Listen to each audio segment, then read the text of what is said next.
Obunu gini kama chozunu Imana chukwa kosi womo Onyele miu Nyelu yumi What am I looking for? See my God, he don't bless me, yo. He give you me, give me you. Obunu kife la chasha so Obunu kife mi chasha me.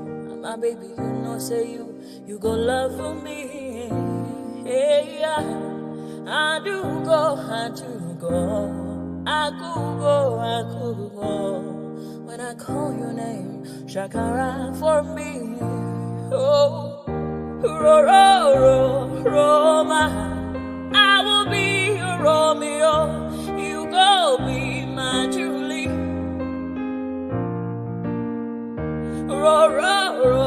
Roma, I will be your Romeo. You will be my Julia.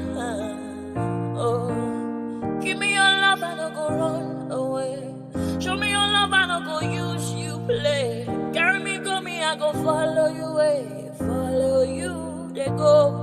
Maka Munagi, me and you. Okwa Munagi, my baby and me and you. Me and you, Aqua Monagi, my baby. Obuzi kife la chasha so, Obuni kife la chasha me. My baby, you know, say you go love me. I do go. I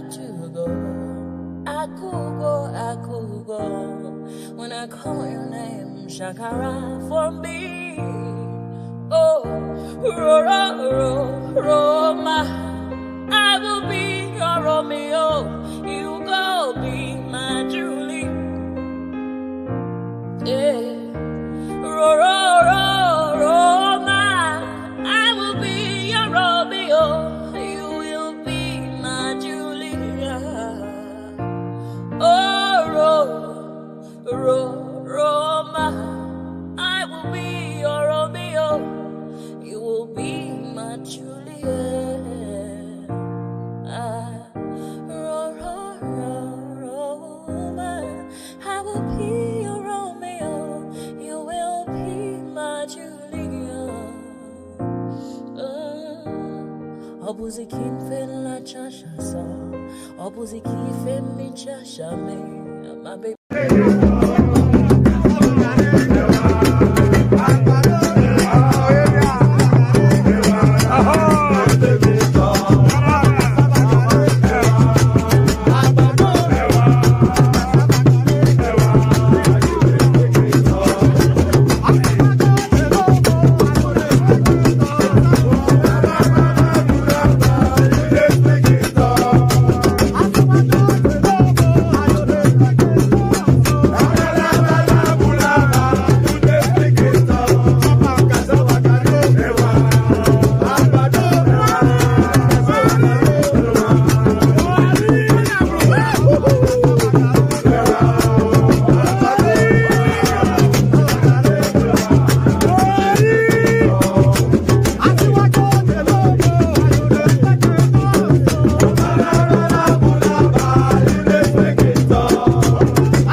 Tell them, let them know, say, one lay back.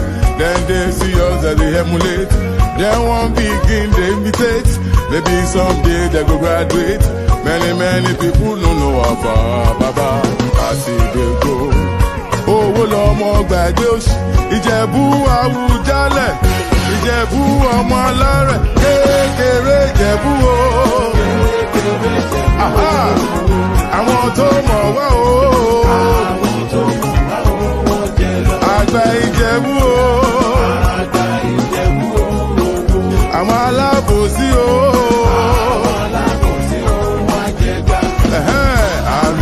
rẹpẹtẹ. Come on!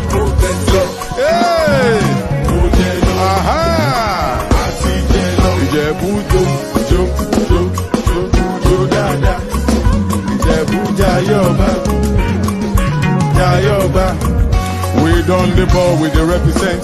Olówó lọmọ ṣe yóò. Ìjẹ̀bú lọmọ kò sóṣì.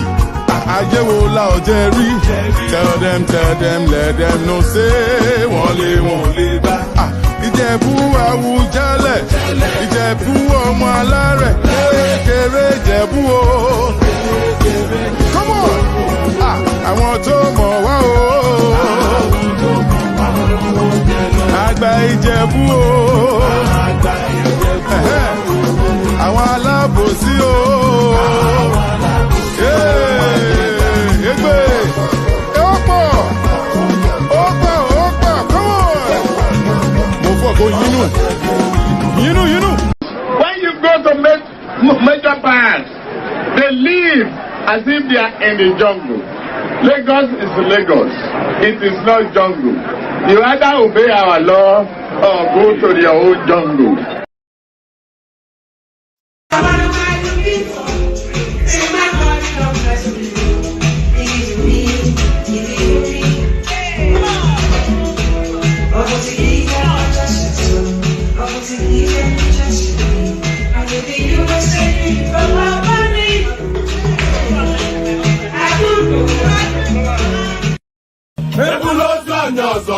Okay now. To person between my bed. I see. I see what I don't really forget me.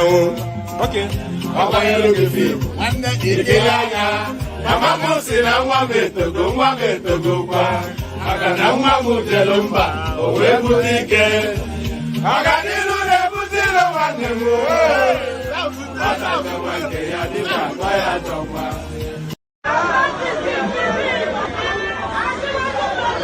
Oh yeah, orin tí fẹ́ pọ̀, orin àyájọ́ ni, wọ́n dìde, wọ́n pínlẹ̀ ogun, oyin tí mo rí ká bá mi wá yẹn dà, ká ní kó bá mi wá.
Ẹ̀jẹ̀ mi ni ẹ kí n gbọ́, àkọ́bí ewé ayò, ewé tún méje, ìtún ló ní ọ̀tún ẹ̀ ṣe, ìfà ló ní kan fà ẹ̀ mọ́ra, àìbínú gbogbo àtàrẹ, gbogbo méjì ọkà bàbà, gbogbo mẹ́ta ọkà wáṣẹ́, orí ló túmọ̀ ẹnu, gbogbo ọ̀nà ní túmọ̀ ẹsẹ̀. Akọni ìmọ̀ tú ìmọ̀ jọ, ìmọ̀ èmi ni wọn kì í dálẹ̀. Wọ́n bá lọ mẹ́lẹ́mọ́, wọ́n á fi jóye ẹlẹ́mọ́. Akọni wọ́n bá lọ gbé fèrè, wọ́n á fi jóye ẹlòkò.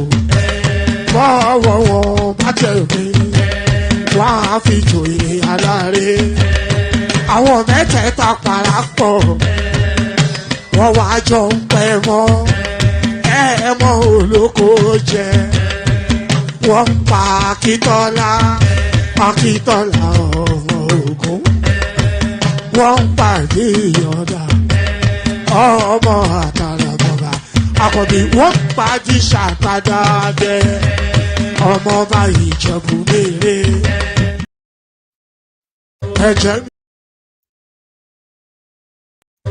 mi ní ẹ̀kẹ́ gbọ́ àkọ́bí ewé ayò ewé tún méje ìtún ló ní ọtún ẹ̀ ṣe ìfà ló ní kan fà ẹ̀ mọ́ra àìbínú gbogbo àtàrẹ gbogbo méjì ọkà bàbà gbogbo mẹ́ta ọkà wáṣẹ́ orí ló túmọ̀ ẹnu gbogbo ọ̀nà ní túmọ̀ ẹsẹ̀ akọni ìmọ̀ tú ìmọ̀ ọjọ́ ìmọ̀ èmi ni wọn kì í dálẹ̀ wọ́n bá lọ mẹ́lẹ́mọ́ wá fi jóye ẹlẹ́mọ́ akọni wọ́n bá lọ gbé fèrè wá fi jóye ẹlòkó wọ́wọ́wọ́ bá tẹ̀lé wá fi jóye aláre àwọn mẹ́tẹ̀ẹ̀ta parapọ̀ wọ́n wá jọ ń pẹ́ mọ́ ẹ̀ẹ́mọ́ olóko jẹ wọ́n pa Akíntọ́lá ọmọ Ògún wọ́n pàdé Ìyọ̀dà ọmọ àtàràbọ̀bà àkọ́bí wọ́n pàdé ṣàtàdá dẹ ọmọ ọba Ìjẹ̀bú mèrè aṣíwájú odò gbólùkẹrẹ ajagun lólòdì ọ̀run tó bá ṣe pé tìyẹ tó bá ṣe pé tìyẹ lọ bá ń darí jọ wí àpérò mi kún gbọ́wọ́ ọ̀bọ ti ṣìgìdì máa gbé àgétì ló máa ń gbé àyàn ti ìgbàyàn ewúrẹ́ ọlọ́run dákun má padà lẹ́yìn ẹ kó má gbàgbé ọ̀rọ̀ tẹ́ aṣíwájú ọlọ́run dákun má padà lẹ́yìn ẹ àkọ́bí ọlọ́run dákun má padà lẹ́yìn ẹ ọkọ̀ onírẹ̀lẹ̀ ọlọ́run dákun má padà lẹ́yìn ẹ òdòlé sọ bẹ́ẹ̀ gómìnà sọ bẹ́ẹ̀ dẹ́pútì sọ bẹ́ẹ̀ ọ̀túnbá sọ bẹ́ẹ̀ spíkà sọ bẹ́ẹ̀ bàbá Ìjẹ̀bú. And there it is, Baba Ijebu. So there it is, Baba Ijebu. From Baba Ijebu to Baba Oyo. So there it is right there. Let me spruce up a bit. Not that it's only a t-shirt. So, you know, this side looks a bit lopsided to this side. And if I don't straighten it up, it's going to freak me out for the... and because the camera looks at me the other way around, I'm not quite sure which... but there it is. There it is. Okay, let's do that. And let's do that. Otherwise, my mind will be fixated on it. So good day to you. Good to be in your company. And how are you? So we go again. So we go again. Good day to you.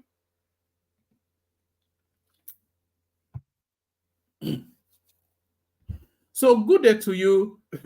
Pardon me. I've got a frog in my throat. Right. Okay. So we go again. Good day to you. Good to be in your company. And how are you? So we do that again. So today is actually, is it still? Yes. Today is actually a public holiday in the UK. I'm not quite sure if it is where you are. It's called a bank holiday. You lose track of just so many bank holidays that we do have in this country. But so good day to you. Good to be in your company. And how are you? So we start with that. Good day to you. Good to be in your company. How are you? So we kick it off with the protocol. Click on the like button. Just do that now. So as I'm inviting you to do it, then just go ahead and do it. So we don't have to tussle over it every single session. So click on the like button. If it's not already clicked on, then click on it now. If you're not already subscribed, use that same motion to quickly, swiftly click on the subscription button as well. So click on like and then click on subscribe. So do that now. And then if you want to come and join us on the screen, click on the hyperlink that says StreamYard right here. So click, I'm going to send it in the comment section again. Click on the click on the hyperlink that says StreamYard. So do that. Click on like, click on subscribe, click on the hyperlink that says StreamYard. So do all those things. Like, share, subscribe, click on the hyperlink that says StreamYard if you want to come and participate. So do all those things and your body will be subsumed with a glowing feeling of warmth. So do those.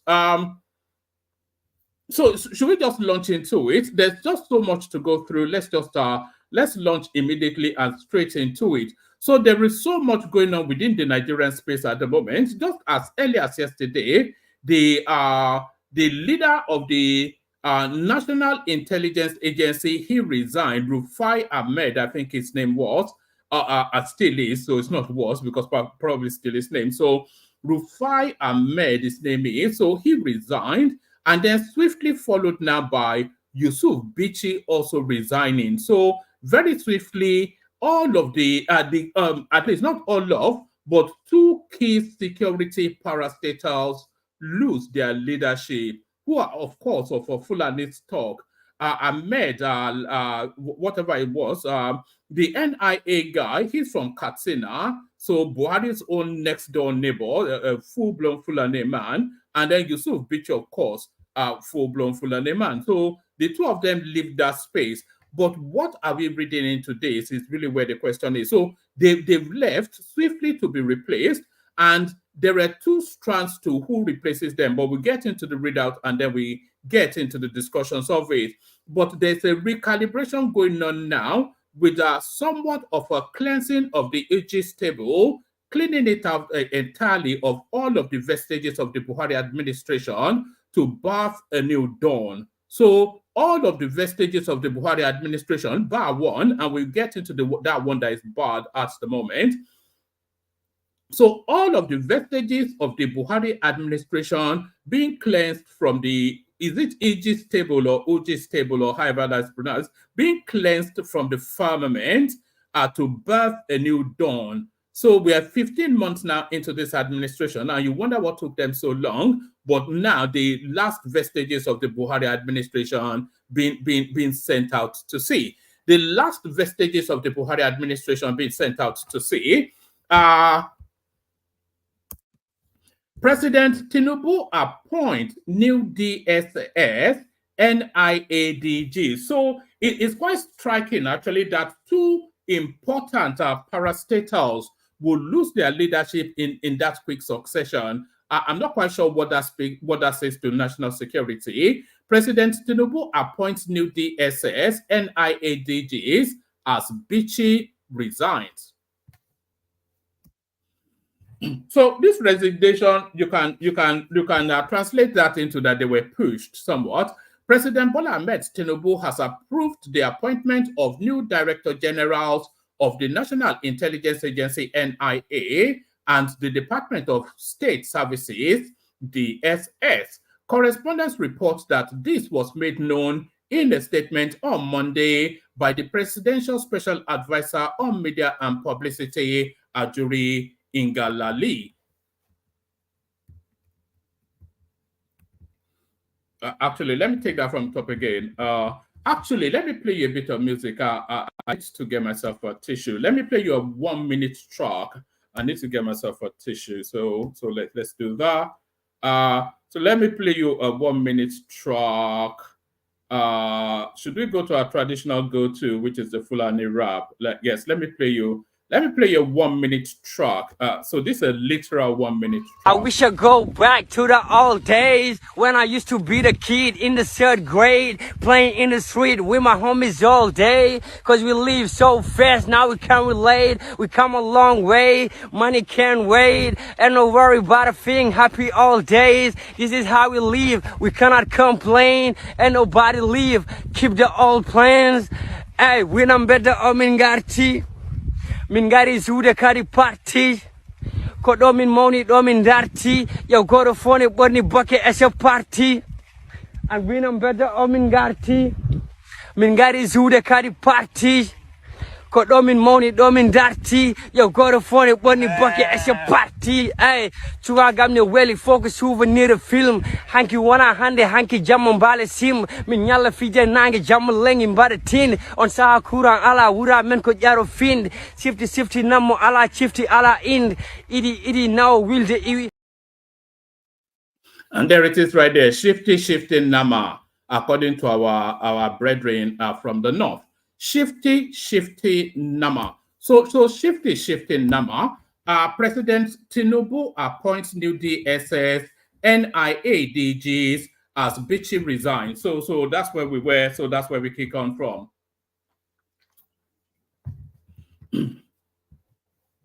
President Bola Ahmed Tinubu has approved the appointment of new Director Generals of the National Intelligence Agency, NIA, and the Department of State Services, DSS.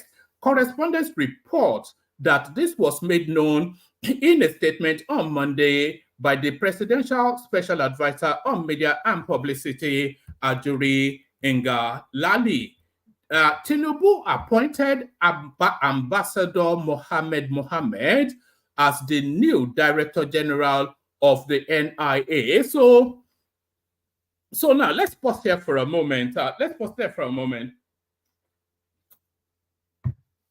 So I'm not sure that this guy would have been the first instinct to appoint him to that position. I think this appointment here is in tandem with what we were discussing yesterday, where Tinubu was saying he was going to start giving more important appointments to the north to douse that narrative of marginalization. So I suspect this may well not be his first instinct, his first choice person. Sorry, we take it. Let's take it from the top again, and then we speak through. President Bola Ahmed Tinubu has approved the appointment of new Director Generals of the National Intelligence Agency and the Department of State Services, DSS. Correspondents report that this was made known in a statement on Monday by the President's Special Advisor on Media and Publicity, Ajuri Ngalali. Tinubu appointed Ambassador Mohammed as the new Director General of NIA. The president also replaced Yusuf Magaji Bichi with Mr. Adeola Oluwatosin Ajayi as the new Director General of the DSS. So this is it now. So is it a Kwara man? Oh, okay, somebody is saying the NIA is a Kwara man. So that more in tandem. So now it's not. We still let's I'll give you this readout, and then I'll play you a clip that really addresses it, maybe even in more language familiar to you than I could. So I'll read you this readout, and then I'll play you a clip where somebody explains it to you in language more familiar to you than I could. But we take it from the top one. Should we take it? I know it irritates some of you when I go back and start all over again, but it's just for the flow through. President Bola Ahmed Tinubu has approved the appointment of new Director Generals of the National Intelligence Agency and the Department of State Services, DSS. Correspondents report that this was made known in a statement on Monday by the President's Special Advisor on Media and Publicity, Ajuri Ngalali. Tinubu appointed Ambassador Mohammed as the new Director General of the NIA. The President also replaced Yusuf Magaji Bichi with Mr. Adeola Oluwatosin Ajayi as the new Director General of the DSS. The statement reads, Ambassador Mohammed has had an illustrious career in the Foreign Service since joining the NIA in 1995. He had served in various roles, culminating in his promotion to the rank of Director and his subsequent appointment as the head of the Nigerian mission to Libya.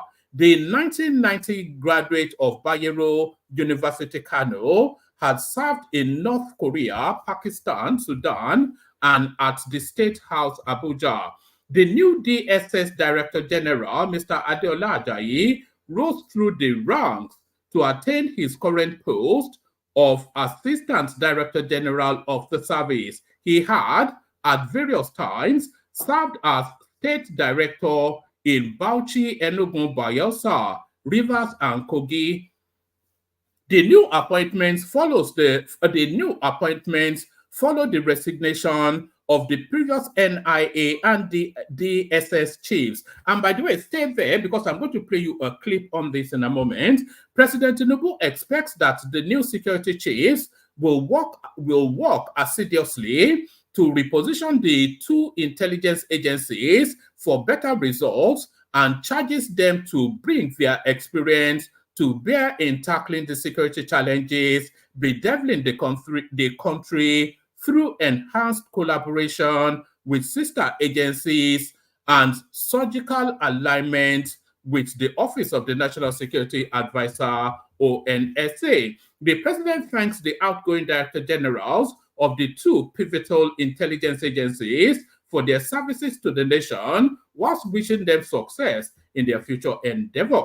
Recall that the former NIA DG Ahmed Abubakar on Saturday evening tendered his resignation letter to President Tinubu. Abubakar, after a brief meeting with the president, said personal and family issues were amongst his reasons for resigning from the office. So that reason no longer tenable, of course, because he resigns. And then Yusuf Bichi resigns immediately, just the day after. When did he even resign? So he resigned on Saturday, and today is Monday, and Yusuf Bichi resigns on Monday. So nothing to do with family reasons. So this is a coordinated move, but who is coordinating it? I suspect the presidency.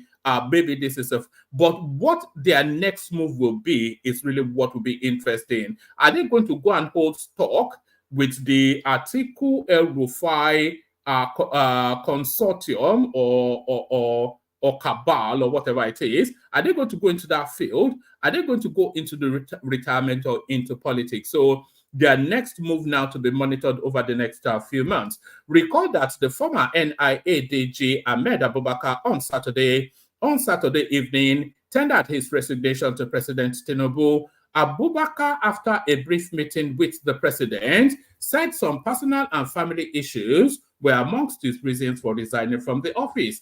However, he expressed gratitude to President Tinubu for allowing him to serve for the first 15 months of the new administration, having occupied the office since 2018. When asked why he resigned, Abubakar said, "There are quite a number of reasons one will do that. Some personal family issues, but nothing very serious actually, and the friendship will continue.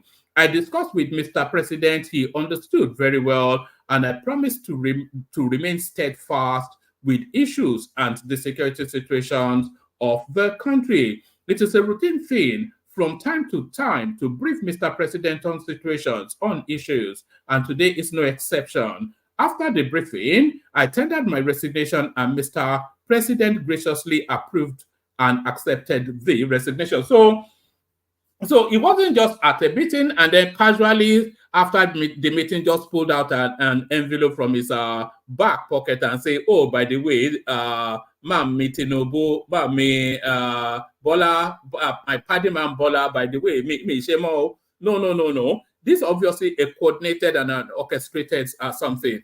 After the briefing, I tendered my resignation and Mr. President graciously approved and accepted the resignation. I thanked him for giving me the opportunity to serve Nigeria under his transformational leadership for an extended period of 15 months, which is very rare. So there it is right there. So swiftly, bang, bang, and off they go into the sunset or into the arms of the bandits. So into the sunset or into the arms of the bandits. So let me play you a clip that actually speaks to that space. And by the way, the room needs population. So if you want the conversation, you do have to jump on. Let me play you this clip.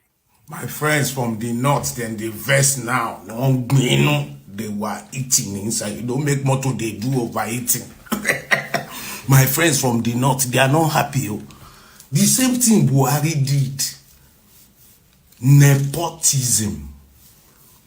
Police, not. DSS, not. NIA, not. NPA, not. Custom, not. EFCC, not. We dey shout, we dey gbin, we dey vex. Which kind of nepotism be this? Na same thing Emilekon dey do now. DSS today, congratulations, Mr. Jai, by the way. Yoruba, South.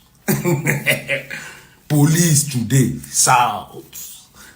MPA today, South. EFCC today, South. NIA, they go South. Everything now àwọn ló kàn, àwa ló kàn. Na South, now my tribe, they come, na Yoruba. They enjoy all the juicy slots. Can we run a nation that we said in brotherhood we stand by nepotism? Walawa. All right, walawa. But you cannot really say walawa because in English they say to be forewarned is to be forearmed. So if you had the forewarning, then you have to prepare yourself for the forearming. So to be forewarned is to be forearmed. And Tinubu did forewarn that this is what his mission is. Do you need a reminder? Tí o bá sí àwa èmi tí ń dúró wájú yìí tí ń lérí ogun tí ní òkè Buhari nìṣó ká máa bá lọ.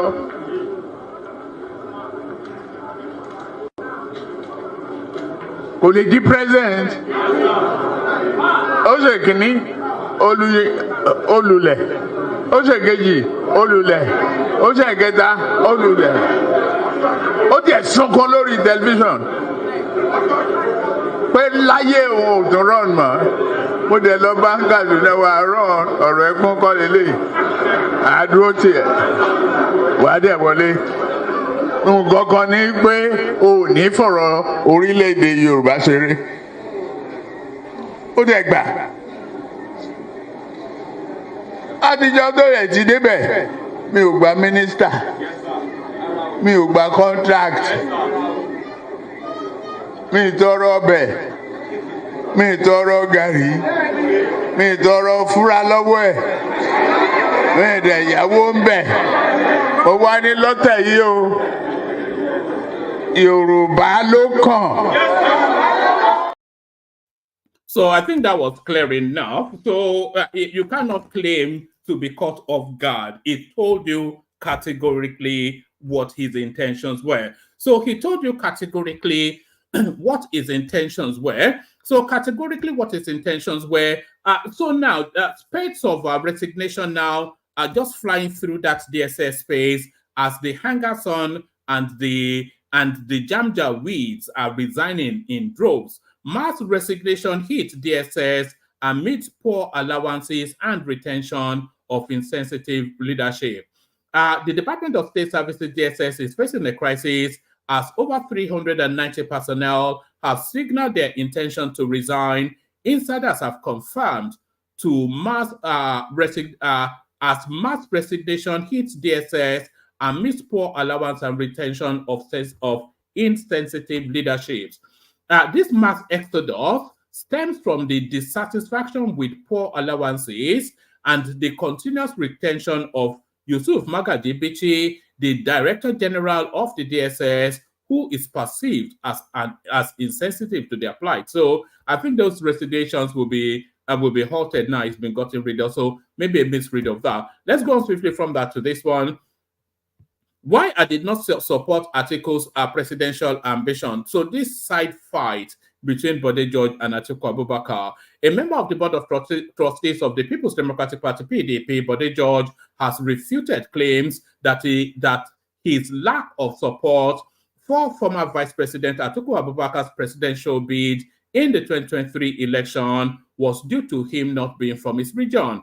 During a political program on TVC on Sunday night, George, who recently declined an appointment to the PDP National Disciplinary Committee, clarified that his decision was based on Abubakar's actions during the election campaign, which he claimed led to division within the party. George, a former national vice chairman of the PDP, emphasized that his stance was not influenced by regional bias, but by concerns over the party's unity and direction during the critical election period. He criticized Abubakar for allegedly causing rift within the party, which he believed hindered the PDP's performance in the elections. He said, When Buhari contested against Atiku Abubakar, they came to ask for my support.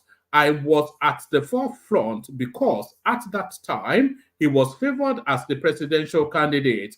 I know what I did in Lagos, including my efforts for the First Lady, his first wife, and what we did here, all in accordance with the party's constitution. Let me tell you, I have no trace of tribalism in my blood. Today, my best friend is a gentleman I met in the military.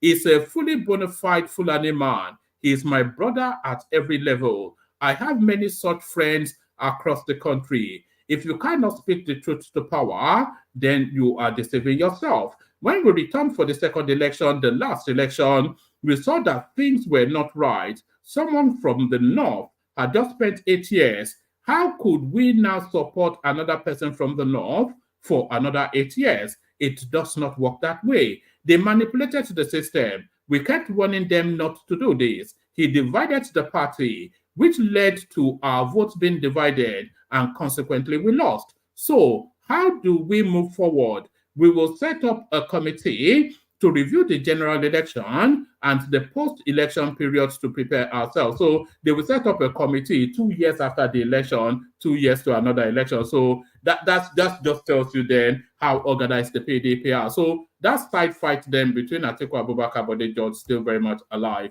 So that fight between Atiku Abubakar and George still very much alive. Nigerian politicians weaponizing insecurity to make Tinubu governors look bad. This is Madam Ngozi speaking truth to the space. Ngozi Okonjo Iweala, the World Trade Organization's Director General, has slammed Nigerian politicians for weaponizing insecurity to undermine the administration of President Bola Tinubu and governors across the country. Ms. Okonjo Iweala, who served as finance minister under former President Goodluck Jonathan, said this on Sunday at the opening ceremony of the Nigerian Bar Association's 2024 Annual General Conference held at Eko Hotel and Suites, Lagos. We all know that security has been weaponized in our country for political purposes, political actors, leading partly to the situation we have now. The ex-finance minister stated, we have politicians who believe that the best way to make their opponent look bad is to instigate insecurity, making it look like they can't govern, regardless of whether this leads to loss of lives and property of innocent Nigerians. This has to stop, the WTO boss added. Ms. Okonjo Iweala, I thought she was Mrs., not Miss, also pointed out that Nigeria's socio-economic progress is hampered by a prolonged insecurity crisis, emphasizing the need to combat the theft of national assets through advanced technology. We cannot have socio-economic development without security, and the theft of national assets must be stopped deploying technology, she said.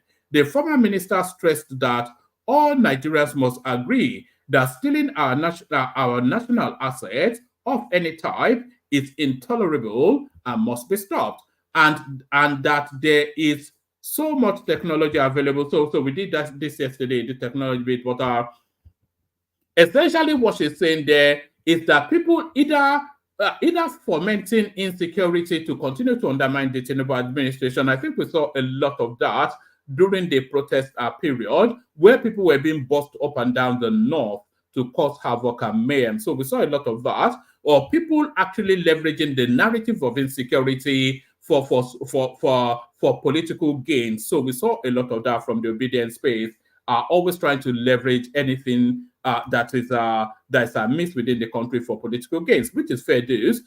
Nigeria's GDP grows by 3.119% in Q2 2024 National Bureau of Statistics. So this wouldn't not go well for the obedience space, because it's doom and gloom is what they like to hear.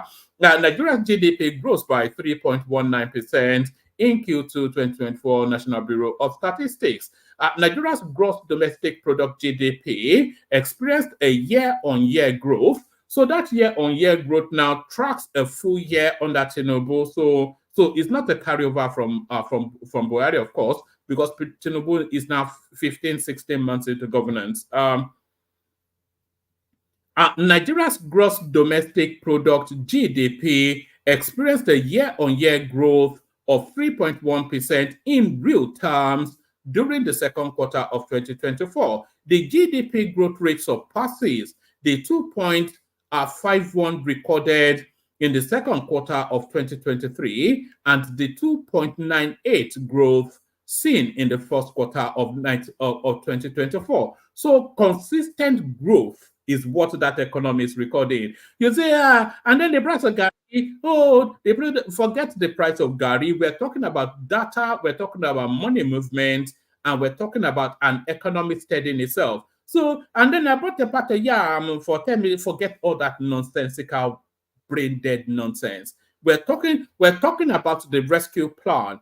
What is ultimately going to stabilize that price of Gari, that price of yam in perpetuity to affordability are figures like this. So this is where the rescue comes from, not from palliatives, not from import, not from subsidy on fuel, it's from economic growth. This is the only rescue plan. It's boring, because it's figures and accounts, and that's always boring to people, but this here is the only rescue plan. Get the economy right, get everything else right. That's how it works. No other way. That is how it works. Nigeria's GDP grows by 3.19% in Q2 2024, National Bureau of Statistics. Nigeria's gross domestic. We are not seeing a single super chat, by the way. People left their wallets. Nigeria's gross domestic product GDP experienced a year-on-year growth of 3.19% in real terms during the second quarter of 2024. The GDP growth rate surpasses the 2.51% recorded in the second quarter of 2023, and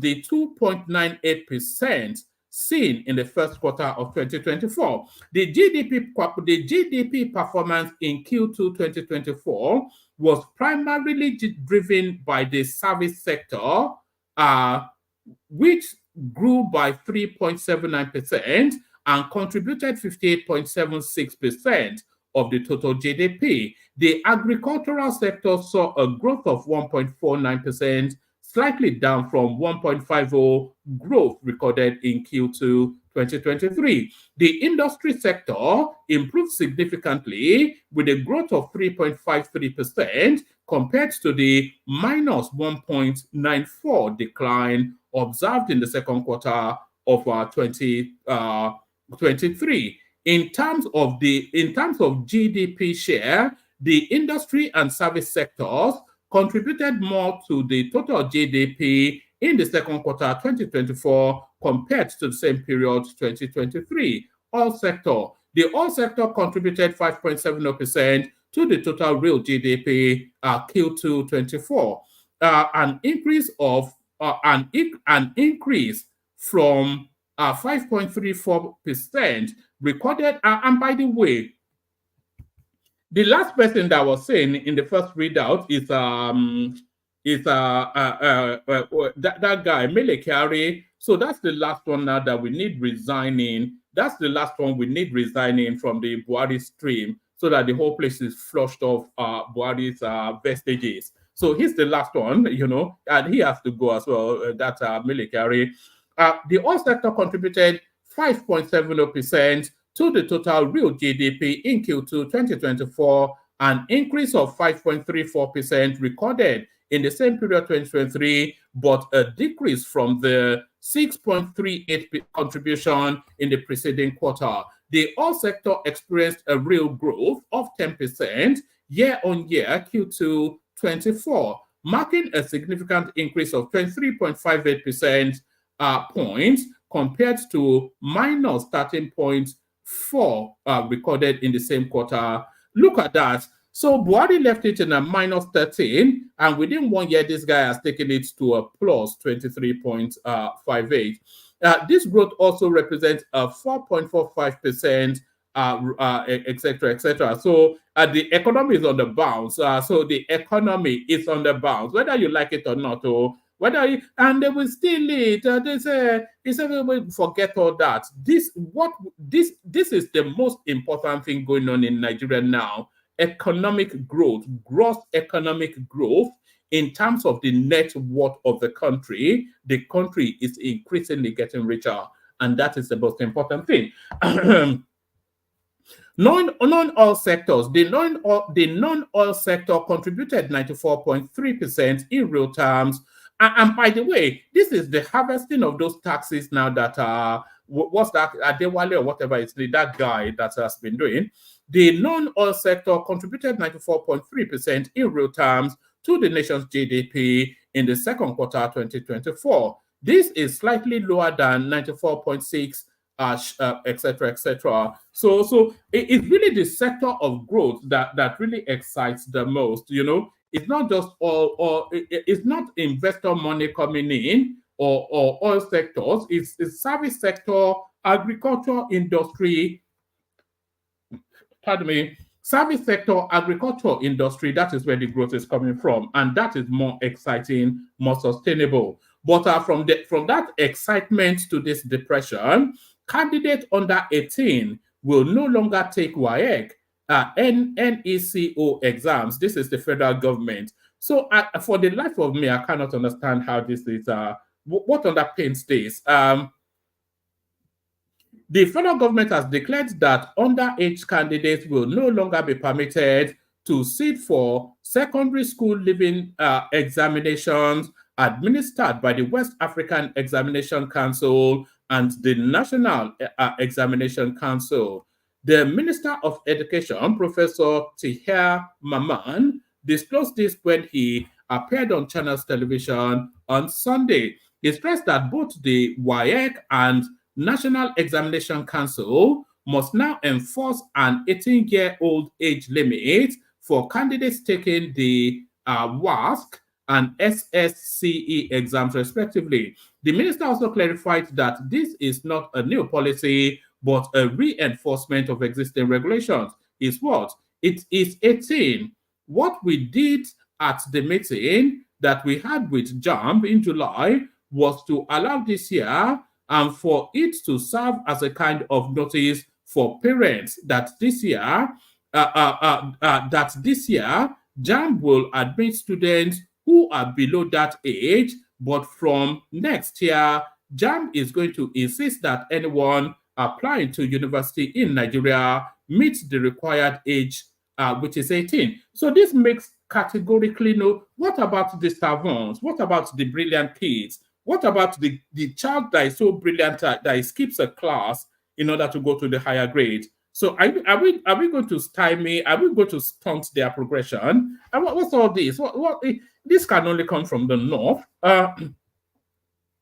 For the avoidance of doubt, this is not a new policy. This is a policy that has been there for a long time. Even basically, if you compute the number of years pupils and learners are supposed to be in school, the number you will end up with is 17 and a half.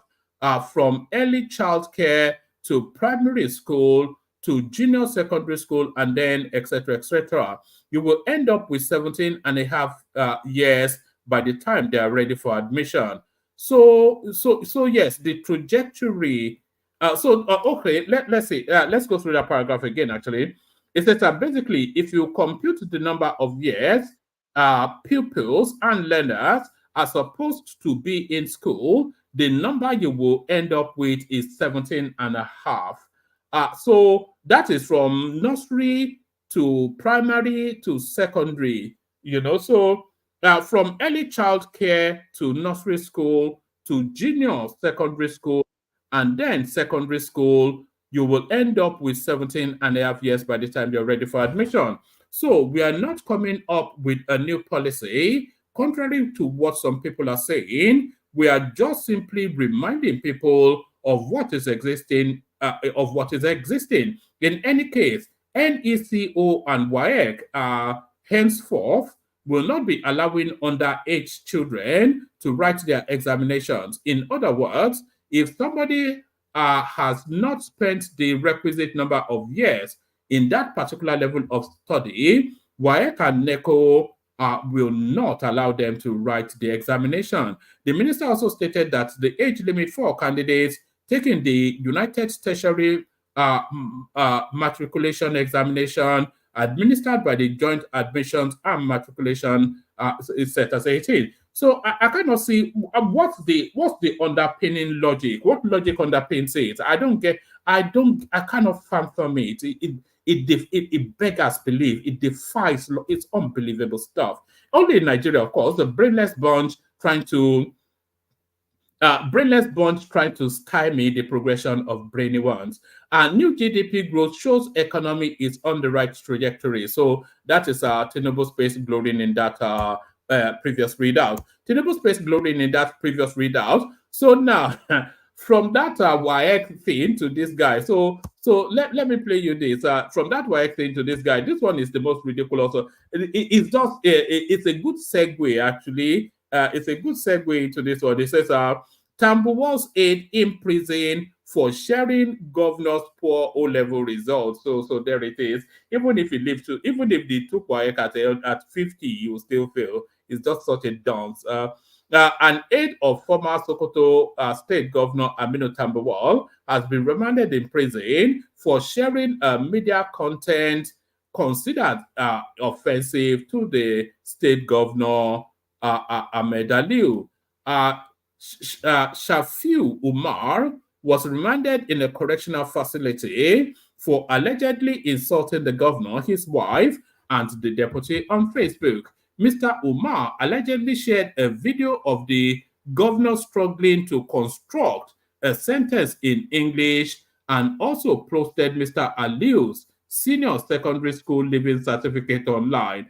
A magistrate, Fatima Hassan, barred reporters from covering the court proceedings on Monday, but the police first information report obtained by reporters indicated that the government charged Mr. Umar with circulating injurious falsehood and engraving matters known to be defamatory, etc., etc. So for telling us that the governor is an Olodo, he gets to go to prison. But then, who does not know that the governor of Sokoto State is an Olodo? There is this is Ngozi Okonjo Iweala gives with one hand and takes with the other. Nigeria's average GDP growth rate has remained negative since 2014, and if anybody should know, she would. The Director General WTO, Ngozi Okonjo Iweala, has observed that Nigeria's GDP growth rate, on average, has been steadily declining since 2014, signaling a downturn in the economic well-being of the average Nigerian. Okonjo Iweala, speaking at the annual general meeting Bar Association on Sunday, noted that the country's economic fortunes experienced a reversal following the decade between 2000 and 2014, during which the average GDP growth rate was approximately 3.8. According to the DGWTO, this consistent GDP growth outpaced the nation's population growth, which was only 2.6 annually. However, she pointed out that since 2014, the situation has reversed, with the GDP showing a negative growth of 0.9, as the government has been unable to sustain the positive growth achieved by previous administrations. Many of the big problems the NBA is grappling with today has its roots in Nigeria's failure to sustain a rate of economic growth and development that consistently outpace the growth of our population. We have had episodes of reforms and faster economic growth that was not merely a function of the price of oil. So that's a criticism of Buhari, by the way. If you listen, because it's the subtlety of the language that may make you miss it. But this here is a criticism of Buhari. we have had episodes of reforms and faster economic growth that was not merely a function of oil price. So if you get governance right, the economy drives itself, and it's telling you then that from 2014 till date, we've been experiencing a negative. So that's our verdict on the Buhari administration right there. But we have been unable to consolidate and build on them, and millions of our compatriots have paid the price in terms of diminished job prospects and human well-being. For example, in the decade between 2000 and 2014, we have an average GDP growth of 3.8, well over our population growth rate, 2.6 per annum, meaning that the people were on average truly improving their standard of living. During the following decade, average annual GDP per capita has been negative, around minus 0.9, meaning that people were worse off because we were not able to sustain prior positive growth, she said. So yeah. So let's leave that there. Let's just leave that there. Let's just hustle through. So we'll be very quick with the rest of it. Obi Atiku Kwakwanso should come together before the end of 2024. This is a Lukman.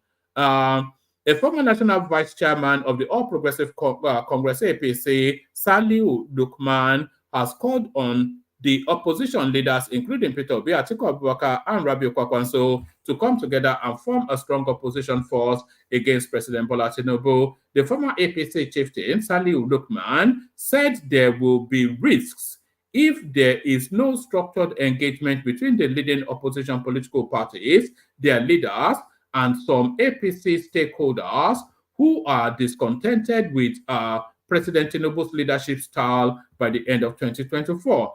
In a statement on Monday, Lukman argued that the opposition parties and their leaders have resorted to carefreeness and an unserious disposition that could produce disastrous results in the 2027 election. He noted that there was a need for the opposition parties and their leaders to work towards forming a united political front that will oust the ruling APC and President Tinubu, the statement reads. It has become necessary to draw the attention of the opposition political leaders in the country that the current carefree and unserious disposition could produce the disastrous outcome whereby Nigerians may be unable to change the government of President Bola Ahmed Tinubu in 2027. The reality is that if by the end of December 2024, no structured engagement has commenced based on a strategic develop the alternative political platform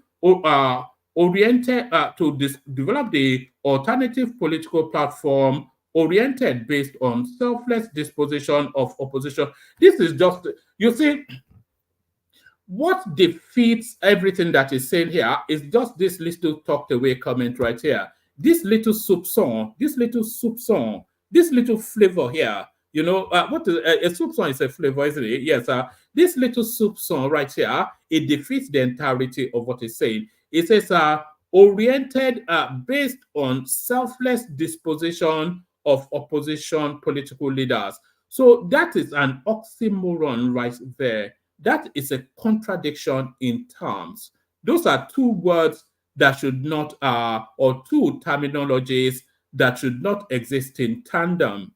An oxymoron, spoken by a moron. You know, there is no such thing as a selfless political leader, and that is what destroys any prospects of any coalition. You know, the only person that might collapse is Rabiu Kwakwanso, but will he collapse to Atiku Abubakar? That's the thing. Does he hate Tinubu more than he hates Atiku? I suspect not. Is he going to be tugged by the lures of tribal affinity? He wasn't in 2023. And what will Peter Obi do? We know Peter Obi, he can be persuaded to drop his trousers. But if Kwakwanso is not, we'll see how it plays out. But the one thing that I did say that I do agree with, if they are going to form that coalition, they should form it now, you know, because they only have a year slot. So after next year, after 2027, in fact, by November 2027, we're in election season, so nothing else happens. So between they virtually have a 12-month slot. In fact, they have to the end of this year. That's what he said, and I somewhat agree. The reality is that by the end of December 2024, no structured engagement has commenced based on the strategic initiative to develop the alternative political platform oriented based on selfless disposition of opposition political leaders. It simply means that any opposition to APC and President Asiwaju Tinubu in 2027 will be based on personal ambitions of individual political leaders, irrespective of whether the government is led by Atiku Abubakar Peter, Senator Rabiu Kwakwanso, or any of the orphaned leaders of APC. A successive government that emerged based on personal ambition of political leaders risk being worse.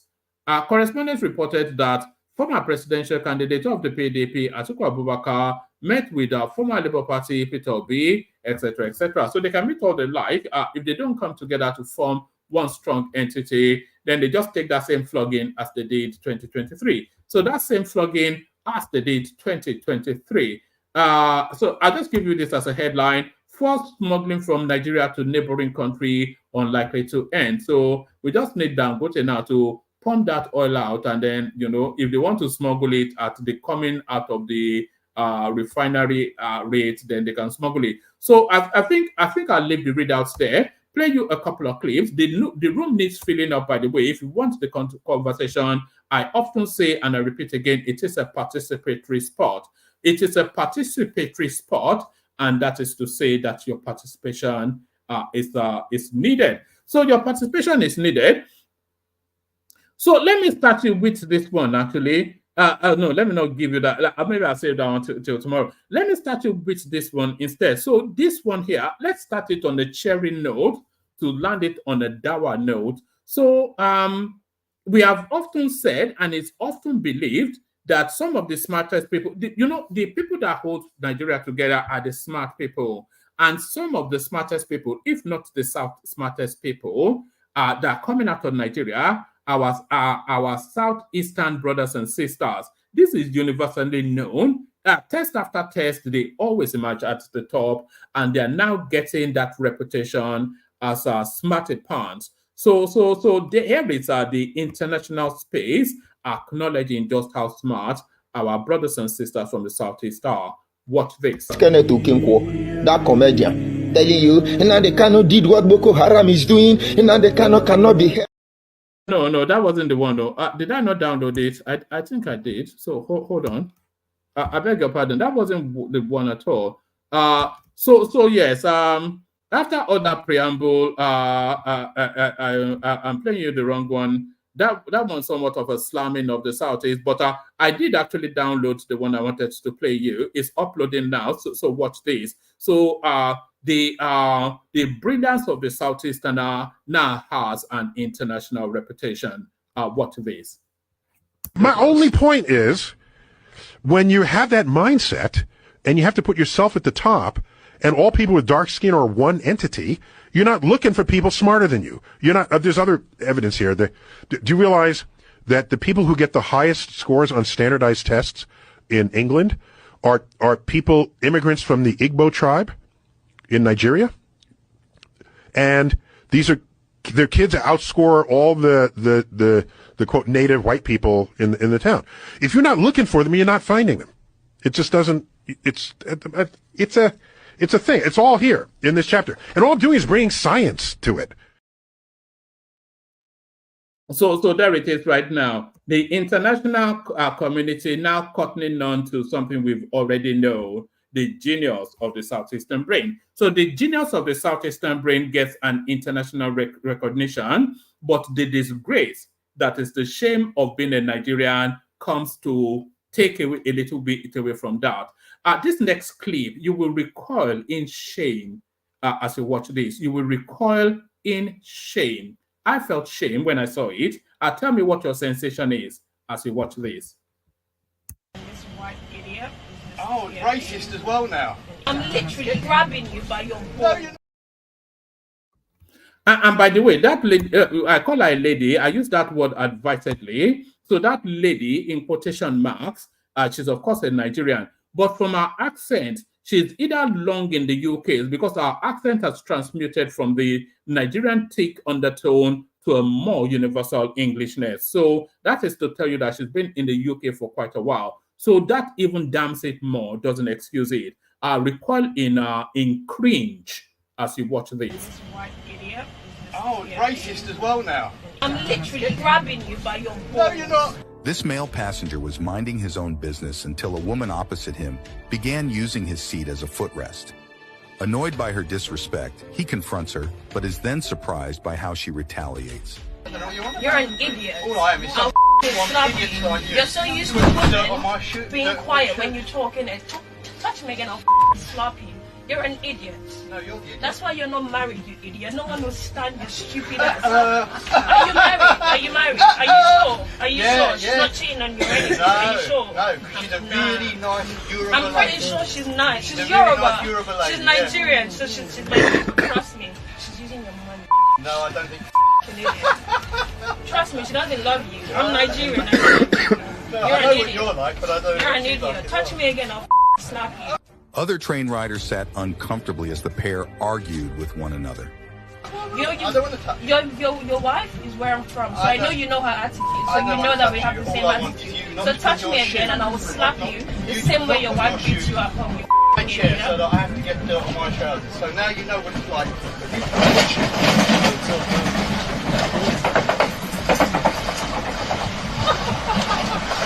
You're laughing because you can't do. You know you can't do.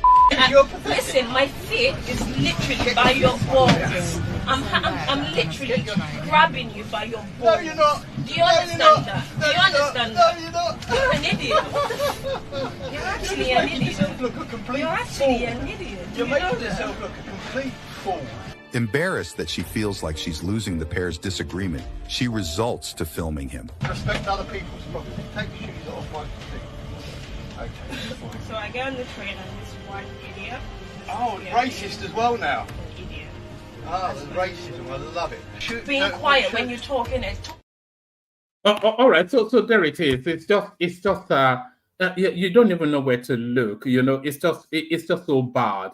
You know, and I'm sure you heard what happened. But in the UK, the trains and even the buses, the seats are such that they don't face one direction. They sit you like this, and then they sit to the other person like this, and then you end up facing each other. That's usually how the seats are on the trains, especially. The good complement of the seats, you sit, and there's an aisle in between as well. So you're not sitting with your back to the windows of the train. No, there's an aisle in between, and then there's a seat here and there's a seat here, and then you end up sitting facing each other. That's why in the UK you see a lot of people holding up newspapers a lot. One, because they like to read newspapers, and really they want to hide away just to protect their space from the people around them. So that's why you see people holding up newspapers a lot. But there's this bad habit that people have in the UK, that they sit on one seat and then they put their leg on the other seat. Usually they do that when the other seat is vacant. But now it's a rush hour. You can clearly see everybody sitting cheek by jowl. This woman, I won't call her a lady because she's anything and everything, but not a lady. Everything other than, so this woman now sits opposite this chap who set about quietly his business, and she started to then put her leg right between his crotch. He invited her to stop, and that ensued. But then, it was a crowded train, by the way, so everybody was uncomfortable. But when people get off that train, when they tell that narrative, guess how they're going to tell it? They will say there was this Nigerian woman, and that is how that story starts. So they're not going to say some random. They will say there was this Nigerian woman who did X, Y, Z. So it's just so shameful. But that is who we are, and that is how we can be. That is who we are and how we can. It's bad. It's very bad. Yeah, from very bad to. Let me play you a little bit of about 2-3 minutes of good news just to cleanse the space. This is the progression of the Lagos-Calabar Superhighway. Watch this. This part, it's the coastal road. This is the part that has been completed. Not fully completed, but it has been completed to about 80%. The road for cars has been fixed. The street light has been fixed and is even accessible by citizens as I speak to you now. So, join me on this video as I take you through Victoria, Eco Atlantic City, Coastal Road, Phase 1. With no further ado, I'd like to show you guys this Coastal Road and what it truly looks like. For the main detail of this video, I would like you to know that this video, it's not taken from anyone, but rather was shot today, being the 17th of August 2024. So, in case of future purpose, there might have been changes to this environment which might not reflect in this video, and that's to keep. But nonetheless, I would like to take you into the picture now. As you can see. So there it is. The phase 1 of the Lagos-Calabar Superhighway is nearly is 80% complete, much to the chagrin. Peter Obi must never be allowed to drive on that road for all of the rubbishing that he has rubbished it. And Atiku Abubakar, they must never. That should be a clause in the constitution that Peter Obi or Atiku Abubakar should never be allowed to drive on that road. Should never be allowed to drive on that road, but you are allowed to come and join me on the screen. There's no one in at the moment, so if you want the conversation, hop on. I'll play the K-Guide music, and then we see what happens next. First, we go to the K-Guide. Only water, where they see my water. Oh yes, water. Only water, where they see my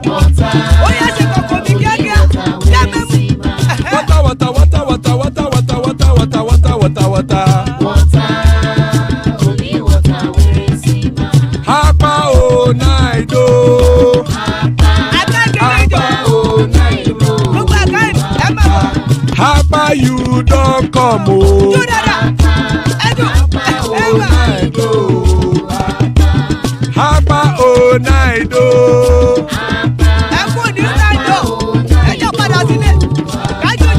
Oro kẹ̀kẹ́ ẹlẹ́mù yé o.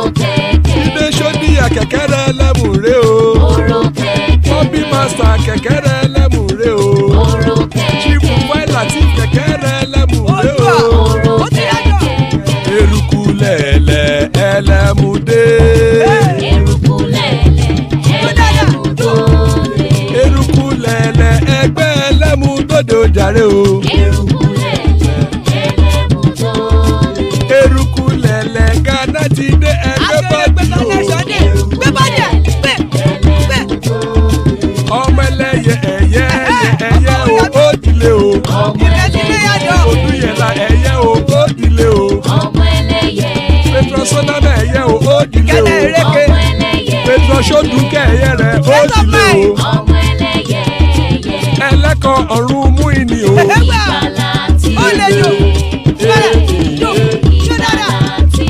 Àkùkọ ọ̀run mẹ́kọ̀.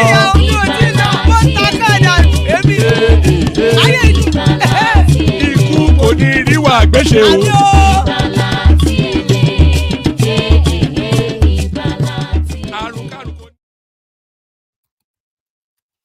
All right. So let me play you one more clip actually, because this is only a 14-second clip, by the way, but this has been so much talked about. I'll play you this clip just to give people time to populate the screen. This has been so much talked about. I thought we would document it. It's the bandits in Nigeria that have now turned themselves into social media stars. Here is an example. Dikorat eke catch wa katulombo catch wa tutako bachi catch wa tulombo obanka chani wakajara mana babunjirani chani wa katulombo obanka. So Tinubu'S, I suspect that is not "I love you" that they are saying, but apparently, allegedly, these people are now all over TikTok. The bandits. So there it is. So there it is. Bear with me 1 second. Actually, let me just play your 1 minute track just to recalibrate myself, and then let's do a bit of Bola Bola Tinubu. All right.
All right, so there it is right there. Amonishi, we are Amonishi. So there it is. Joining us the elegant Ajanle Koko, there he is right there, father of the bride. Baba in the house, always a delight when Baba is here. Good to see Baba. There's a Kenne right there. Happy to see Kenne. Always a delight. There's General Thomas. Hopefully, then that guarantees an after hours, and that is the majestic Pansat in his Maybach, which is still on HP. So good to have you, gentlemen. Anyone else that wants to hop on, please hop on. Who should we kick it off with? Shall we kick it off with Pansat? Pansat, are you happy to go? People always uncomfortable when people are driving are you? Do you want me to come to you next, or give me the moment? No, let's go so that I can be listening as I'm driving. Yeah, let's go quick session. All right. Let me rattle you through the headline. So it's the cleansing of the vestiges of the Buhari administration now in quick succession. The NIA chairman, he bites the dust. Yusuf Bichi immediately after him. So what are you then making of this swift cleansing of the security agencies? Yeah. By the way, let me say hello to everybody on this platform, both on the panel and those who are in the comment section. That tends to happen usually much earlier than this in any administration. So Tinubu emerging as his own man will be incomplete without thoroughly rinsing the space of vestiges, as you put it, of Buhari administration. But it could also be for other reasons, right? So it could be, we're just guessing, we don't know. It could be because of people finding out and rats running out of the sinking boat. Do you understand what I'm saying? But let's look at it in the light most favorable to this platform, which is to say that he's emerging as his own man and he's trying to easily ease out some of those people. So, we can look at it however your instinct sees it. So, I mean, it's a free speech space now. So, you feel that there's what's your instinct on it? Well, there have been some resignation. In one of the cases was a resignation; it wasn't pushed. But I'm only saying that to say percentage-wise, I believe that what you're saying, you're the way you say it is probably about 80%. That's probably what happened. And then I'm saying that's a 20%. Do you understand what I'm saying? We can't know. I do. What might lean it towards that 80% is that these two guys resigned within 2-3 days of each other. So that is to tell you that it's either a coordinated Fulani move or a coordinated presidency move. Exactly. Now that is the dichotomy. I am with you on that 100%. That's a more eloquent way to put it. So I'll let others who have much more insight in that in the panel deal with that while I deal with the other topic. So you can move on. I believe that there's no disagreement there. All right. Yeah, well, go ahead.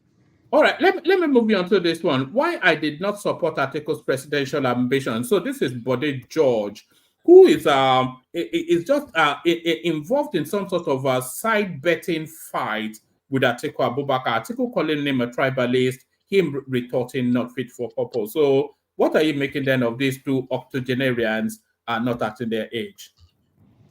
Yeah, Bode George happens to be one of those eagles that I said it's didn't get a good rap. Somehow in the past he was tainted with some kind of conviction in Nigeria, felony and all that stuff. He's a felon and all that. But he happens to be an honorable person. I took my time and looked at him. He's wise, he's fair, he's a patriot, a Lagosian that was unassailable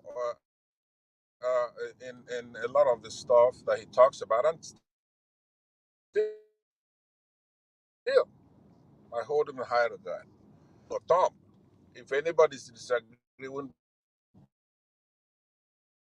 with Bode George, it's like one of my rules. I do see him do some kind of wishy-washy, and it usually doesn't last long, and then he straightens out. So in this case, I am with him. Do you understand what I'm saying? Between him and Atiku Abubakar, it's like day and night. Bode George is an honorable person. It's a fair person, and he's wise. Criticizes according to true or false. It doesn't matter where you're from or how high and mighty you are.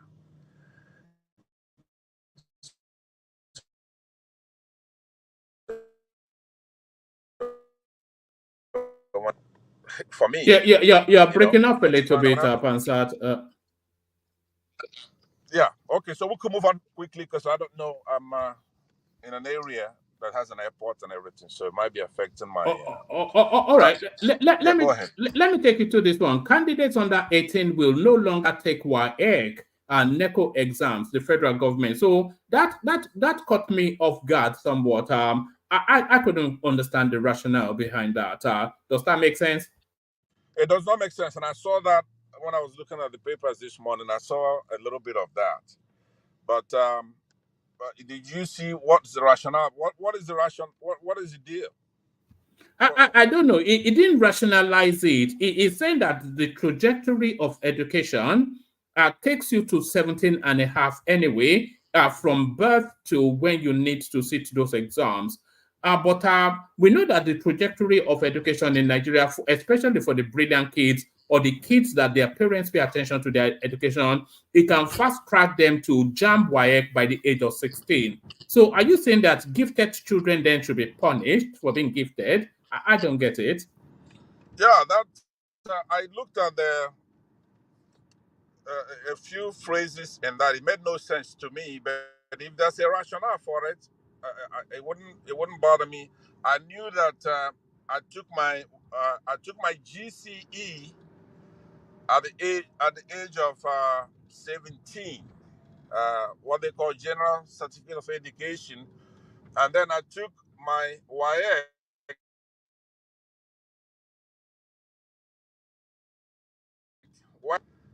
But obviously, that I left with my GCE, and they seized my result and the WAEC at the time. So I know that 17, 18 is around the age of the average Nigerian. I don't think much has changed.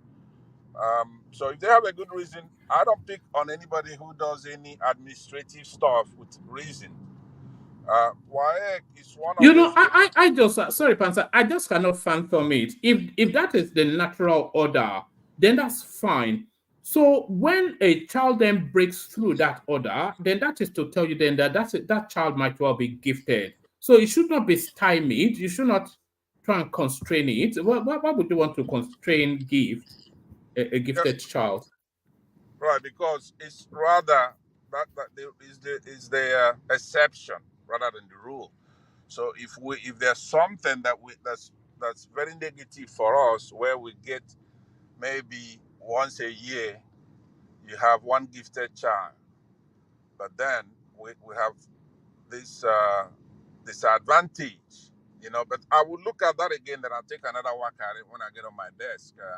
I'll be able to research and see what it depends on what the reason is, but there has to be some kind of rationale behind such a small thing. So, but if there's some disadvantage to the rule, it's not every day, especially these days, for the waywardness in our country, that you have a gifted child that's going to be skipping all kinds of stuff. Because in school, it's not just academic. There are curricula that you pick up when you go through the entire process. It doesn't have to be academic. You have to learn how to get along with others, for example. You're going to have to know a lot more than your math and English. Do you understand what I'm saying?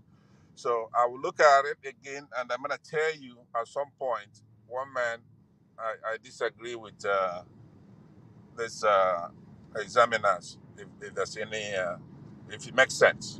So I'll take that under submit, and I'll review it and give you my actual opinion on it. All right, let me take you to the next one. Obi Atiku Kwakwanso should come together before the end of 2024. So this is Lukman. So a lot of people feel that individually those entities cannot defeat the incumbent, but collectively they stand a potent chance. So do you agree that for them to defeat the incumbent, they have to come together, one? And then do you agree with this kind of constraints that this guy is putting in there, that they really need to get their acts together before the end of the year? I do not agree. I think they should cooperate, but I don't think that they should get together to defeat APC right now. It has nothing to do with merit and the campaign and the policy. The boldness of the INEC is that they are willing to turn off their beavers, even if their candidate is losing, right? They are willing to go to court and have the court. They have the court prepared for all that kind of stuff. So it doesn't matter how many candidates are arrayed against them. So, but the cooperation they need will be in the with the beavers, the capture data, and the polling agents, right? If the way the Constitution makes up that polling data is that INEC has supremacy, but all those polling agents should be able to cooperate, even when you don't have an agent in a particular polling station. Then all of them should be able to pool those agents, where they will take photographs. They will take photographs, but they will have a copy of that. That will really make a big difference. So they do need to cooperate. Just like in the last election, I believe that Atiku Camp called Lagos, and they certified that P2B won Lagos with over 900,000 votes. That came for the polling agents of the PDP in favor of Peter Obi in that case.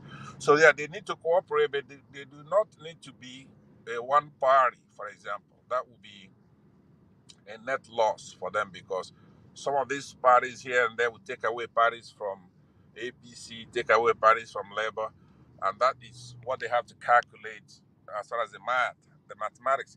However, they do need to show some teeth, right? They're gonna they need to cooperate to where they have to do everything to thwart the effect of the captured Supreme Court, the courts, basically. Because if you look at Tinubu's antecedents, he has two ways that he goes. Number one is strong men and violent people on the streets and in an area. And then the second one is bribing the judiciary. And that's the only way they get to lose an election. And also fighting right now to make sure that this Mahmoud is removed as an INEC chairman because he's a terrorist, pretty much. He's not afraid. No, his tenure is up next year anyway. But the unfortunate thing for the opposition is that Tinubu gets to a point who succeeds him. So Exactly. I'm not quite sure. Yeah. So not only that, he picked. The woman he made a chief justice right now is the one, according to them. I really didn't read into it, but people who are trust, it says the last pick to be chief justice is the same one who rendered the verdict in the Imo State gubernatorial that brought Uzodinma from number 4 to emerge as the governor, something like she that. was on that panel, yes. She was, okay. So that those are kind of things. So, but you see, like I said before, somebody like Tinubu, if you look at what he planned the last time, his plan was to buy the election, but his plan wouldn't have worked because he lost everywhere that he was supposed to be buying, right? So the only thing that worked is Buhari's reluctant help. So that worked. In the case of Mahmoud was softened to where he could then take a bribe. But so they have to be serious, right? You could say, look, there's nothing I can do about it, but you have to do something about the judiciary, and you have to do something about strong men, right? Same thing I tell Showere. I've been telling him this. You do not go into a country that doesn't obey the laws, a country such as our own, and you say you're going to do a peaceful protest. Well, there's no incentive for the government to do the right thing. It's the same thing. When these people go to election in 2027, I don't think, now, this is where you and I differ on this. I don't think Tinubu is going to be the candidate in 2027. I believe it's going to be Shetima. Shetima is going to, maybe by the end of this year. Well, what's the rationale? What underpins that? Well, Shetima, it's a very clever guy. He used to be a governor in the Borno State. And the Northeast, they're not as, docile as you may think. And Northerners felt that, what's his name? Obasanjo played them and picked a sick Southerner to in the form of. Right. They will give Tinubu the Abiola Tiabi. No, I'm saying in the case of Yaradua, he was sick. They figured that they were outsmarted and they picked a sick person. But in this case, they picked Tinubu thinking that he was sick. And me too. After Tinubu, his legs are shaking, his hands are shaking. And then he comes there. He could almost run in the Olympics right now. I don't know what the hell is going on, right? So these people, these Northern Muslims, they if you do something to them, they're gonna do it back to you. They understand? They're not forgiving.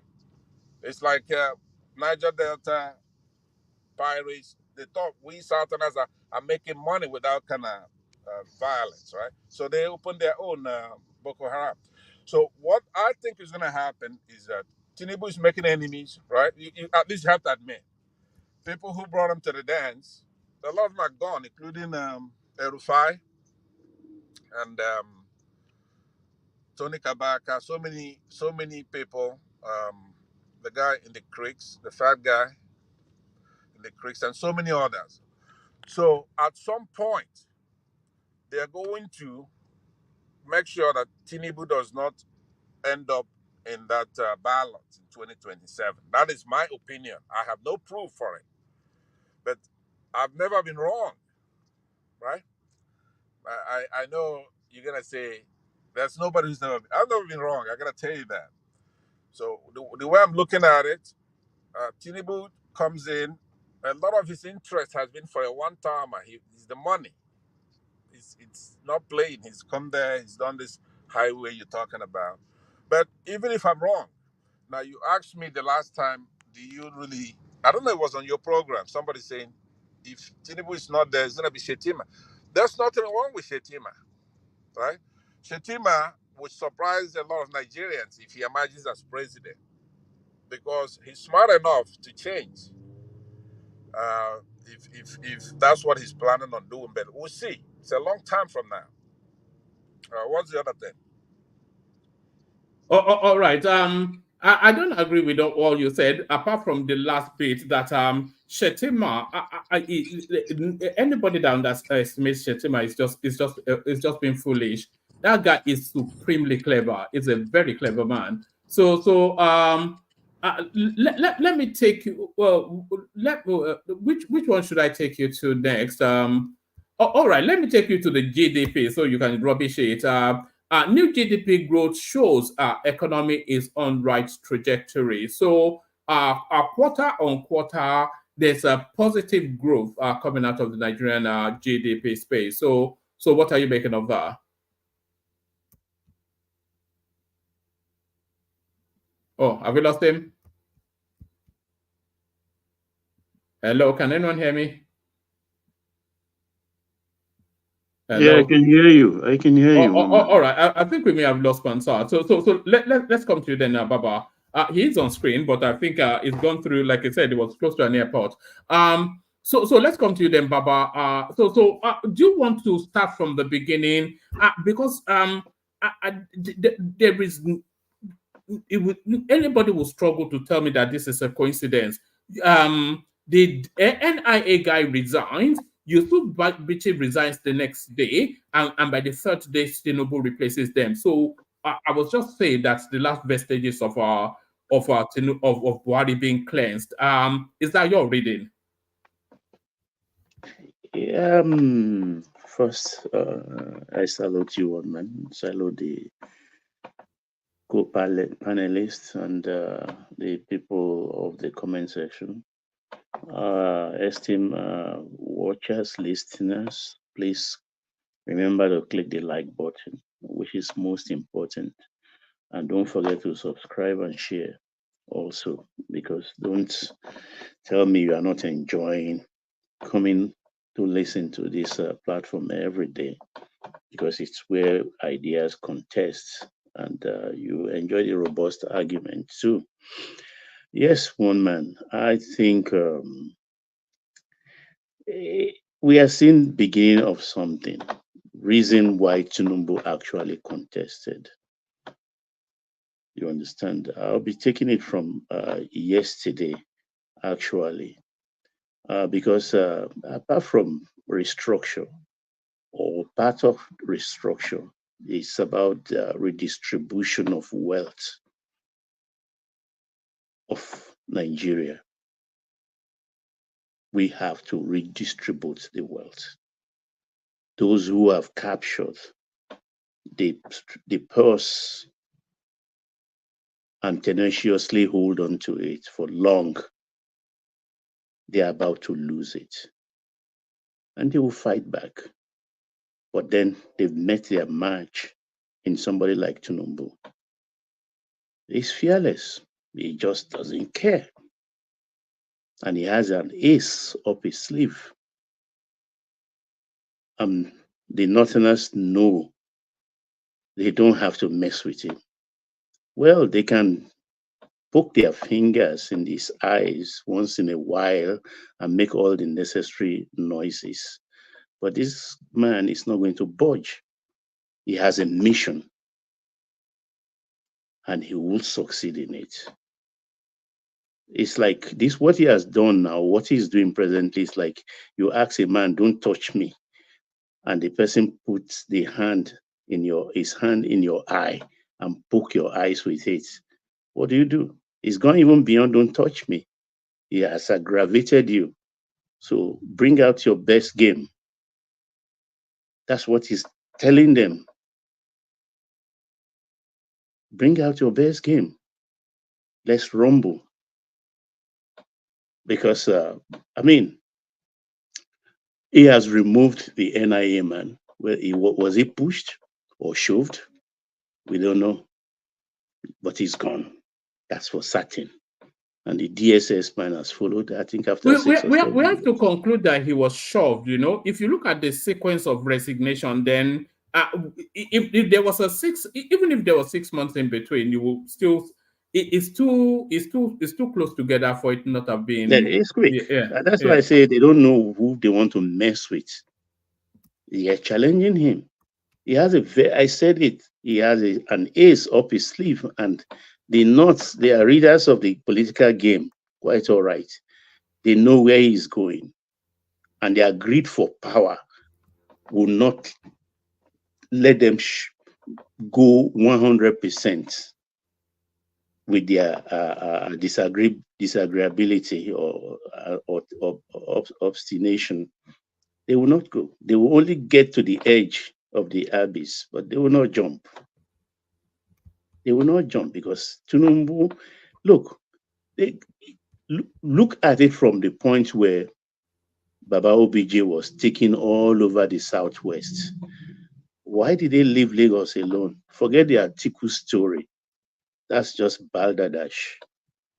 Tinubu called Baba OBJ when everything was pointing to the fact that they just want to swallow the Southwest. He wanted to do it to satisfy the Northerners that, yeah, I can capture my place. When he was being challenged for being a president without having his base behind him, he called him. They had a discussion, and he told him what's going to happen in Lagos. And people around OBJ told him, man, slow down. You've done more than enough. Just leave this guy alone. And they've continued that fight even till today. Remember, within just 12 hours, less than 12 hours, they changed the national anthem. They changed the national anthem, and it's been systematically dismantling all the things. The way Tinubu is going, it's almost as though he doesn't have ambitions towards a second term. I'm struggling to understand what strategy is in play here. You know, I will tell you, woman. The people that drove him into office is slicing and dicing them at a decent rate. And even this NIA guy, Mohammed, somebody is actually telling us now that it's from Kwara. So all of the security spaces, bar Nuhu, Ribadu, they're southerners. Yeah, you heard him. You heard what he said in Abeokuta. He said, I told Buhari, when you get there, don't forget the Yorubas. Because the Yorubas suffered under Jonathan. And for 8 years, Buhari did the same to the Yorubas. The Yorubas were absent for a period of about 14 years in government. 14 good years in government, except you want to lie. Let's put pen to paper and let's look at the aggregate proportion of the positions, the important position in governance in Nigeria. Yorubas were absent. So he knows what he's doing, and he's playing on the grid. Why he's going to do the second time, let me tell you. He's playing on the grid of the Northerners. In 2027, he knows definitely a Northern candidate will not work. Will not work in the sense that Shetima is there for the Northeast. He knows if Tinubu completed his term of 8 years, he will be next in line. But the bulk of the votes are in the Northwest, though. If you look at the traditional voting spaces, it's Kano, Kaduna, Katsina. You know, those votes, they shape the presidency. They shape who sits on Aso Rock now. They shape and those are the spaces it's moving against. And what has technology done to those population in Katsina, in Kano, Kaduna? What did the last technology of INEC did to them? Those places were places where you get 1 million vote for a candidate, you get 2 million and things like that. Was that the case in the last election where we have No. Kano still delivers significant numbers. So there was nearly 2 million votes coming out of Kano. Far less. I can't remember exactly, but I know it was a bit more than 1 million, but it used to be 2 million plus. And as we go ahead, fine-tuning the electoral computer system, it will be less. Forget what they come up with. The Northeast is there. They will vote in numbers because it's in their interest that if Tinubu completed his second term, it will be their turn, despite the hue and cry from the Northwest. That is one. Two, don't let's beat about the bush. Hassan is in the comment section. He can come and dispute this. The North are not ready for a Southeastern president. No, I'm saying it with all my knowledge of the Nigerian political space. Yeah, Baba, the Southeast is out of the equation. So, because there is only one name coming out of the Southeast, and that's Peter Obi, and I think that's already played out. But there's Goodluck Jonathan though, so he continues to be a recurring decimal. But I just think Tinubu is playing some sort of high risk game, sort of I don't know if unless he's able to towards the election persuade El Rufai to come back on board. I think he might find 2027 a struggle. Because I think they also have plans for him, by the way. I think in the build up to that election, we'll see a spate of insurgency, insecurity, which will be the theme that will lead into that election, because that's how they played Goodluck Jonathan. And I think that's what they'll play with Tinubu as well. It's not going to work in case of Tinubu. Jonathan had no ace up his sleeve, but Tinubu has one big, mighty ace up his sleeve. Which is what? Which is the Yoruba nation.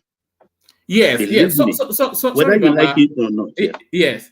Sorry, I didn't actually even want to interject you, but just to agree with you there. Jonathan had no base, and he was essentially an orphan president. He only had one little tiny state in the creeks, and that was it. But Tinubu has a whole ethnic nation, and outside of our ethnic nations, he also has political stalwarts that he has built relationships with. Is a more robust character than is more equipped for the fight than Jonathan, like you said. But sorry, carry on. Yeah, because a man, he waited for 8 years, another 8 years, 16 good years he waited. He was not just idle. He was amassing fortune, preparing for this day and time, which I take it back to the electioneering campaign and things like that. He prepared, well prepared. He made one or two mistakes on the day of inauguration or the week of inauguration. But you understand? But he's adjusting that, addressing that mistake, even though very difficult. For a man sits back, amass the wealth, plant, build bridges for 16 years. I mean, I don't have that kind of patience because I don't trust maybe I will even survive that 16 years. But if you have to respect him for him to do that,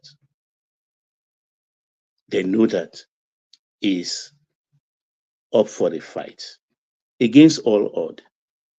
All odds. He won the primary until he was proclaimed the winner. Nobody can put his money on him specifically, assuredly, that is going to be the candidate of APC. Forget all the permutation. The chairman was against him. Buhari was neither here nor there. and a whole lot of them in the north, including Atiku, whom they brought up again. They want to rule by fiat. And nothing happened. He won. Because this is a moment of truth. This is a moment of truth for the nation Nigeria. You know, for them to get Tinubu out of that office, they have to take him out of there in a body bag. I cannot That's see the only way. They cannot take him out of that office is, alive. I can't see it. That is it. The people of Biafra are waiting. They are praying. They've been praying since 1967 that something will push the Yorubas to say, okay, we give up on this geographical expression called Nigeria. And with that, it's automatic. Within 24 hours. The Yorubas are the ones holding Nigeria together. If the Yorubas go on that ethnic nation fervor that we're seeing out of the southeast, Nigeria would not last 6 months. If going after it with the intensity of Nnamdi Kanu, and Nnamdi Kanu maintains his momentum, who is going to hold it? It's the Yoruba space that really holds that country together. If they say enough, then that country finishes. Yeah, and if you choose to offend them and they decide to stay back and say, okay, to your tent, O Israel, you are saying 6 months. I think it's just an overnight thing. The North cannot fight on two fronts. They can't open two fronts of battle. It's not going to happen. They wouldn't even be able to take on the fight. So who would they be fighting? So that's exactly what I'm saying. When the country says they are no longer interested, they'll just, it's just the terms of disengagement that we will get into. But Baba, for the benefit of the panel, let me move you on to another topic. Do you want to speak to Bode George versus Atiku Abubakar or Madam Ngozi Okonjo Iweala saying Nigerian politicians weaponizing insecurity to make Tinubu look bad, which is something that I think a lot of people see happening on a daily basis. Nigeria's GDP growth 3.19%. So quarter on quarter is just experiencing a positive upward trajectory, much to the chagrin of the people who would like to see otherwise. Candidates under 18 will no longer take WAEC exams. This is the federal government trying to stymie talented Nigerians. Yes, so yes, any of those? Yeah, I'll talk on the Atiku and Mrs. Okonjo Iweala. All right. Let me start with Chief Bode George. He spoke truth. The truth, absolute truth, he spoke. There is no arithmetic that will have made a Northerner or any justification after 8 years for another Northerner to rule us for another 8 years in Nigeria. It won't happen. It never happened. It never happened. Here is PDP. They are ready with their own candidate. Wike, whether you like him or hate him, I mean, he has done his homework. He has been with PDP all his life, never strayed, never contested under any other party. And he walked his way with Tambuwal, gave Tambuwal money, promised him the vice presidency. They were on a roll. And on the day he was to achieve his ambition, Tambuwal break bond and sided with Atiku on that ground that night. And Wike lost. Because that is what they not do. They will always side with themselves. And he contested. There is no way he will have won. And if he had won, there is no way he will have ruled that country. Because no Southerner will stand for 16 years of a Fulani rule, coming from where we have been coming from all these years since independence. So, but they just spoke to him the truth and told him, you caused all everything that is afflicting PDP today, Atiku is a cause. Because he's gone out of PDP twice and contested under different banners. So he's been to the extent that he has now been labeled serial contestant. So you can't intimidate people like Bode George. He a military general, educated, a Lagosian that is worldly in attitude. There's nothing they can do. He has told him. If they like, let him bring him again in the coming election. He will fail. But as far as I'm concerned, PDP is gone anyway. It's a house divided against itself. 3 factions. How can they stand? So we are witnessing the disintegration of PDP, whether we like it or not. Let me go to Mrs. Okonjo Iweala. There is nothing new she said that I've not said on this platform before. Nothing new. That the insecurity in the north is mercantile. It's mercantile. They've turned it into a trade, even including the IDP camp. It's all about money making. They are sacrificing their people. They come out now to tell us, oh, their people are suffering. They turn them into beggars. They now give them palliatives and things like that. And I ask myself, oh, it is the palliative that's making them poor? Or you are angry that somebody is feeding them? Like you were angry Jonathan was educating the Fulanis. You see, the North, whether people like it or not, I will speak the truth to the North. And those who know, they know in the North. The game they are playing has reached its head and cannot go further. You plant in agriculture to feed the nation, yet you cannot plant enough grass for your cattle, to the extent that you have to shift your cattle to the south to damage the small farms we are doing there because the grass is available there. Don't you have grass in the north? Can't you plant grass if you don't have it? You said you have more expanse of land than the south. Good. Plant grass, keep your cow in the north. You should not make them go into the south and start destroying little farms we are trying to nurture. They know what they are doing. They are very, very clever. But they are unraveling gradually. They are unraveling gradually. And there is nothing they can do with Tinubu at the helm of affairs at the moment. I pity a southerner who is not going to tell a northerner the truth or trying to be politically correct. I don't want to be politically correct anymore. I want to speak it like it is.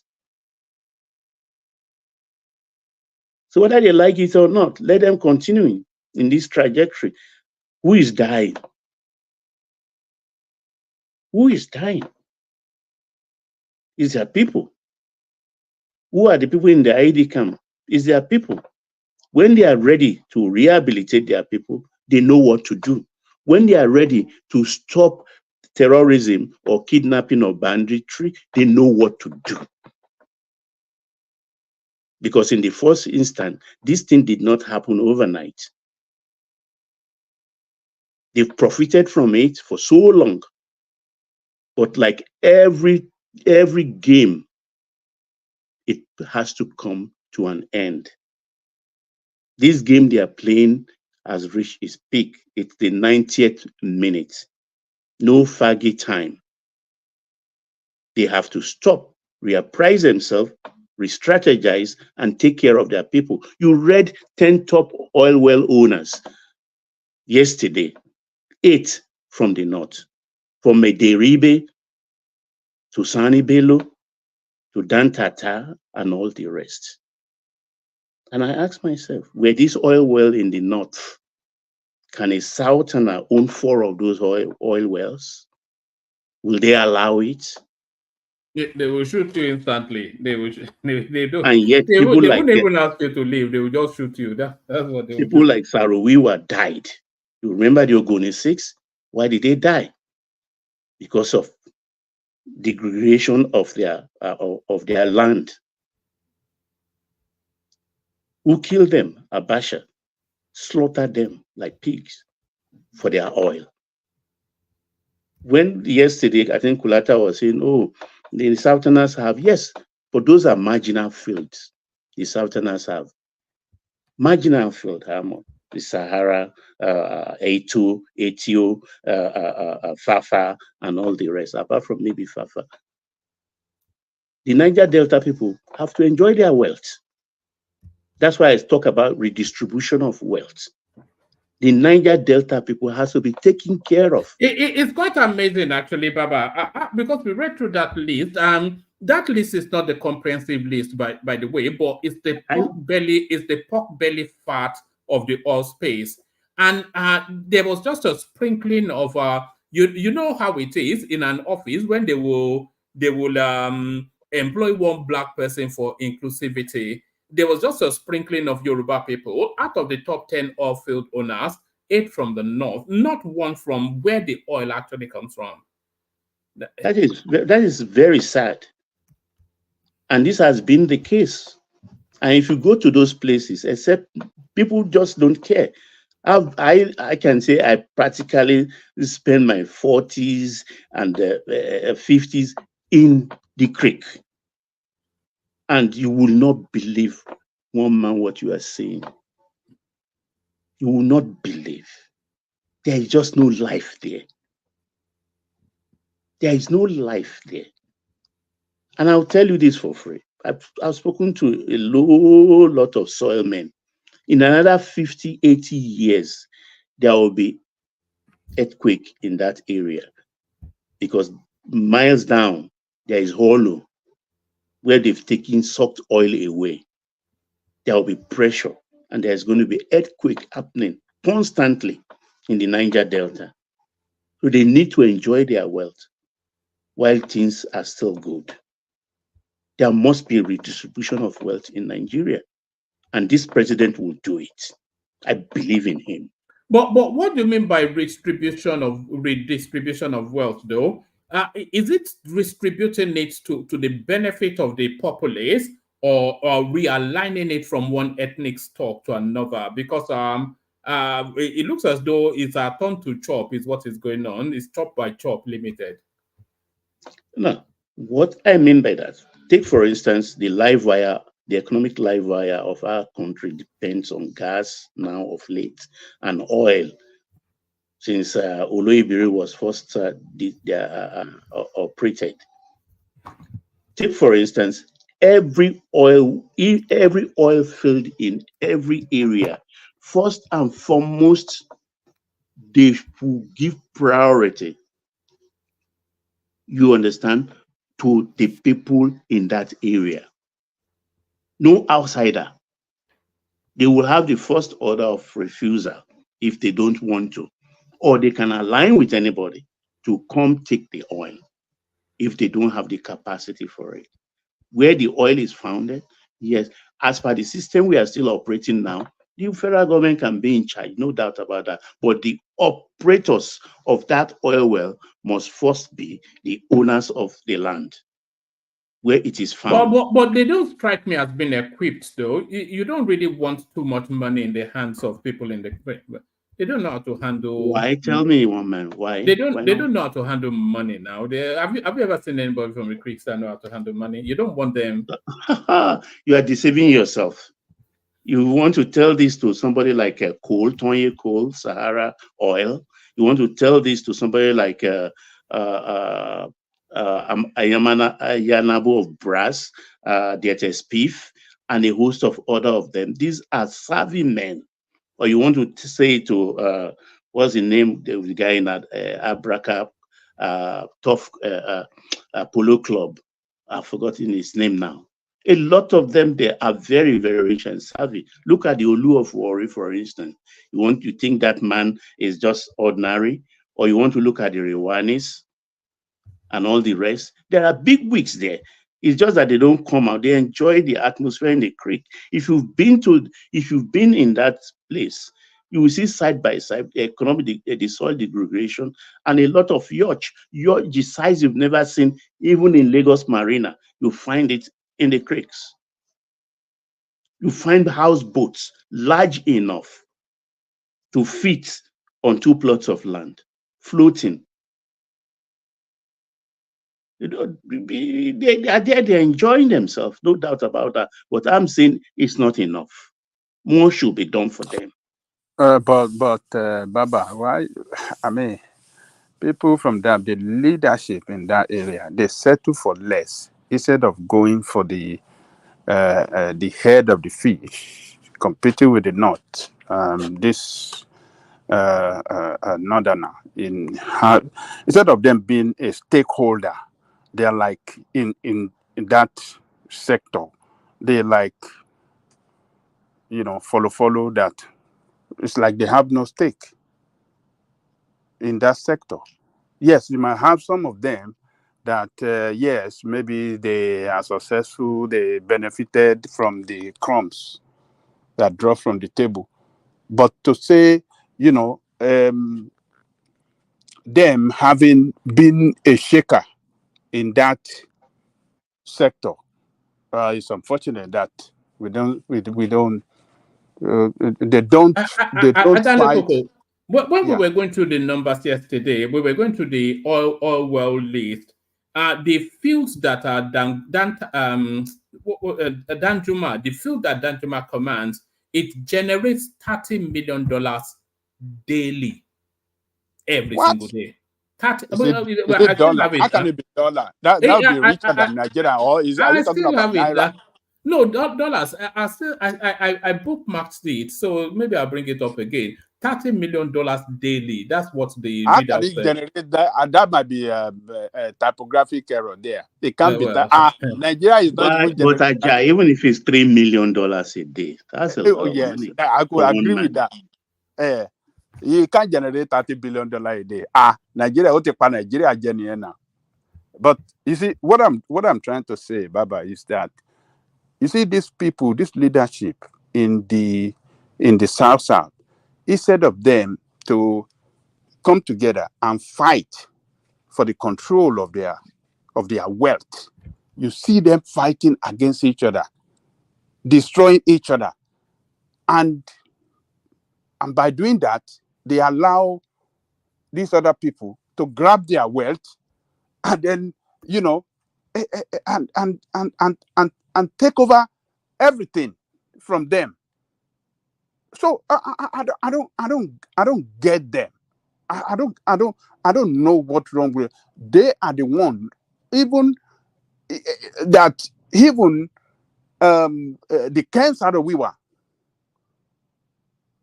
A lot of them were even against Sararuwa back then, because what Sararuwa is fighting against, they were eating from that rot, and they don't want Sararuwa to come. So they somehow sold Sararuwa for Obama for Abacha to buy him. So the leadership in that area, I don't know what is wrong with them. They don't represent their people well. But that's what I'm saying now. When I was saying that they can't handle money, I was saying it somewhat tongue in cheek. Too harsh. But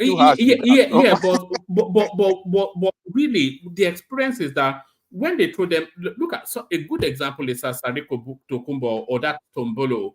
When they throw them a little bit of crumbs, maybe $30 million, then they go and get a few wives, they marry their cousins, and then they go and do big. That's all they need now. So they don't understand the bigness of what they can, These people from the look at even the structure of NNPC. One man, look at even the structure of NNPC. I think Tinubu have to do something about it. Look, Abba Kyari from the north is the group. Is it the group managing director or is the CEO? What's the position he occupies? Yeah, it's a CEO. Yeah, CEO. The finance director is from the north. You saw him, that one. I was challenging that day that he was talking rubbish. He was saying shortfall for subsidy. I don't know the nonsense he was talking. The finance director of there is a northerner. How can a country, how can they grab all the top position there? Why should that happen? It's been like that from the time immemorial. No, when Obasanjo came in, remember, I know you are very good in that space. You remember when Obasanjo came in 1999, it dismantled that place. The person that was at the top, he said, he got this, what's the name of this man from that region? I can't remember the name now. Which one? Where is Obaseki, maybe Obaseki, or what is his name? So be the group managing director of managing director of NNPC then. NNPC. The northerner that was there, Obasanjo said he does not merit that position by his qualification. So a person that does not merit it, how can he direct? How can he shape that place to work well for the country? It took him down. And he put, I think it was Obaseki, what's one kind of name, if I can remember very well. I've forgotten his name, but I know it's South. South, yes. I think it was Obaseki. He put him there at the head to replace him. And he did some little reorganization back there. I can remember. So, I don't know for those leaders from that place. That place should be better than what it is. They are suffering. And I've said this several times here. If you look at is it Funso Kopo Lopo? No, that's not the name. Yeah, that's not him. If you look back, 1999, 2000, I think it's Obaseki, if my memory can serve. I've forgotten the name. I'm just racking my brain. All right. Let me just make a correction to something I said earlier. I said the Danjuma field was generating $30 million. So that was incorrect.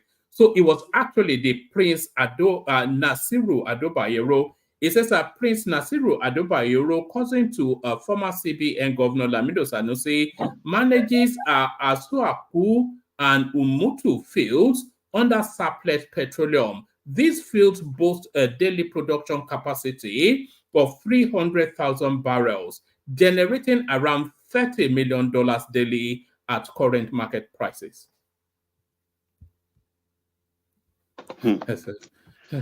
30 million is not easy. 1 month, $30 million. Yes, you know, but you know when that's in full capacity one, and then that is minus costs too. So, but still they'll be taking.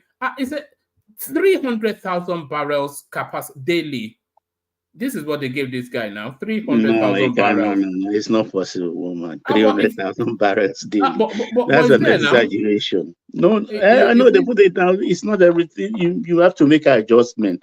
300,000 barrels every day from one single well or a field. That's a stretch.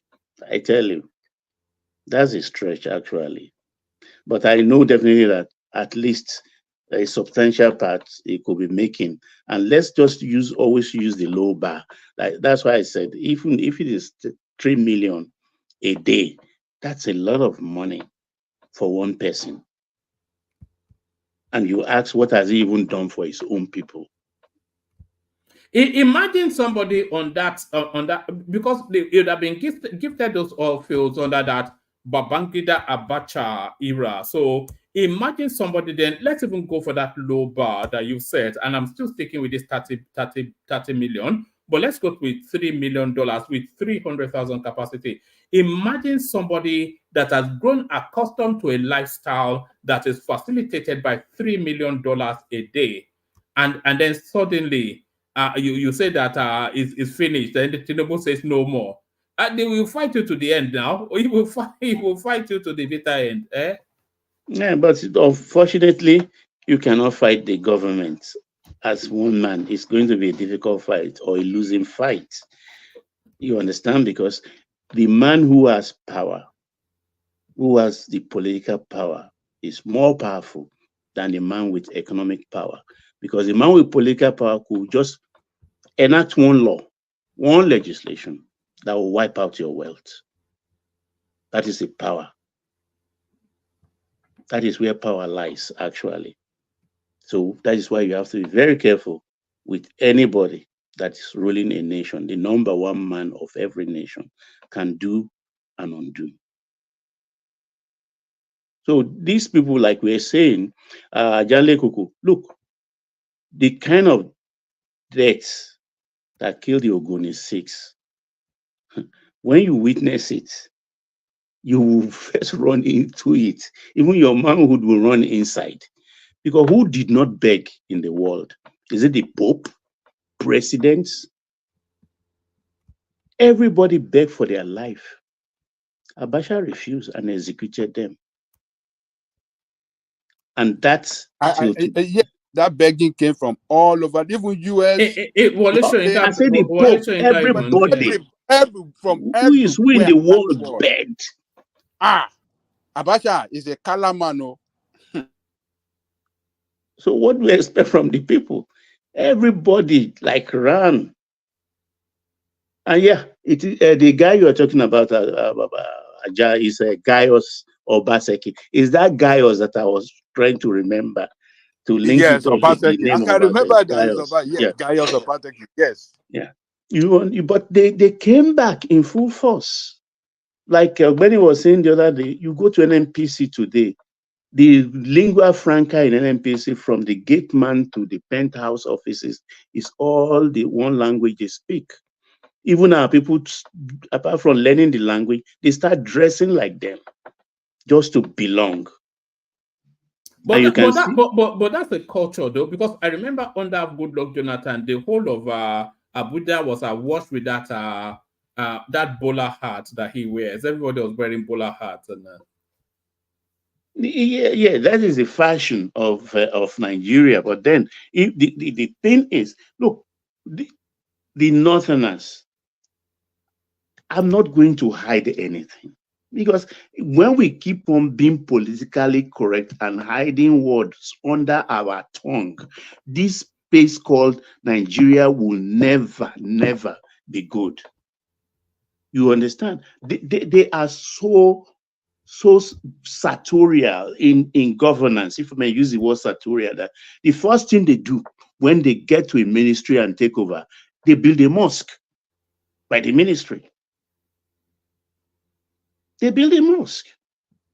So everybody wants to go and belong there. And these mosques they build, even the Baba Adini of Yoruba land goes to that mosque. He cannot lead in prayer. He cannot lead in prayer. Anybody can come and dispute it here.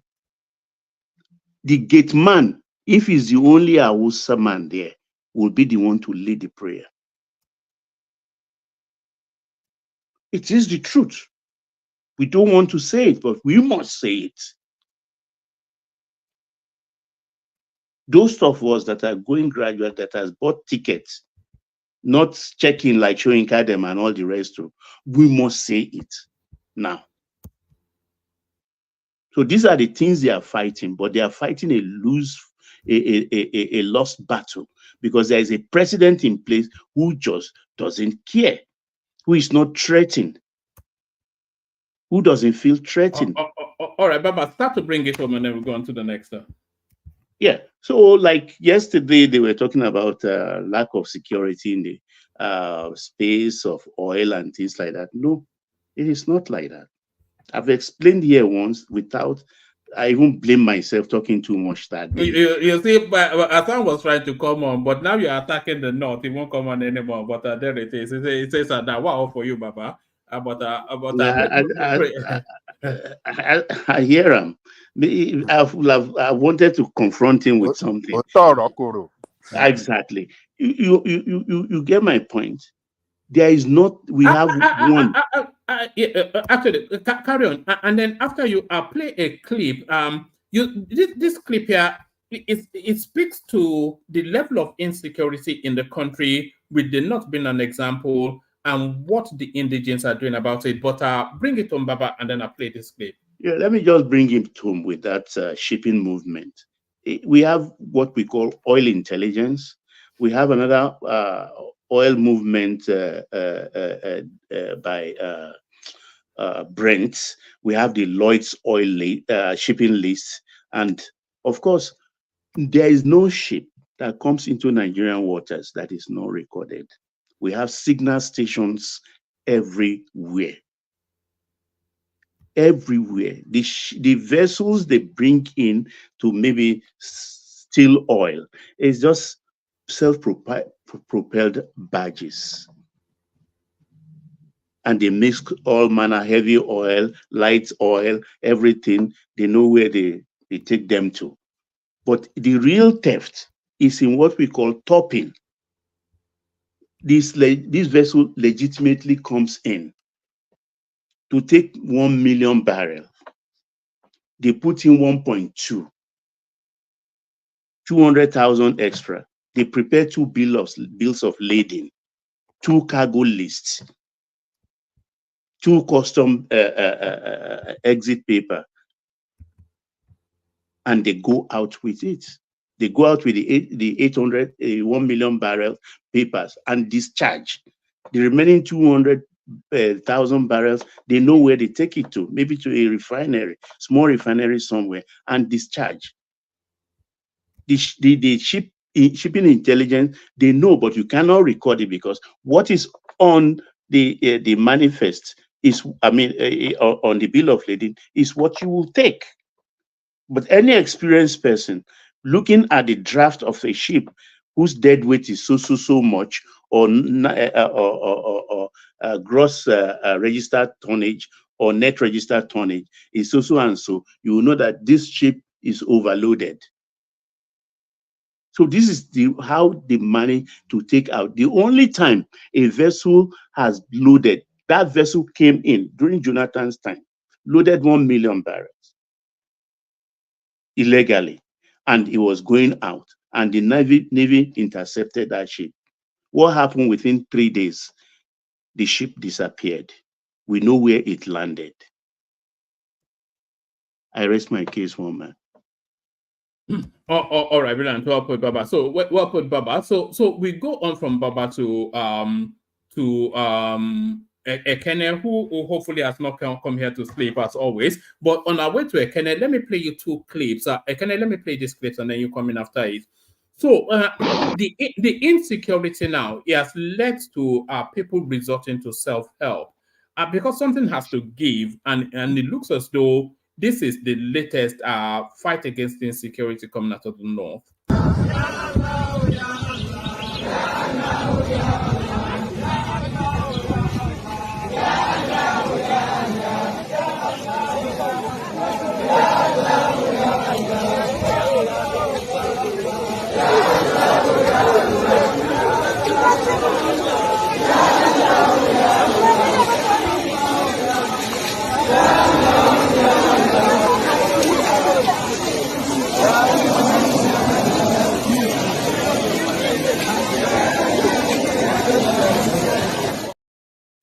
So what you are saying in that clip, residents in Sokoto State trooping out in their force to the dens of those bandits. That look, if you are going to kill us all, we'd rather die on our feet than live on our knees. So that's the mass of people Sokoto State going to take on those bandits frontally. It says ending banditry, residents troop out to bandits hideouts in Sokoto. So if Tinubu cannot protect you, then you protect yourself, I suspect. But it don't reach that level. Let me play you one more, which is somewhat of a light-hearted one. Somebody sent this in, and then you come in after it. The key to heavenly escape. What you got on here?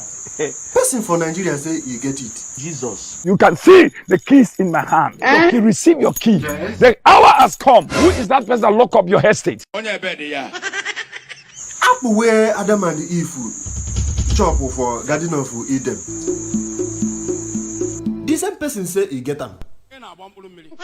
Look at your apple. Hey! This pastor is already in Bermuda Triangle. 112. Before Fish way Jesus chuku hand for the mouth. Come out money. You get it. Jesus, miracle fish. Oh God, you are possessed. And he want to sell it. You are tolo tolo. We want to sell them out. This man knows something. Fish you want to sell it. Did it belong it for you? English grammar. Yeah. Israel and you are Titanic. Jesus fishes. We want to auction them. Which one are you smoking? Give it a market woman and you come, you take. Oh, Jesus. Your market will going to increase. Where is your certificate? He's serious. He used these stones. He sent them from heaven. Is your marriage stagnant? Is your business stagnant? What shall we do? You come and grab this stone. Hey! Jesus says, boy. Online vendor You need Jesus. Jesus. You need deliverance.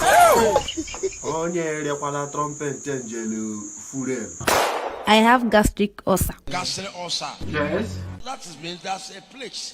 Gas is the Jesus. I am here to take over our list. So that's the 419 pastor for Funwa that is just aggressively just looting people there in Bayelsa State. So there he is, Pastor 419.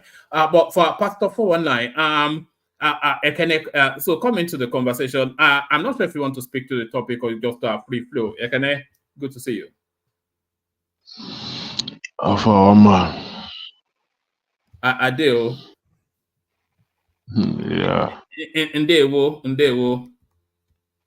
Yeah, dalo one them shake. Yeah, shake. Shaken now.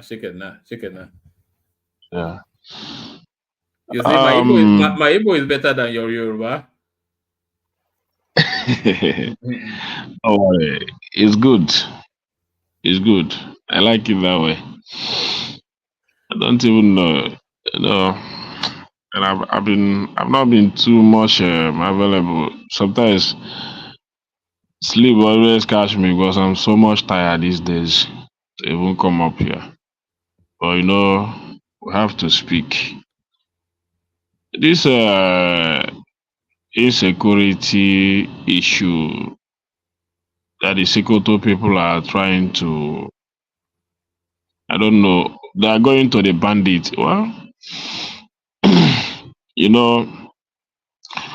whatever they have to do to protect themselves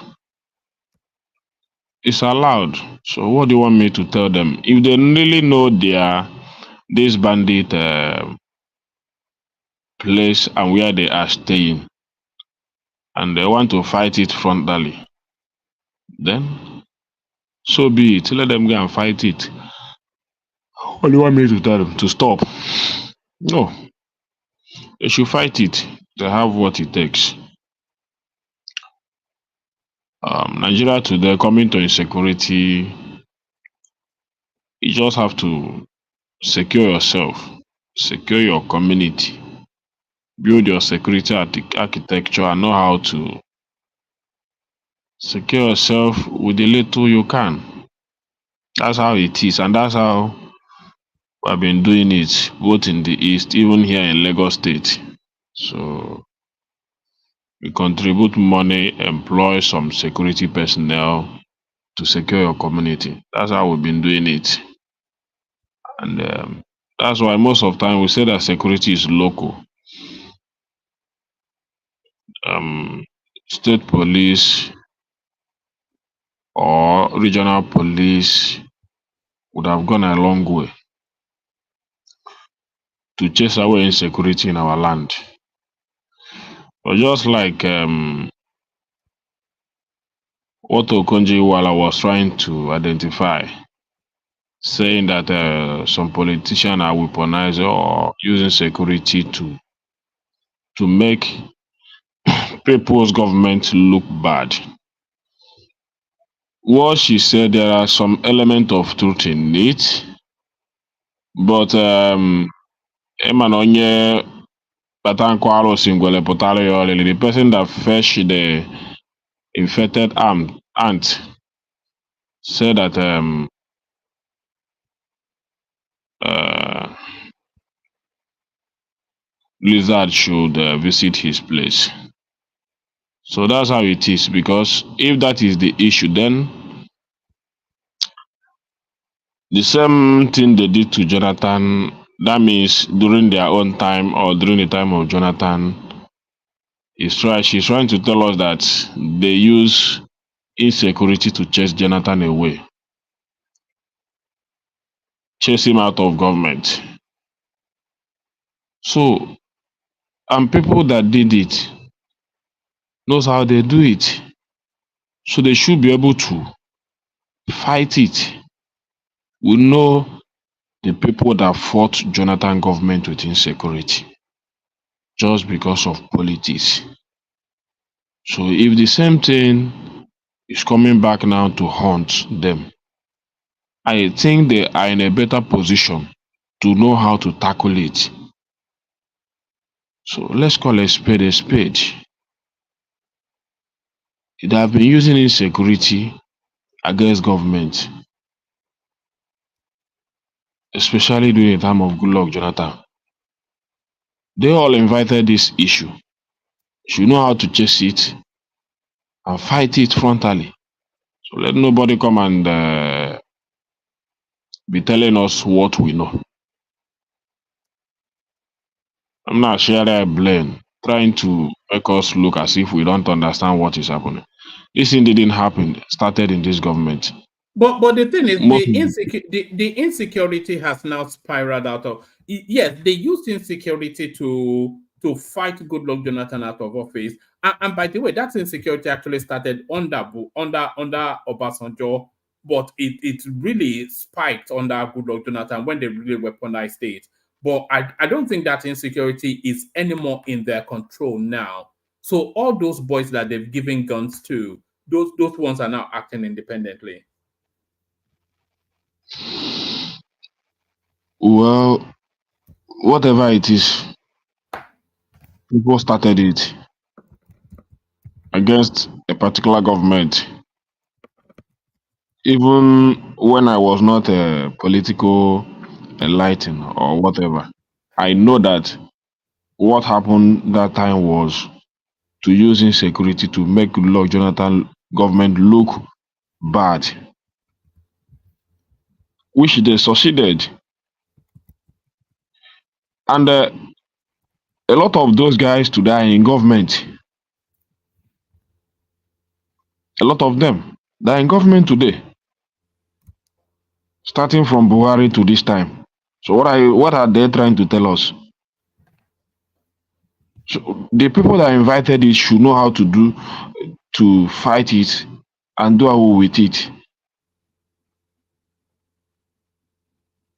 Oh, is she trying to come and tell us that we don't know what really happened then?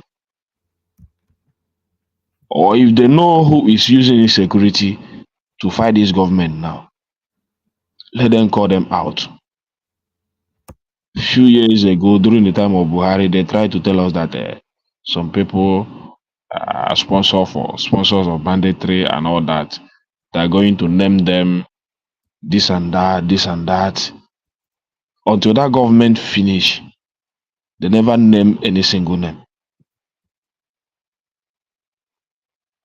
But they claim that they know them. They claim that list of names were submitted to them. You see the way they are arresting all these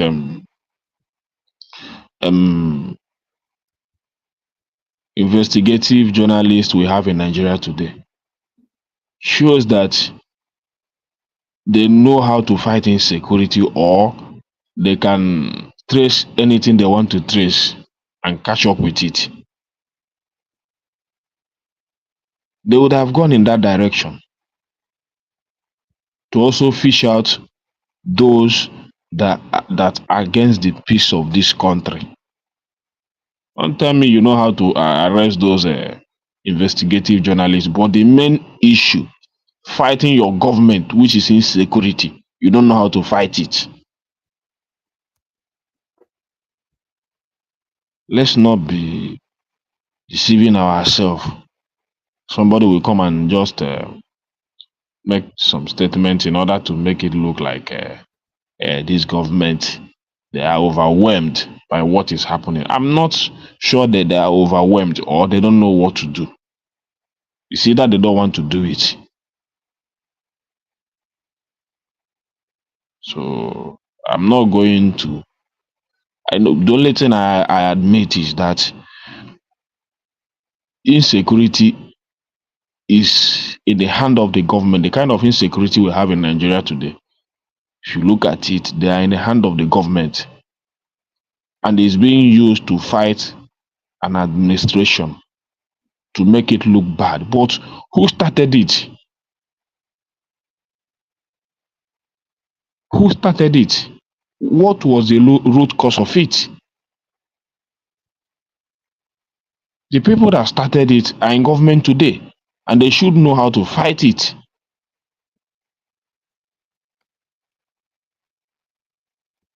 They should know. The major problem of our economy today is insecurity. Everything, all the challenges we are facing today started from insecurity, and they're still causing a lot of problems. Or should I come and be jumping up because it's an Okonjo Iweala that made such statement? Should I come and be clapping for her or be having pity when I know that such a thing started at a particular point in time just to make a man's government looks weak in order because of some nonsense politics we are playing in Nigeria, unguided politics, quest for power.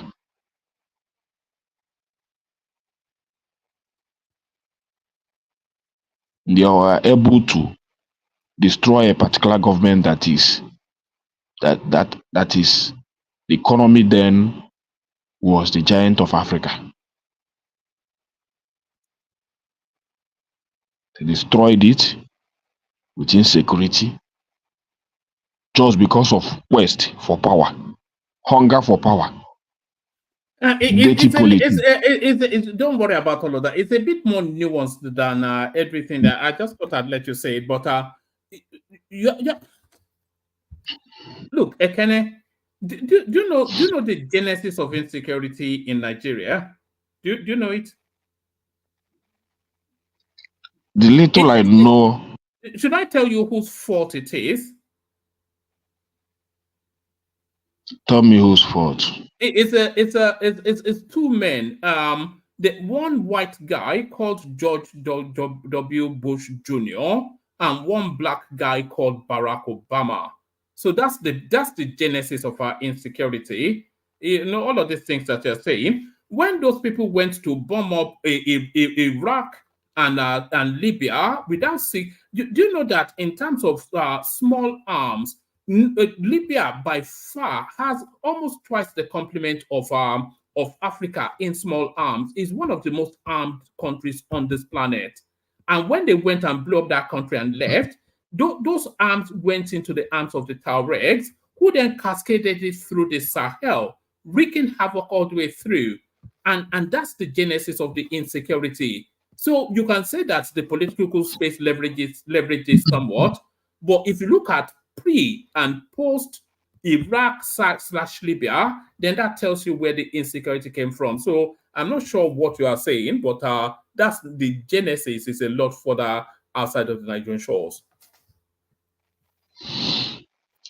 Well, you will not be sure of it, but I speak from where I experienced it the most and how it affected the government the most, and when it was used to fight the government the most. So that's what I was speaking for. I was speaking at. So, and the point still remains that if the government really wants to fight insecurity, I think they know where it is coming from. They should stop disturbing the people and do the right thing. do away with insecurity in our space.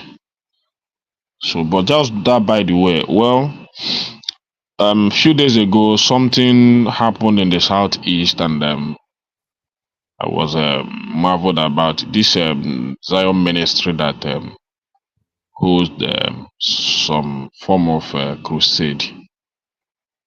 And Ekene, your voice is a bit low. Can you drink a bit of Red Bull? Do you have Red Bull next to you? Drink a bit of Red Bull. am I clear now? Yeah, carry on. Is that evangelist a bouquet or something? A bukar? Yeah, Ebukobi. Even though most of the time, people are speaking against these prophets and pastors these days, but what he did inspired me a lot. I don't know why. Sorry, was he not the one that said he wasn't going to be taking money from his congregates anymore? I think he said that a few months ago. Well, I don't think so. But pulling such crowd in Ngobala in Imo State marveled me. I never see such crowd in a gathering before called a crusade. I never saw it. So I didn't know how he managed. What did that tell you? Oh, it tells me a lot because we are talking about insecurity in the southeast and all that. But with a cry of insecurity and all that, he was able to pull that crowd. No life lost, no insecurity, no shooting, no bad news for some days. And it's not just a one-day program. I think it's about 1 week or so. And people from every corner of this world attended it.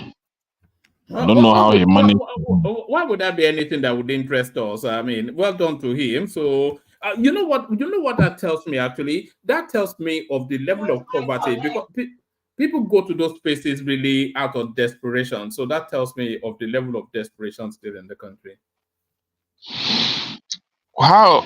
However you put it, but if you know that the environment that he did that program, that thing got bala.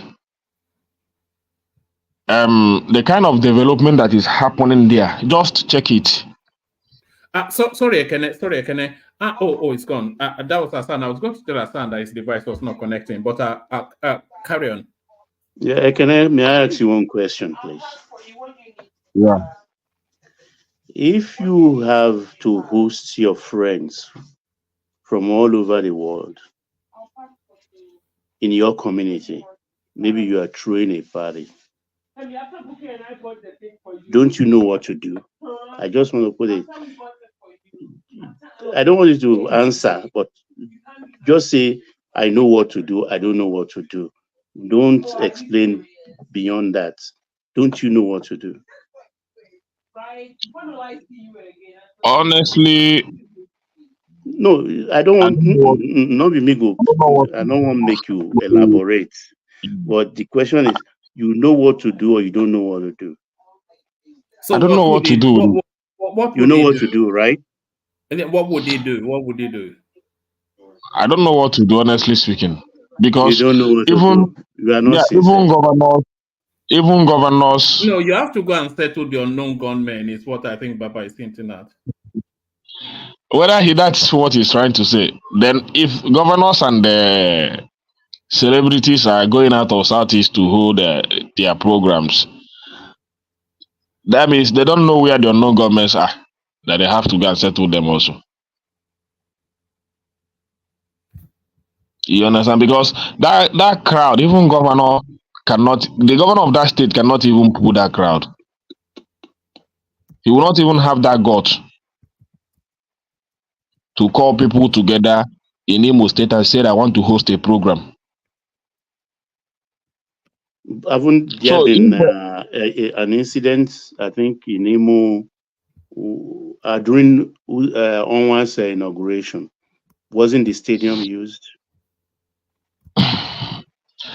well, that is the normal program that comes up, which is very difficult to. Can I take us to the politics of it? I'm lost in whatever it is you're saying somewhat. I'm not sure I'm fully. So the politics of it is You are the talking kind of about a bubeike or a bouquet something. yeah, the politics of it is the kind of message he preached, the encouragement he's trying to give people to be bringing investment home, and people are buying into it because the most important thing is that environment now, because he's planning to build schools and all that in that environment, trying to make it more developed.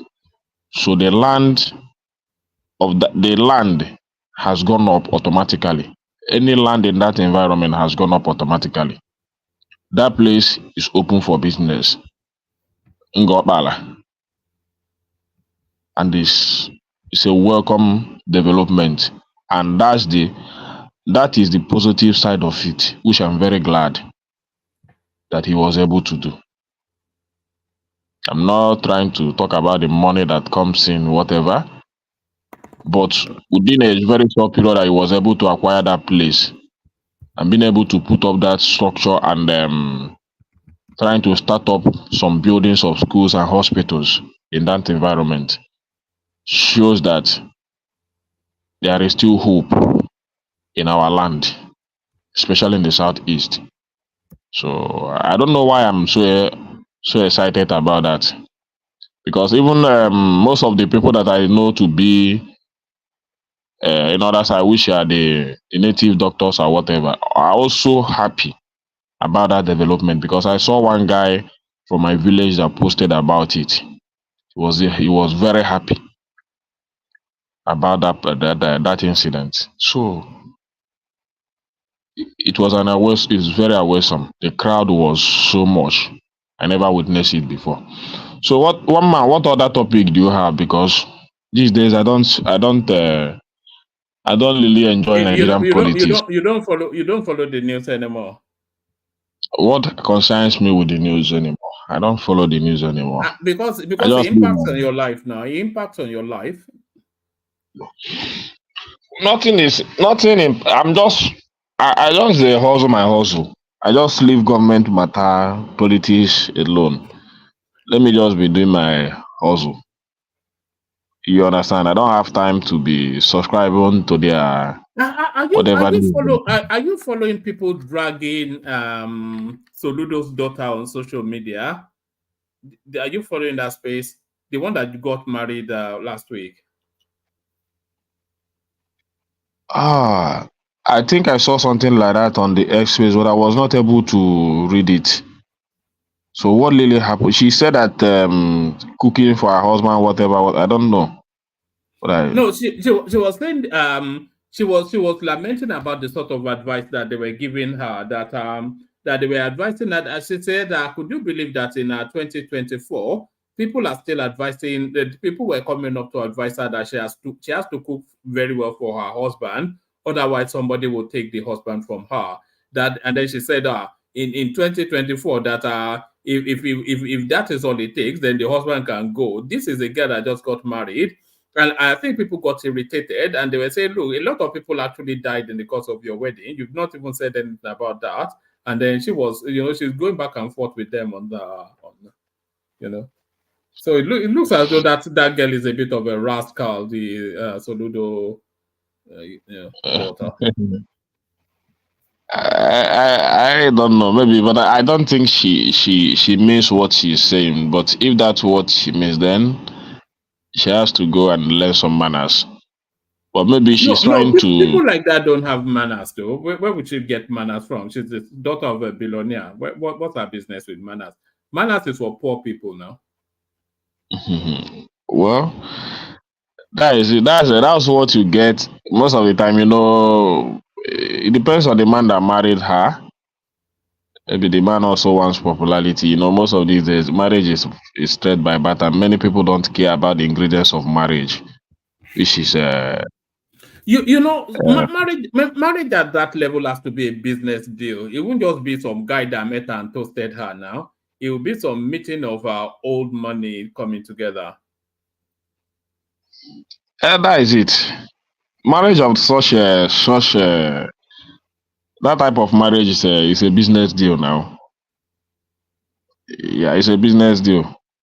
So I've met someone before that is very rich and all that. So and most of the girls, when they have a little thing in their bank account, they think that all men are just coming for their money. So when she started to talk rubbish, I tell her, man, I don't have anything to do with your money. Me, I'm very okay. So go sit down with your money. I just love your stature, love you. I just want to have you and enjoy ourselves. So if you're not ready, just go. I don't care. So, but some men, I don't know why. What do you mean that you just love her stature? Look at this guy. Is that next time say you love her personality? Don't say you love her Ikebe now. Why would you be saying such a thing? It depends on the You personality say I that love your she. you say I love your personality. Don't say I love your stature. Now No, what? I don't. I will not. I will just tell her what I will just tell her straight. So because I know character is very difficult these days. So if I found it, then I'll have it. If I don't see it, then I just know that's how it is. But a woman coming to brag about money in my face is a no way for me because me, I believe in myself. Even if you have your money, enjoy it. I still know my responsibility. So that any day that you insult me as a woman, I will also have the right of my manhood to exhibit on you.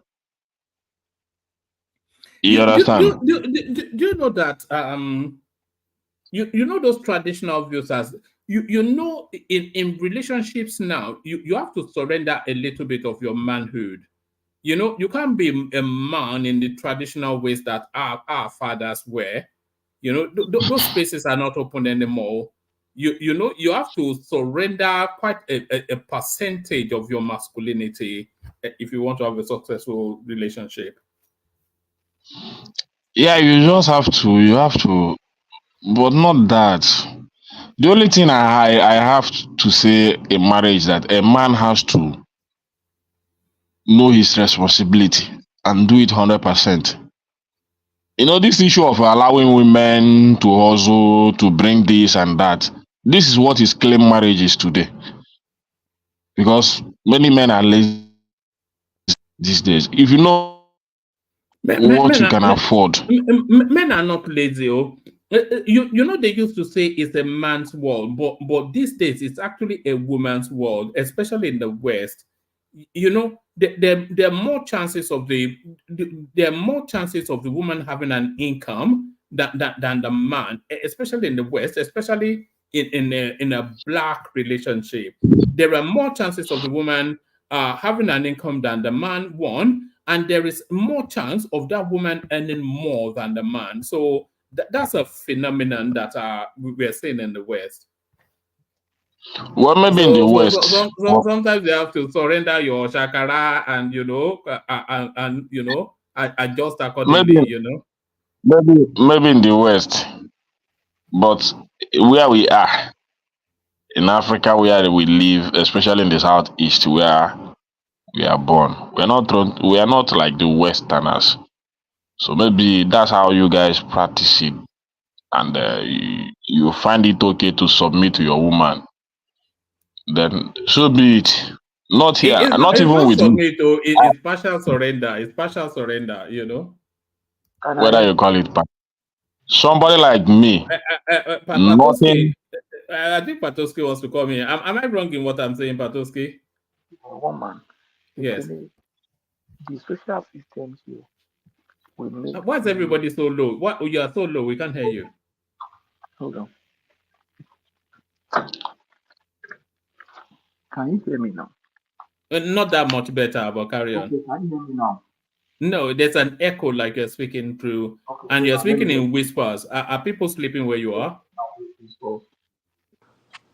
Okay, I think you will hear me No, better no, now. that's it. That's it right there. Yeah, that's good. You see, Yeah. I think you see in the West, the social structure in the West will make you as a man give up certain things. Because if you say you want to do it alone as a man here, you will just die. And Nigeria is coming to that point with all the subsidies removed, with all those things removed. Now, to even rent a house, you are going to pay millions. So tell me how, as a man, you want to be able to do that alone. You can only go a little far. You will need help. You understand? If you try to, you are here, you have a mortgage, you want to pay all the mortgage alone as a man, you want to pay the utility, you want to, with about almost 20% of your income going to utilities and other internet and everything.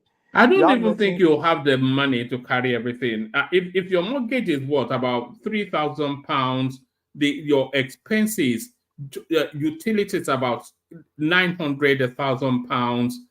So that's already four grand down. And then you want to do fine boy. Fine boy is what, a 2,000. You are not even eating.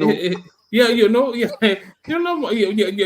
not even possible. Never mind, whether you want to. It's not possible. Nigeria is getting to that point, one man, when you will put fuel of 900 in your car. You understand? To fill your tank is going to be maybe about 30,000, 40,000. By the time you fill your tank twice or three times in a month, that's about 140 or 100 and something thousand on car alone. The electricity, then you buy a bag of rice for maybe 100,000. You won't go far as a man. How much do you want to make? You won't go. So it's coming to that point. It's not as if men are becoming lazy. No, that's what it is. And The in the most West, important of life is to choose your priorities now. So the only if way you is think if that, you marry downward. You marry downward in the sense that if I marry a woman who is not as educated as I am, so instead of living in if I'm living in Lagos now, instead of living in a place like Ikeja, I can decide to go and live in Mowe Bafo. She will even see it as we have a house in Mowe Bafo, instead of buying a new car, I can buy small Nigerian used car, not even Tokumbo. She will say, we have car, like that. Maybe we have only one car. She will just say, daddy will be using car or be taking her in one car. But if you marry your level, you want to buy two cars, and mind you, those two cars will use fuel. You don't want to live in Mowe Bafo. You probably want to live in Amu Wodofin, not the extension after Badagry. You want to live in Festac or my two. I'm not even looking at exclusive areas. Amu Wodofin is not an exclusive area. Now look at the cost of all those things. And then in the West, then I've seen that here in Canada. If you come to Canada with your wife, there are very high chances that your wife will get a job before you. Maybe you immigrate to Canada with your wife. There are high chances that your wife will get a job before you. While you are still busy doing your job, your wife will find it easier to transit into maybe corporate world and all those stuff. And each time lost in odd job is money lost and is gap between you and that woman who went into that class before you. And then mind you, when you are spending your money to pay bills, that means the woman has some money to save. When it is time to buy a property, the woman is able to make more down payments. Then you look like, you are not responsible. Time to make down payment for property has come. You are not making so much. No, all that African market, it can't work It's in the not West. possible here. It's not, It's going to happen in Nigeria very soon. Don't worry. Except you are married from village. even in Nigeria today, I'm seeing that that pattern now. People trying to marry a woman that has something doing just to support them and all that. Well, it is for people that have social idea, but the only thing I know and the character of a woman is that no woman will feed you a week that you will not feel disrespected. And somebody like me will not want to be in that shoe. You understand? So I don't pray for a woman to feed me even for a day. And if I found out that if you do that, you're going to disrespect me, or I'll just I don't even think you get it. It's not so much her feeding you. It's her bringing in an income to add on to your Whatever, income, you know, so that you can sustain a lifestyle. it is good if you have, it is good if you have somebody that understand what life is, a matured lady that understand these things, that this is just for the family, it's for both of you. But the characters we have today, especially in Nigerian women, is very difficult. So that's my own point. So instead of me to fall into that their trap, it's even better for me to stay alone, be living my life. I will not even condone it. So it's better stay All alone. right. All right. Take us back to the politics. Give us a little bit of a flavor on Tinubu appointing a new DSS NIA DG. So just give us about a minute or so on that, and then we're going to Ajahn Lekoko. Is it a man that just resigned a few days ago? No, two of them have resigned now. The NIA one resigned a few days ago. The DSS one, the Yusuf Bichi, he resigned yesterday. And as early as today, Tinubu fills their slots with Yoruba people, of course. Why are they resigning like that? I think they may well have been invited to resign.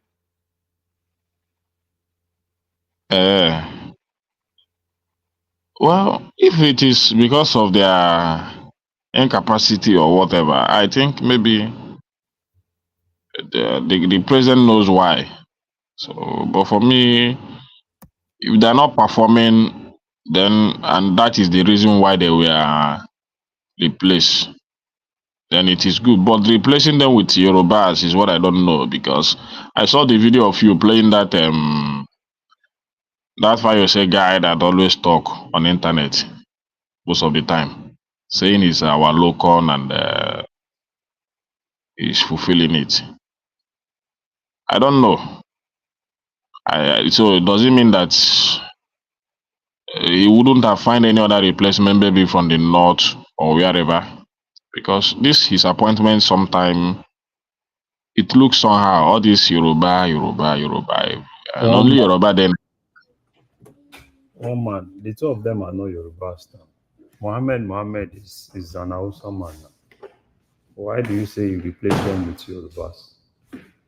Mohammed is from Kwara. So Kwara is Yoruba people. Most of them are Fulanis now. Even Tunde Diagbon na Fulani. Today Diagbon na Fulani. All right. But yeah, no, they are Yoruba people. Ọlọ́run Fúlàní ni. Ọláì Fúlàní ni. Báwo ló ṣe máa jẹ́ Fúlàní? Fúlàní jẹ́ ìdí àgbọn. Tó bá di tán ẹ fún mi ní 30 seconds kí n ṣàlàyé kí n lo time ẹ. Okay.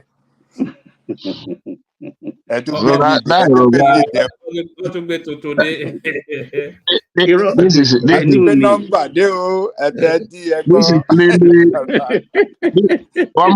really our local government, Yoruba local government. No two ways about it, and there is no way you can defend it. Ekene Ajayi's number 2 to Bichi. You want me to take number 2 come out?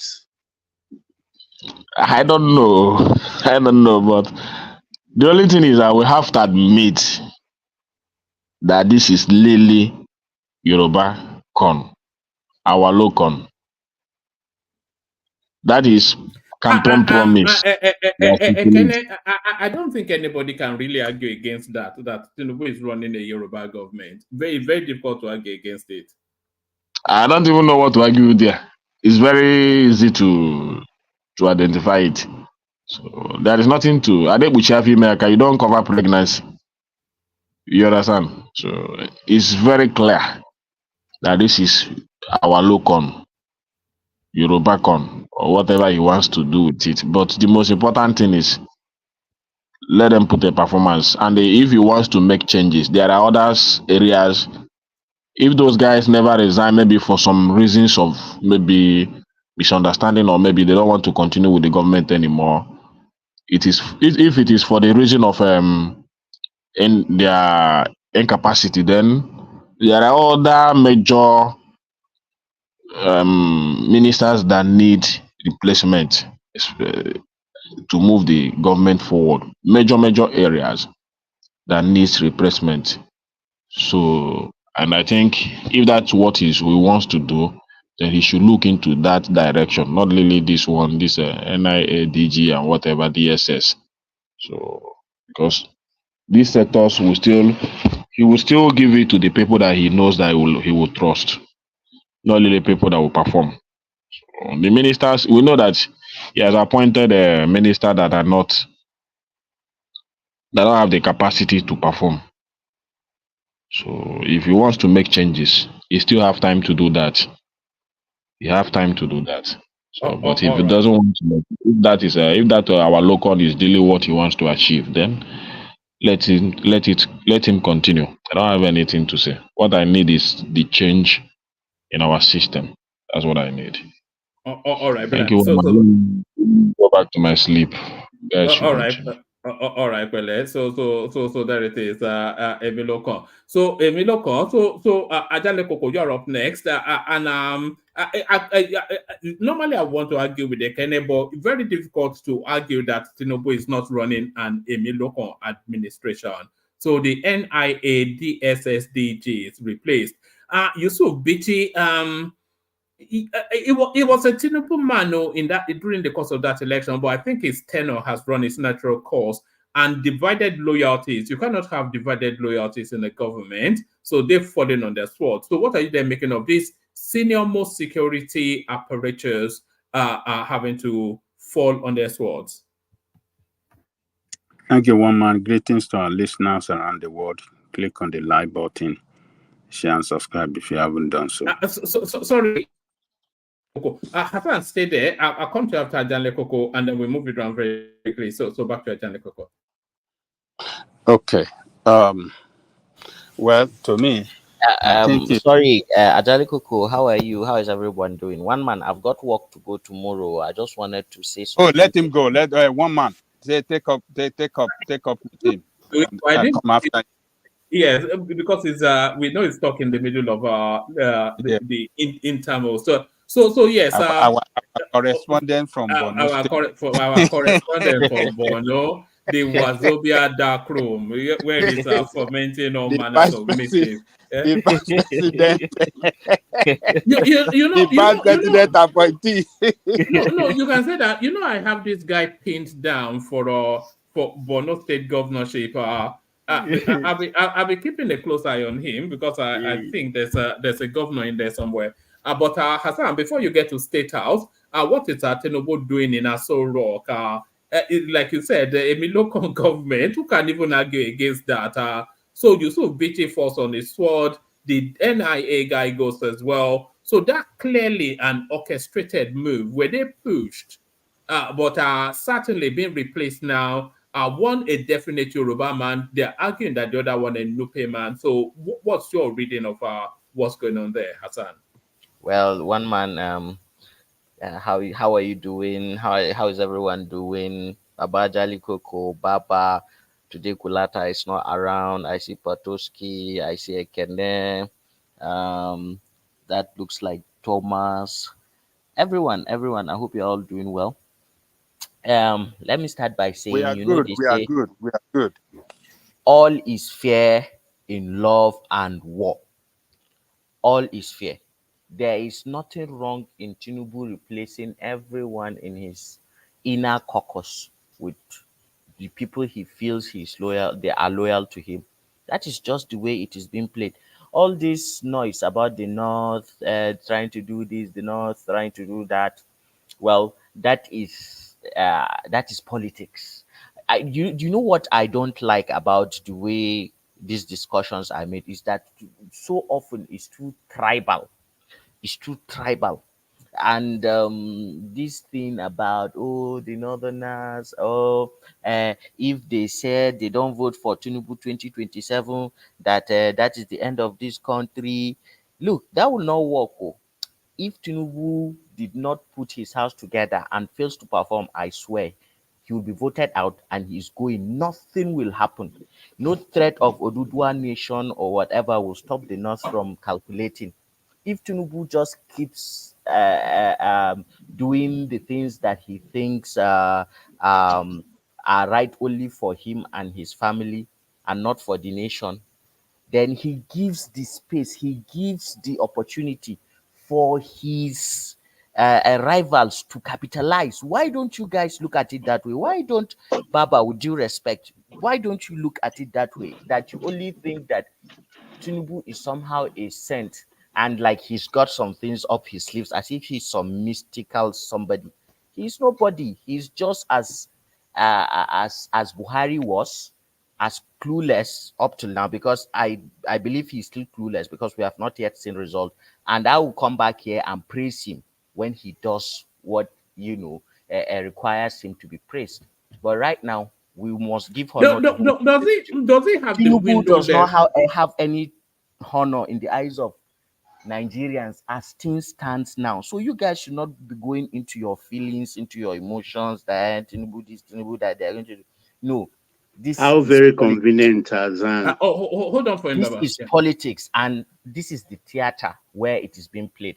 The policies that you implement, the mere optics of your government, these things have consequences. How do you guys not see that? Okay, I give people like Baba a pass. He's like thousands of miles away over the Atlantic Ocean, and he cannot relate. One man, I get the sense that well, Oh man, you don't give meet too me. Oh. much benefit of the doubt. I want him to flow a little bit, Baba. Yeah, carry on, Yeah, Hassan. yeah, I get the sense that you give your man the benefit of the doubt, and if I was in your shoes, I probably do the same, and that's okay. But I'm just saying that there is no, you see, this like threat of Nigeria falling apart or whatever. It will not stop from the political players from playing. Well, he is president. The North voted him in, and that is why they feel that they have a say in his government, and that is how democracy works. People who feel that they had a hand in bringing you into power feel that you. How strong is this sentiment that the North is turning against him? And by the North, I'm not talking about the everyday Joe. I'm talking about the power brokerage space. So are Not you turning getting the? one man. They are threatening him. Baba, I don't even. just yeah, yeah. Baba, I can I don't mute you even. for 1 second? Yeah. I So don't even. yeah, yeah, go on. Okay, yeah, I don't even think like the pressure from the North, is actually coming from the elites themselves. I believe they are. If the elites are angry, they are angry because they don't feel safe anymore, because right now people are angry, and naturally it is it is them that will be the first casualties. So come Is 2027. it people not feeling safe? Is it not the consequence of No. You see Buhari's that yes, not yeah. feeling safe. That's not feeling safe thing. Yeah, while it's true that people are not, but it's pure hypocrisy of the northern space and in trying to do politics. Like it's that's just it. Every northerner knows that Buhari failed to uh, take insecurity and take security to a certain level that it would have been at least bearable. He was able to do that in Borno, but in the northwest and the north central, the thing has just like deteriorated. So that is a pure power play, if they talk. But concerning the economy, concerning hunger and poverty, that you must underline that. If Tinubu does not change anything, if this is the environment, if this is the atmosphere that we are going to do the 2027 elections, he's not going to get any votes. Forget about Baba saying Northwest and Northeast. He's not going to get any vote from the North, period. I don't know for Southerners who will be hungry and still vote for him. Well, that's their cup of tea. But I know he's not going to get votes from the North, period. And if what Baba means is up his sleeves, is that he has other intention of bringing Nigeria down and all that. Well, I'd like to dare him to try. I'd like to anybody that has any fantasy of saying he's going to because you are staying in one country down there, so you are just dreaming, fantasizing about the breakage of Nigeria. It's not going to be easy for you. Oh. It's not going to be easy for you. Oh man, I have it right now. He mentioned my Yeah, name yeah, a yeah, couple of yeah, yeah, times. yeah, yeah, yeah, yeah. You have a right, but let me just land this point. So this thing about Tinubu somehow What of the power of has incubants? a lot of things. You see, and yeah, thank you, Ekene, for coming in with that power of incumbency thing. Um, the Nigerian states, you guys should imagine it as an organism that it's living. For everything that is living, it has T lymphocytes. You know what T lymphocytes are? They are your primary immune cells. They are your first line of defense. So Nigeria has internal mechanisms that it will protect itself from disintegration. There are institutions, Nigerian institutions, that you think maybe somebody has your tribal mark and he's wearing a uniform, and you think somehow you have his loyalty fully. There will be a point he will choose Nigeria over that ethnic group that you are thinking. At some point, the president will find that out too, maybe the hard way, if he chooses that destructive path. So, the voice of rebellion is nice, but the reality of the things and the drums that you guys are drawing, because Tinubu is not performing and people are complaining, you are saying, yeah, Nigeria is going to divide. Do it. Let him do it if he can do it. Hassan, Oh man, he says if he lands, I can come in.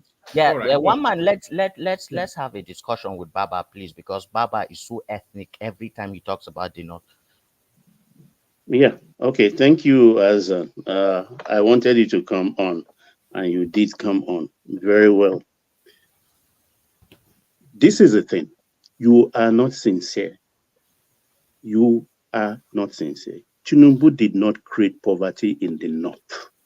Who said Tinubu created And let me poverty? finish. Let me finish. You gave me the Okay, time. sorry. Go You ahead. understand? You gave me the time. Did not create poverty in the north. And for 8 years, Buhari brought this country to its knees. I didn't hear pim from you guys. Not a word.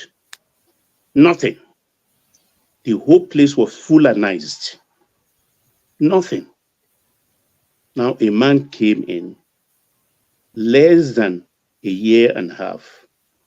I hear all the noises from your quarters talking about lack of educational facility, lack of food for your children, lack of health facility for your children.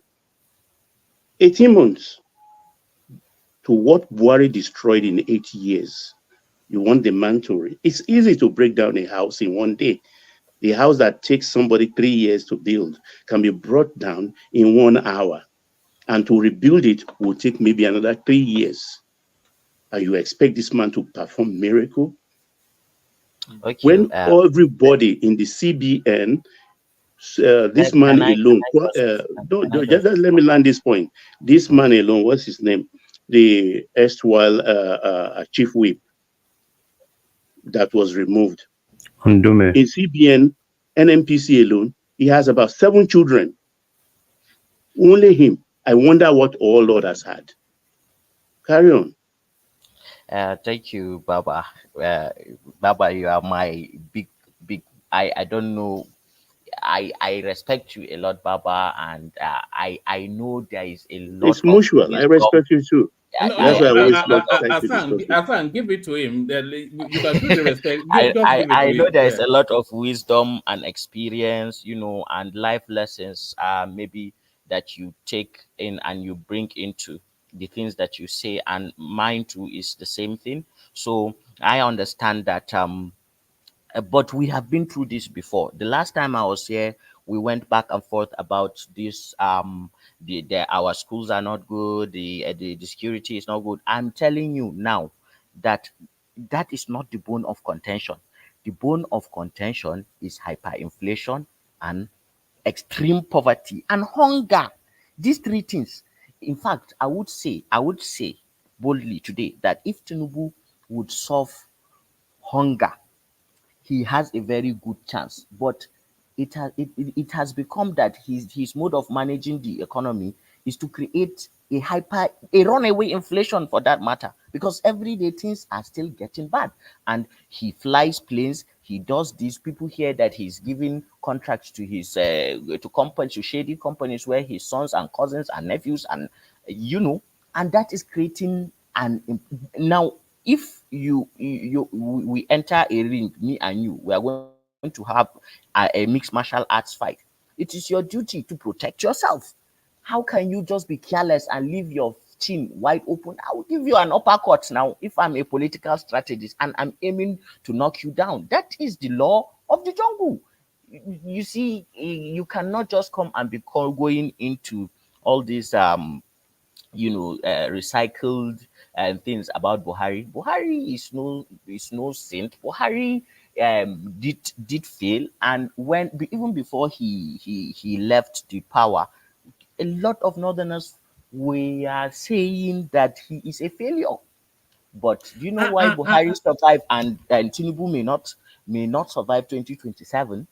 If Tinubu keeps thinking like there is some conspiracy just because he is Yoruba, and that because this is somebody who is ignoring the reality in his front. And I believe maybe the people he has surrounded himself with are not telling him what is actually the case, or if he actually knows and he is doing this intentionally, then I will gladly vote him out and tell other people to vote him out, Yeah, because one man. that Let is No, him just no, indulge hold me. on, Hassan, hold let on, me ask Baba. you one question. No, no, Baba, please. Baba, please. Yeah. So that we can move Hassan around a little bit. In 2027, Hassan, how do you see that playing out? So Tinubu gets voted out. Who gets voted in? More likely somebody from the south. You see, the Jonathan Oh, space, all right, the Jonathan narrative. All the right. Jonathan thing is real, but as you plan, so do others. To have wisdom is to know that others too have wisdom. All the things that Baba saying is Tinubu has is up his sleeves. People will anticipate it. It's not as if this is if 2027 comes, you know what will happen? He would have people who will say they are with him, and at the die minute they will begin to, you know, remove themselves from his party. He will have a lot of fifth columnists. He is not omnipresent, he is not omnipotent, he's just a human being. This thing about talking about Tinubu in such manner as if he's one kind somebody that does not shit, go enter people head. Oh, people they mad because they hungry. Why una know they una don't take for this Oyibo people country? No, Una no no, they no, no, feel, no, no, una no get we empathy don't for say una people. Be like no, say no, now no. they look up Everybody, from that Europe una dey and the USA, like may way I ask you one colonial question? masters they look at No, savage Africans. No, no. One that's man, just you're there's unfair. I just want to ask him only like one not question. like Baba, that thing. One question. Ekene wants to ask him a question as well. Okay, let me ask him mine. Then Ekene comes in. Just one line of question. All right. Hassan, Yes, sir. please, Gaskia in the name of Allah. Would you Northerners Mm. vote for Obi in 2027 as a president? Gaskia Gaskia, in the name of Allah. Gaskia will not vote for him. Gaskia, But that does not that address will that not question. fly. Does not address Say the again. issue now. Gaskia, I don't know what will happen, but I don't think Obi like because Answer yes or no. no, He said no. no. He From said my no. own, He from my already own, said south. yeah, So a from bit my not south. own, You the see way I them? see it. Do you know why? Ask me why. It's not my no that matters. It's the why. You guys should ask. It's the why of Yeah, all the carry on. sins that Tinubu has done. You know, Tinubu was not had on a phone, like asking a certain religion. You know how people are very sensitive to religion in the north, and telling a certain leader in a certain religion that to It's a help him religious against war. COVID. Yeah. And that I did not say it, but that narrative has already settled in the minds and psyche of northern Muslims, maybe for northern Christians, yes, but The thing that is happening now is that even the northern Christians will recalibrate and recalculate that he is not a viable candidate. If you said another Igbo man, yes, that is possible, because I've had people say Christian who are northerners, who are Muslims, who say if this is the hunger that we are going to carry on, and lack and poverty and living in this kind of, Hobbesian lifestyle, then it's better we have Christian and move forward. So when that time comes, Obi will not, is not sellable. It's not as if it's because he's Igbo, it's because of the sins of the past. Somehow these things, they still come home to roost. That's just the way I see it. Okay. I'm satisfied. Can I come in? Okay. Hassan, what if just as you said, things remain right like this and no changes, and towards the election, Tinubu come with a strategy, maybe with the money, just as the president now, he has all the resources to settle the people that he used to settle, maybe your local government chairman and all those stuff, and bags of rice, 5,000 naira to 2,000 naira, and all that. Are you saying that the North will reject it this time? Look, thank you for bringing this question, Ekene, because that reminds me that when Baba was talking, he made mention that there is a new, whatever it is, process that INEC is doing to standardize the number of voters, that somehow the people in the North are not as plenty as they claim to be in the register. Well, let me bust Baba's bubble again. In fact, what happened in 2023 was that people did not show up to vote because they believed their neighbors, their people will turn up to vote, and they will vote for the Muslim anyway. Get what I mean?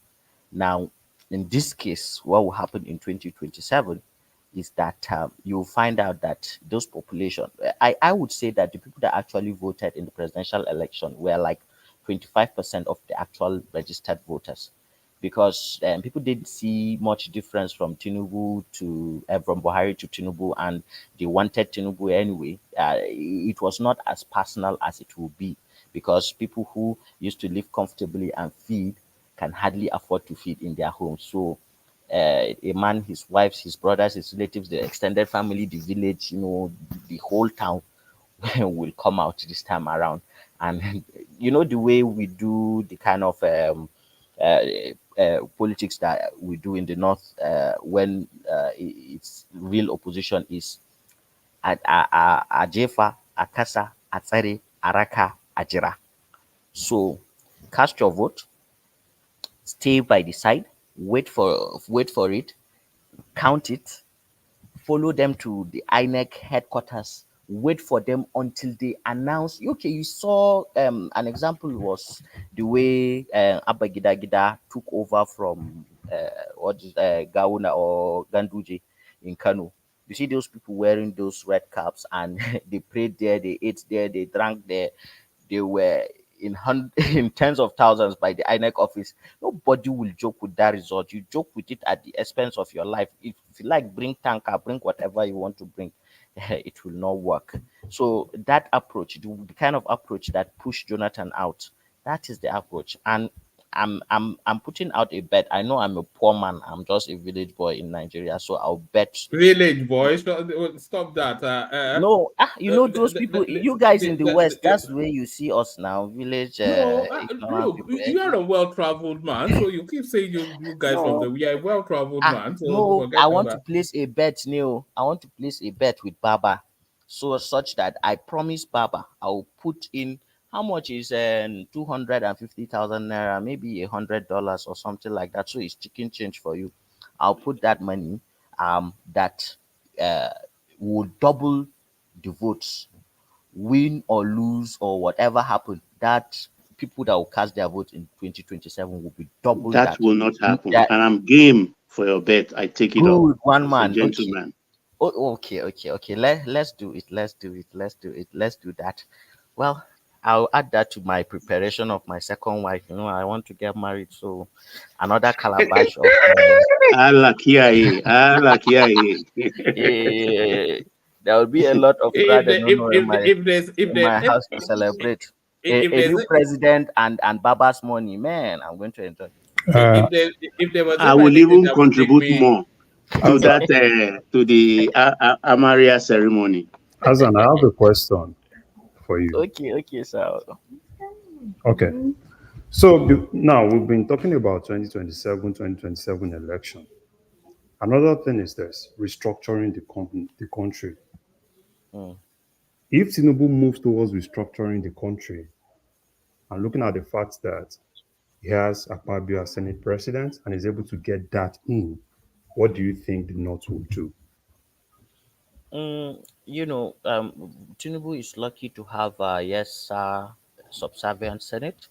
He can achieve a lot within this period, but he also has to understand that these people that are saying yes, sir, there are voices of dissent like Ningi, like Indume, but you know, they have been beaten back into the fold. But there are some issues that will lead to critical or what they call what happens in nuclear reactors catastrophic failures if he pushes some things to the point that is so disadvantageous to a certain region, then it's more likely to fail than succeed.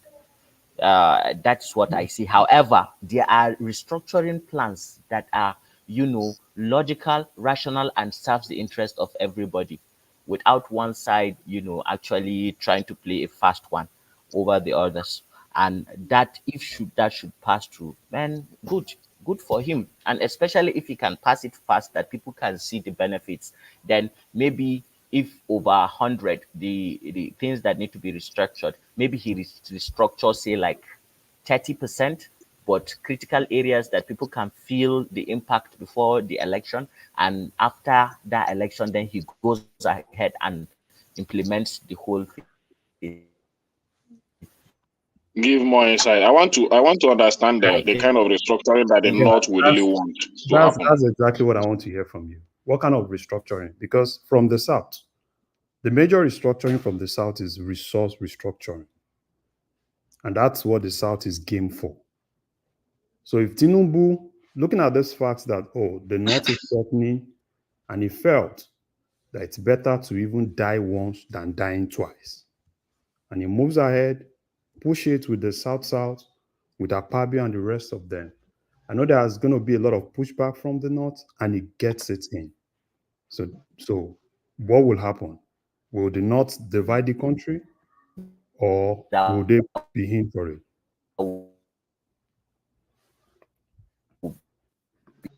Oh dear. we're losing you a little bit, Hassan. Hassan, can anyone hear me? I can hear you. Yeah, we can hear you. Hassan is now. I really It dropped. No, it's not dropping. We're hearing it, but it's playing like a He's guitar. struggling to come. Is the network? Is the network? Yeah. Yeah, I actually hope he comes back. He doesn't even know. You know, Hassan is the one thing I enjoy about Hassan is that it's game for any questions, and it doesn't unlike Exactly. hold on, Baba. Unlike Jafar, who's just he cries every moment. Hassan will take on any question. He knows that it's not in spite or anything, but Hassan, come back. We leave the space for you. So Ajane Koko, you're up next. Thank you for yielding to us. It's for those reasons, by the way, that we always ask you to yield to him. His connection is not strong and it's very dark in the night. So Ajane Koko. Yeah, thank you. Yeah, ready to yield to him again when he comes back. So he's been very He's interesting. a very delightful guy. I really like him. Yeah, You know? yeah. He's very open, straightforward. He doesn't hide. He understands the conversation. It's nothing personal, and he's ready to give it back. You know, so it's not. That's right. You know, yes. Yeah. So once again, greetings to our listeners. Baba.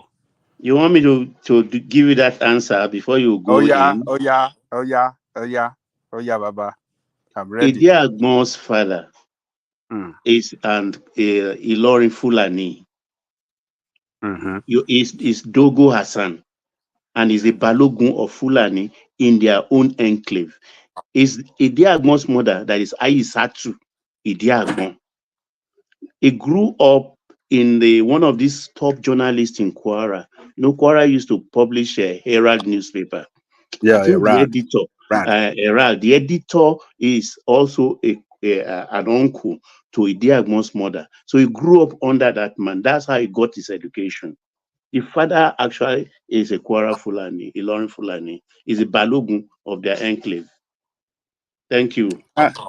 But Fulani doesn't have Balogun now. Balogun is a title for Yoruba now. How can But that's how they structure it in Kwara. If Simba is here, will tell you, or Adano too They have can confirm Balogun. that. They have in Kwara, they have in Ilorin, they have Balogun Fulani, Balogun Alanomu, Exactly. Balogun Zimbab. Just like Balogun just means the head of that enclave. You understand? Balogun Fulani, Balogun Alanomu, Balogun Zimbab, Balogun different Agbolé like that. want to warn no ara? Yeah, exactly. But You Fulani could is be a still Fulani Fulani. and still be Yoruba. Yeah. I have so many of them in Ilorin like that. I have Yoruba last name, man. Yeah, Fulani. My own in-laws are one like that. Oh, all right. I think we have Hassan back. So did It's Larry back? want to put? Okay. Yeah, Yeah. yes, I'm back. Sorry, my network, All right. Thank you, Aja. Thank you, Yeah, sir. so I was answering the question about what when an aeroplane is being flown, sometimes depending on uh, external and internal factors, it can stall. Well, the aeroplane needs its aerodynamics to be working and the external factors to be on its favor too, so that everything will be in sync and in balance for it to fly and fly well. Nigeria, just you take that as have the imagery in your head and think of Nigeria as a plane, and of course a lot is happening, and the kind of what the North actually wants is not necessarily, well, let me rephrase it. What the elites want is to have to eat their cake and still have it. But to be fair, the majority of the northern people don't even bloody care. They just want to have a little better life. So that issue of resource control is not the problem of the young Turks of northern Nigeria. They believe northern Nigeria has a lot to work on, and they see an advantage that will come from a restructure of the country. However, those elites, the people who are in the same class with Tinubu, the counterparts that do those handshakes over the Niger, the Buharis, the political elite, them, the Edwin Clarks, the those guys, the Peter Obis, and those what do they call them? The Ohaneses, the Ariwa elders from the Odudua, whatever, all those people. No, not Odudua. You guys don't have. You have Afeni Ferry, or something like that. So Nigerian elites, those are the ones that of the north that don't want resource control because they have their fingers in the honey pie. So all these things can be worked out. So if Tinubu knows who to appeal to, and channel his messaging in the way he needs to approach to structure it and policy, then he has a really good chance, but I don't see him actually taking that direction. His posture is that of somehow a demigod, a dictator. There is nothing democratic about the way Tinubu is running this country. I have seen nothing, and his quench for his taste for opulence, for putting his children and family matters, and there's this like he is like somebody who has just been rescued from a cave where he spent like a week without drinking water. How can he just see money and just start dining as somebody that has not seen a drank water for 7 days? No, I was not expecting this from Tinubu, to be frank with you, one man and all his supporters. Yeah. Who has I'm disappointed you? not a supporter. Why do you keep trying to call on me as a Tinubu supporter? I'm not a Tinubu Come on, supporter. one man. As a, In Hausa suka ce ido ba mudu ba amma san kima. I'm a Nigerian supporter. I've always said that Nigeria is my what is better, what's best for Nigeria is what. But let me ask you a question on that space that you were just about to leave, that restructuring space. What would they, and of course, you are just one voice, so what you're saying is not categorical for anybody, but you're a northern voice. But what would the northerners want, by your understanding? Do they want a life that wraps around culture and religion, which is how we see their life, or are they happier with the secularity that is the Nigerian experience? So we're Wow, talking about that's a good restructuring. question. Yeah. That's a good question because here's the conundrum. It's a conundrum because as much as people like to key into um, religion and all that, recent experiences has taught a lot of northern people that they cannot actually key too much into religion because it produces people who are so extreme and they want to control every aspect of your life that it's no longer something that people see as viable. Now, that is if there is anything that will make the northerners want to click to Nigeria, especially the educated northerners, the vanishing middle class and the lower classes, is the fact that the moment Nigeria breaks, then the northern Nigeria is at a risk of falling into the hands of fundamentalists, whether Islamic or whether whatever it is, because we have a lot of sects and people who are vying for control of the minds of the northerners, and these people go out to seek power. They know what power is. They understand power, and they will seek it. They will seek it any way that they can, so that they will have it and lord it over people. And a theocracy may be what will come out of that. And the biggest problem with that is that we have indigenous Christian populations scattered all over the north. So the north is not even as you people are looking at it as if it's just a lot of Muslims and that are all over the place. We have a significant Christian population that their welfare too needs to be looked into. So uh, that space is a space that I'm really looking at myself critically, and I'm even trying to make my own decision that if somehow too much power is granted without secularism in in the north, I may have to relocate because I cannot stay in a society like this where fundamentalists may eventually win, and maybe a fundamentalist Malam will become the governor or something like that, and then he wakes up one day and say, "Oh, all women stay at home," something like that. God forbid, but that's a real possibility. It's not about the economics. It's more about what will happen if these things really happen. Now Because that's there's a sense, controversial. Hassan, there's a sense that in many ways we're in two countries vested within one entity. Because and you can correct it, of course. And when I say we, maybe me, I should let me not speak on behalf of anyone else. I see the North as somewhat of a conservative, religious-led cultural hub that works in a sort of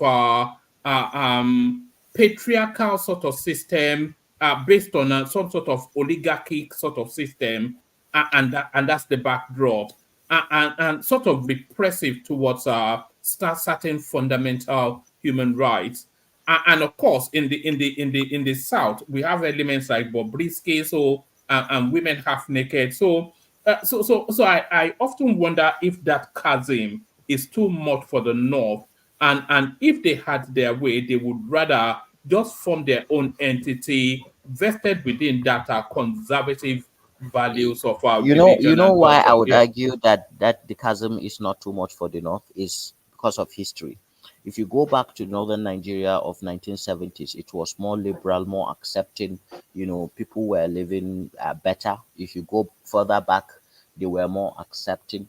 You know, what has happened was, there's been a lot of proselytizing and preaching of new ideas, and these new ideas in religion have created a lot of factions in different. We have the Shia, we have the Mu'tazila, we have the Quraniyun, we have the Rika, a lot of factions. So the North, it's in itself, as it relates to religion, it's not just one monolith.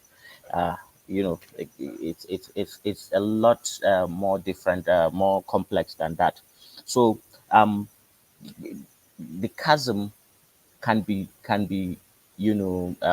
short closed, because we have to also think of the times that we exist in now.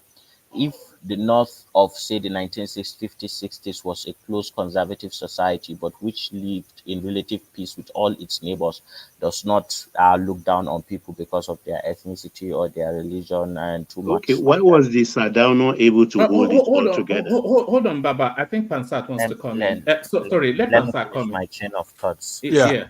Thank you very No, much. no. Let him land that. What is saying, then come in, Pansat. Yeah. You have to realize that in the 50s and 40s, 60s, just before independence, the North was more like united spiritually than what it is now. So even the Sultan of Sokoto, he's not as powerful. Yes, you remember the history of the throne and you give him that eminence, that respect, but there are a lot of people that don't subscribe to him. Like, they don't see him as their spiritual leader. Well, they may be in the minority, but there are a lot, and you keep hearing people saying that he's not my this, he's not my that, he's not my this. So what I'm trying to say essentially is that um the chasm, what fills that chasm, one man, is the world we are living in today, this 21st century, and education. The people of the we are not the only religious people everywhere in the Islamic world. Look at Malaysia, look at Indonesia. These were people that were doing far worse than what the North was doing in the 40s and 50s and 60s. Look where they are now. They were Muslims too. But what changed? What changed? Nothing else but education, rationality, logic. Simple, plain. Nothing. And that is why I think that chasm can be But filled. but If it- you but can have, is that education permeating the not sufficiently? Because it is not. It is not, yes. because we have an elite that has stolen away the destinies of the Okay, then children now. who is controlling the minds of the uneducated? Who probably, am I wrong to saying that they It's constitute not. It's about not one person. It's not one person. 70% of the who's It's not one controlling their person. minds? Yeah. It's not one person that is controlling their mind. I think is a, a a conglomerate of different spiritual and religious persuasions, something like that. Think of it as a mosaic. While because people have understood that if you live just like a business person, if you have an acute business mind and you're living in a society, you ought to know and see what is happening so that you can also capitalize and get money legally anyway. So if you live in society like northern Nigeria and you have the power of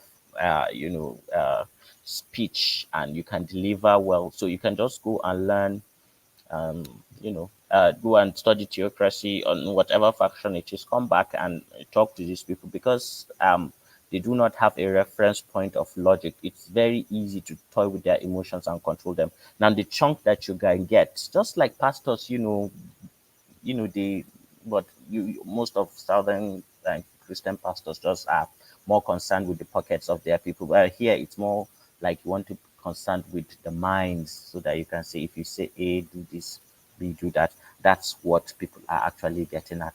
So think of the society in northern Nigeria as society that is so ripe, for people to brainwash other people. Now, why is it that ripe? Because of poverty, and the biggest one that I think which supersedes poverty is illiteracy and ignorance. Not even illiteracy, ignorance. I would say is ignorance.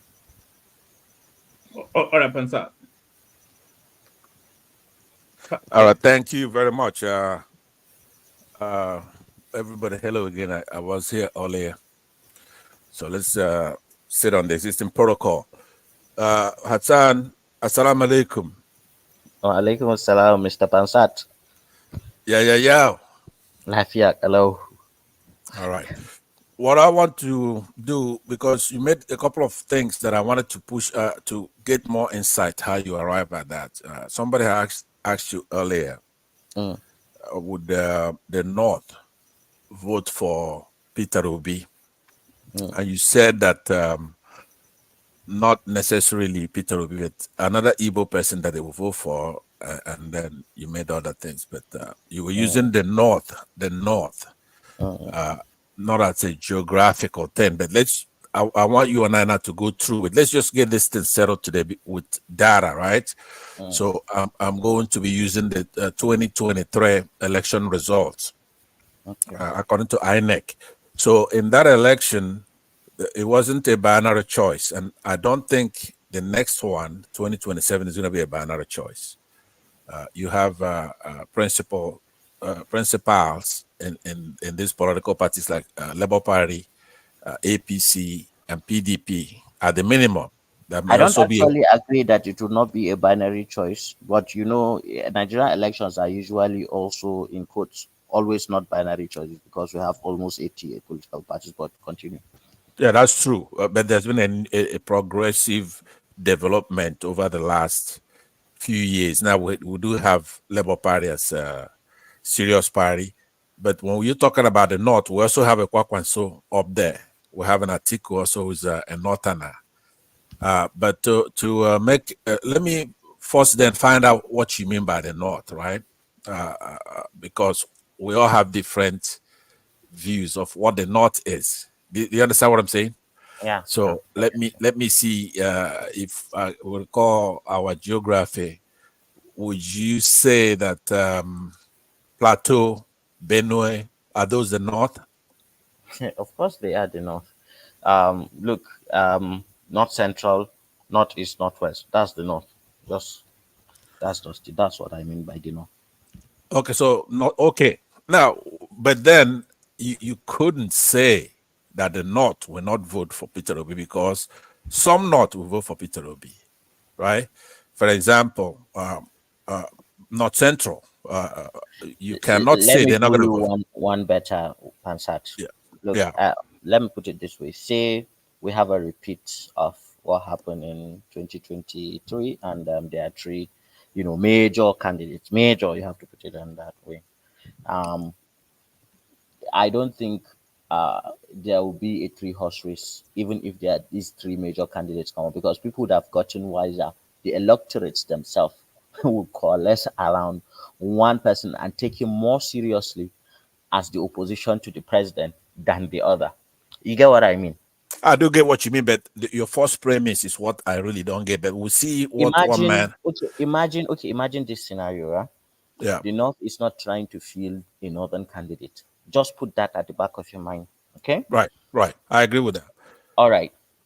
Then what do you think happens if Peter Obi still, stays as the candidate in, say, a Labour Party, Yeah. and maybe he's Let's do it this way because I know I'm just interjecting, so they may just come in to give somebody else a chance. But let's do this because you cannot say it's not going to be binary. You can guess, just like I could guess, but due to how strong those parties are and recalcitrant, I don't think a lot of them are going to just fold the whole party and give it to another party and say, okay, we're not going to feed a candidate this season, right? It may happen, but the chances are like 2 to 5%. So let me begin with core North. Sokoto is not, as far as you're concerned, when it comes to voting for, let's say Tinubu APC, because APC is in charge right now, and the Northerners, let's say the Northerners want to vote against Peter Obi, but they want to vote for the incumbent, which will be Tinubu if Shetima doesn't do what I think. Let's just go into the normal discussion. Okay, so Sokoto is the North, right? It's Zamfara, Kebi, Katsina, Jigawa, Kano, Kaduna, Niger. Niger. You are so Niger. I'm you are sorry, so Niger. You're used right. to Yeah, today. wow. Okay, yeah, Is that's that okay. not okay? Yeah, Niger. You're right. Okay, then Bauchi, Gombe, right? Yobe, and Bono. Those are northern states. Are you I'm reading giving from you a map or Kaduna there. something? Excuse me. Are you reading from a map? No. No. I had that sense as well that I was reading off a map. But carry on. No, I'm just saying those. You just go from KB. You should It know was the so rest. Sokoto. it was so flawless the way you said those names in succession. No, it was For the way he somebody who pronounced the always J speaks that negatively on those part of Nigeria, it strikes me Yeah, as okay, but odd. don't worry about those things. But what I'm saying Mm. is that those are northern states, right? The Yeah. solid, they might vote in a block Uh-huh. against Peter Obi, for example. Mm-hmm. But when you come to Adamawa, you come to Plateau, you come to Taraba, right? If you have an article running, okay, now I put that Kaduna there. I believe without rigging, some of these states are really iffy, including Kano, believe it or not, because you have Kwakwan, so you have several other players. So there's two things I remember I'm interjecting to discredit two things that you said, right? Now let's take a look at what you said. If because one man has been pushing this, started pushing on me. If Jonathan comes in, right, then that it may actually affect the election and he may win. Yeah. Now, what I want you to bear in mind right now is that Jonathan comes from a state that's called Bayelsa. It was part of River State before. Abacha, I believe, sometime 1996 or something like that, created out of River State. He created Bayelsa. They have a population of a million and a half at the most, right? So when you look at, say, 2015 election, you remove the Southeast, right? Perhaps the only state, if he even wins it. I just want you to be very realistic now. If you don't agree with me, we can do the numbers, right? The only state Jonathan would win, if he wins it, is Bayelsa. If Peter Obi is running in Labour Party and somebody, let's say PDP is running, I guess it's actually, I don't know who Jonathan is going to run, he's going to run with, if it's PDP or APC, but let's just say Jonathan runs. The only state that he may win is Bayelsa. You're not going to be saying that what do you think I'm not sure you proves, understand. So, sorry, Hansat? Hassan. I'm Yeah, not hold sure on. you understand. Yeah. Hold on, Hansat, 1 second. Yeah, I'm not sure you understand what Hassan is saying. Jonathan is going to be run as a northern candidate. They will run him as a northern candidate. Okay, very good. All right. Okay, so now under what party? APC? PDP. Under PDP, which Yes. means Atiku is going to be out of the equation. Yes. Most likely. Well, most likely. Okay, but you do understand from the last election that we had, 2023, and I could also go to 2019 if you want. In that election, the breakdown is that Atiku won Adamawa, Akwa Ibom, Bauchi, Bayelsa. Do you know why Gombe. Hansat, Hold on. this argument of comparing 2023 to now? The fundamentals and realities of 2023 are not going to be the things that will play out in 2027. They are completely different things. Listen, indulge me. Think Nigeria is not a revolutionary country like that. It goes. It's a very slow evolutionary thing. Right? So yeah, you're gonna have a primary in which Jonathan is gonna challenge Atiku. If we're talking about today, everything we're doing is today, not a week from today, either today or from what happened in the past. It has to be database, right? So you have to understand that even though Tinubu won the election in the North, Atiku is not like a persona non grata. he is a formidable candidate. Without rigging, he probably would have won the election if P2B didn't win it. So you have to contest in a primary for somebody to emerge. Jonathan can never, ever defeat Atiku, the Adamawa, the what do you call the Adamawa? What's his title? What is his title? The Waziri of Adamawa. Yeah. Right. I don't like him. Don't get me wrong. I'm just being realistic. We have to look at it by state. I'm telling you that he won Yobe, Taraba, Sokoto, Oshun, KB, By small Katsina. margins. Katsina, Kaduna. It doesn't matter. He won. Right? After massive rigging. I'm not sure I'm not sure who you are where the conversation is, Pansat. No, I'm aware. I'm only attacking what he said. It doesn't matter when you run him. You have to run him in a political party. He has to first overcome that, which is the first thing has to overcome is in the primary, right? Let's say the Northerners. When you say the Northerners, I've already tried to describe it. It's not geographic. Don't worry. We know that. But okay. I don't think you are aware. I think Mr. Pansat is just being realistic. Why Azan has a lot of assumptions. Right. How so? Yeah, the assumption is that everybody is going to step down for Jonathan, and Jonathan is just going to quickly come and grab the ticket, which is not possible. That is exactly why not? It's not possible because there are clashes of interest, and I don't know the magic, right? It's easy for us to say, oh, everybody is just going to say, oh, Jonathan, the Messiah is coming, and we just let go all ambitions, right? No, Jonathan is not going to allow his name to be put forward unless they guarantee him that ticket. And they're not going to guarantee him that ticket unless Atiku hands it over to him. So the only thing they have to do is to persuade that Atiku that look, this is how we want to go. If they step Atiku down, Jonathan gets that ticket. Well, these are things that we're looking at. They are not as possible as you think it is, right? Yeah, but Hassan, let me land on what I was saying, because I guess what you are disagreeing with me is the data. I'm trying to backward. So let me then speak on the I understand. forget about the that you are churning out. I also know them. If they okay. 2023, I'm trying to let you know that they will not apply in 2027 because okay. the reality on ground has changed. Okay, hold on. This is what we are aware. An incumbent seeking for a re-election, not a president that is leaving the seat of power, who is neither here nor there. Remember, I know, but I'm not disagreeing with you on that point. Even with that, Pastor, let me ask him some question, because Hassan, let me ask this. Even what you are trying to say and all the things you are trying to say, even at that, the North cannot defeat Tinubu alone.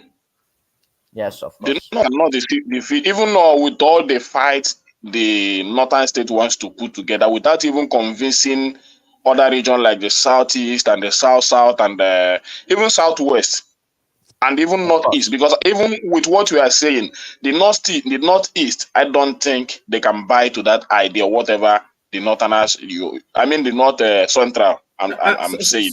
Sorry, Akene. If Peter Obi takes the Southeast out of away from the table, then the North can defeat Tinubu.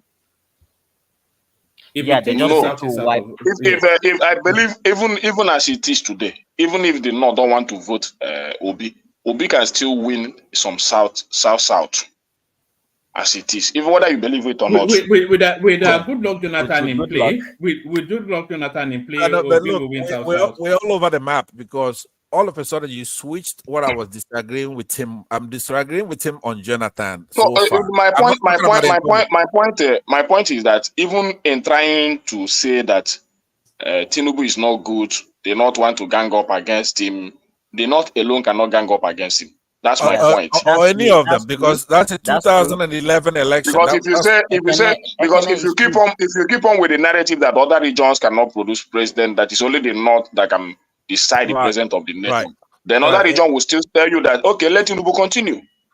Exactly, because that's not Hassan is already that would be the narrative of probably what you're anticipating the Southeast would do.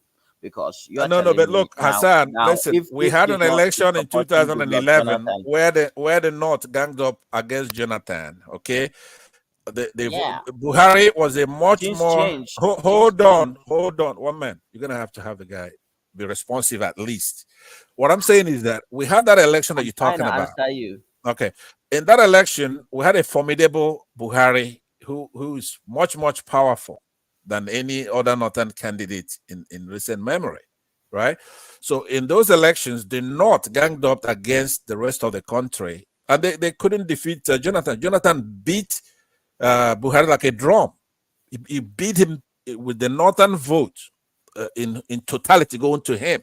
So Wow, let's not thank you for bringing that point. we can All look right, at the Pastor, map. can you listen to Also, me in for two, once? no, hold on. I'm using data. I'm saying You in keep just no. I want 2019. to give you a clear example how you can understand my point, and you say no. You just have to keep No, talking. no, I got because I have not posed the question I want to pose for you. I was just giving all you the right. data. I'm still Okay. giving you the data of an And why election to is that? look at. All right. Yeah. Maybe take him to the question so that we can move it on. Yeah. Okay. So, okay, let me just say this. If Peter Obi runs on an election again, let's say in 2027, and we'll have similar thing. It doesn't have to be exact. It can be similar, right?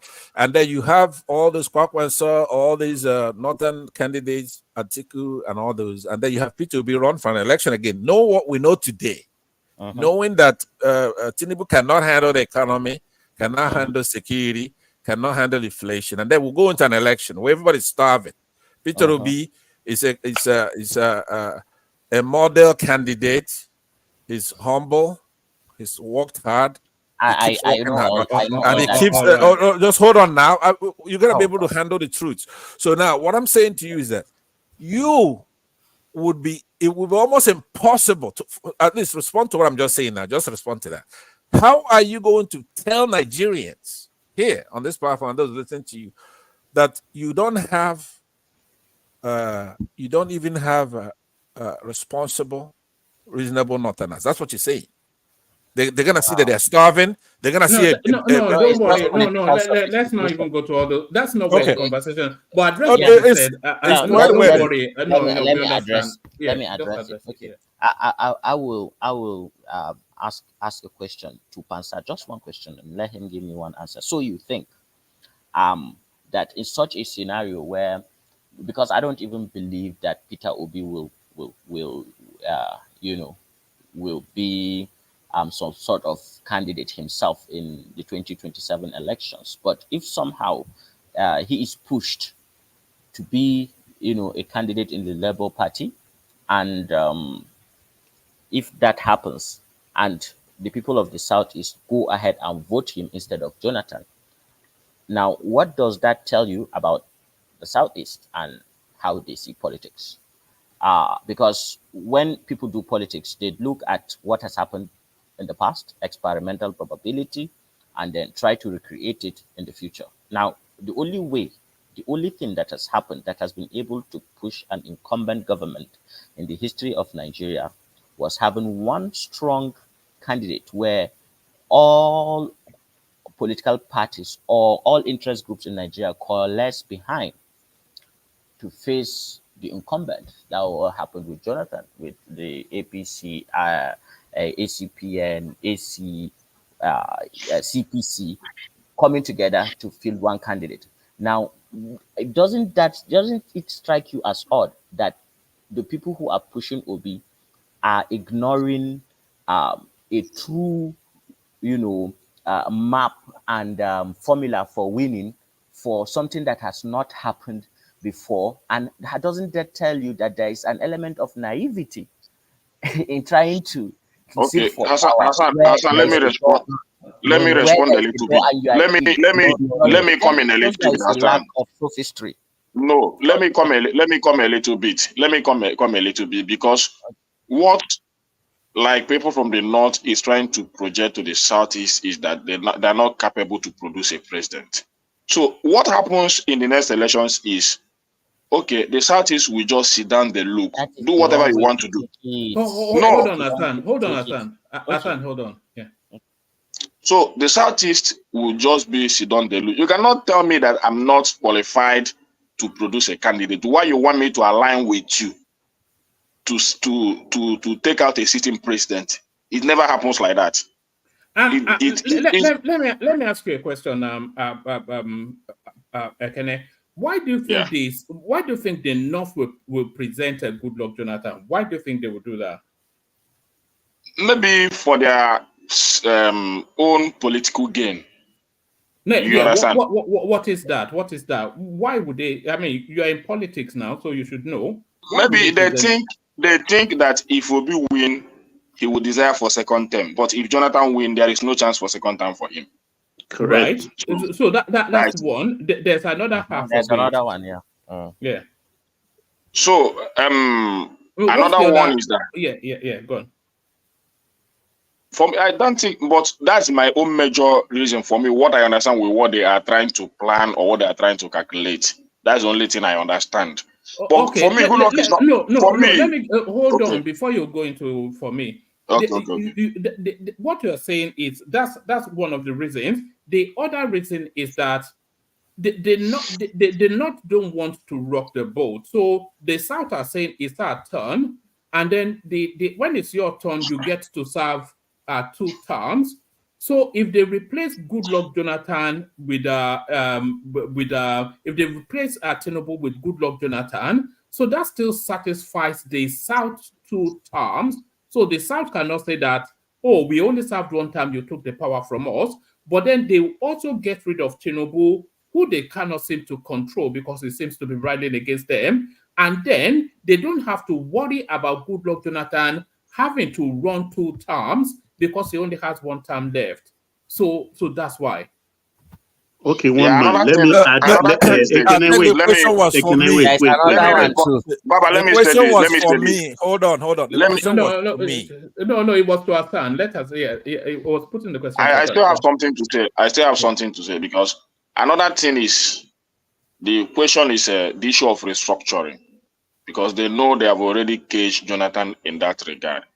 And for me, if I'll push a candidate, I'll push a candidate that will restructure this country. And I think a lot of Southerners bad that idea. You understand? So, Goodluck Jonathan for me is not a bad idea. But trying to play politics with it to make other people to believe is because it will be your turn. Just know that Southeast don't buy that narrative.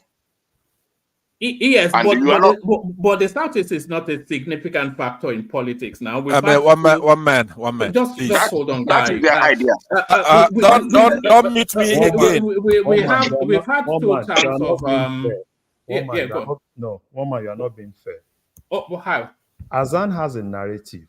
Yeah. And you're doing everything to justify that narrative. Why the other people are kind of like pushing back? One man, go to hell. I'm gone. All right. Okay. Before they push back again, one man, let me just add the 3rd point. You see, we just need the people of the Niger Delta to claim Jonathan as their son. If Tinubu, actually does not change, does not improve in this economy, this dead, moribund economy, if it stays that way till 2027, we just need the people of Niger Delta to claim their son and vote for him. If 4 regions are for Jonathan, he wins because Tinubu is going to have people who, he has incumbency, but I don't think he Remember, Akpabio is there before you are claiming South. Akpabio is there, and Wike is there before you are claiming South. And these Can people you are guys powerful allow me politicians. just one question? One question, less than 5 seconds. Okay. And I trust Hassan. I trust you, Hassan. We are saying 2 different things. But that's okay. It's just, we are just prognosticating. Hassan, I trust you to answer this question, pointed question. Honestly, I trust you. If Obi were to swear on his blood that he will run only 1 term, will they not vote for him? My God. I still doubt it, man. I still doubt it. Things have happened. I like your honesty. Things have happened. If that phone call was not. Did you hear that? Things has happened before. That's the undertone. Yeah. Thank you, Azan. Why does the Southeast don't is Obi the only bona fide Igbo man? Is overfixation. Look at the See, North is let trying me to push Atiku to one side. He's a politician like let me say this. If a Obi human being like comes out anybody. to say, if Obi comes out to say, I want to vice Atiku, will you support him? I don't think Atiku wins PDP primaries. I don't think Atiku will last another year in PDP. Just watch and see. Okay, Obi wants to vice any candidates put up by the Northerners from the North. Will you support Obi? Obi vicing candidate from what? Any popular candidate from the North, will you support him?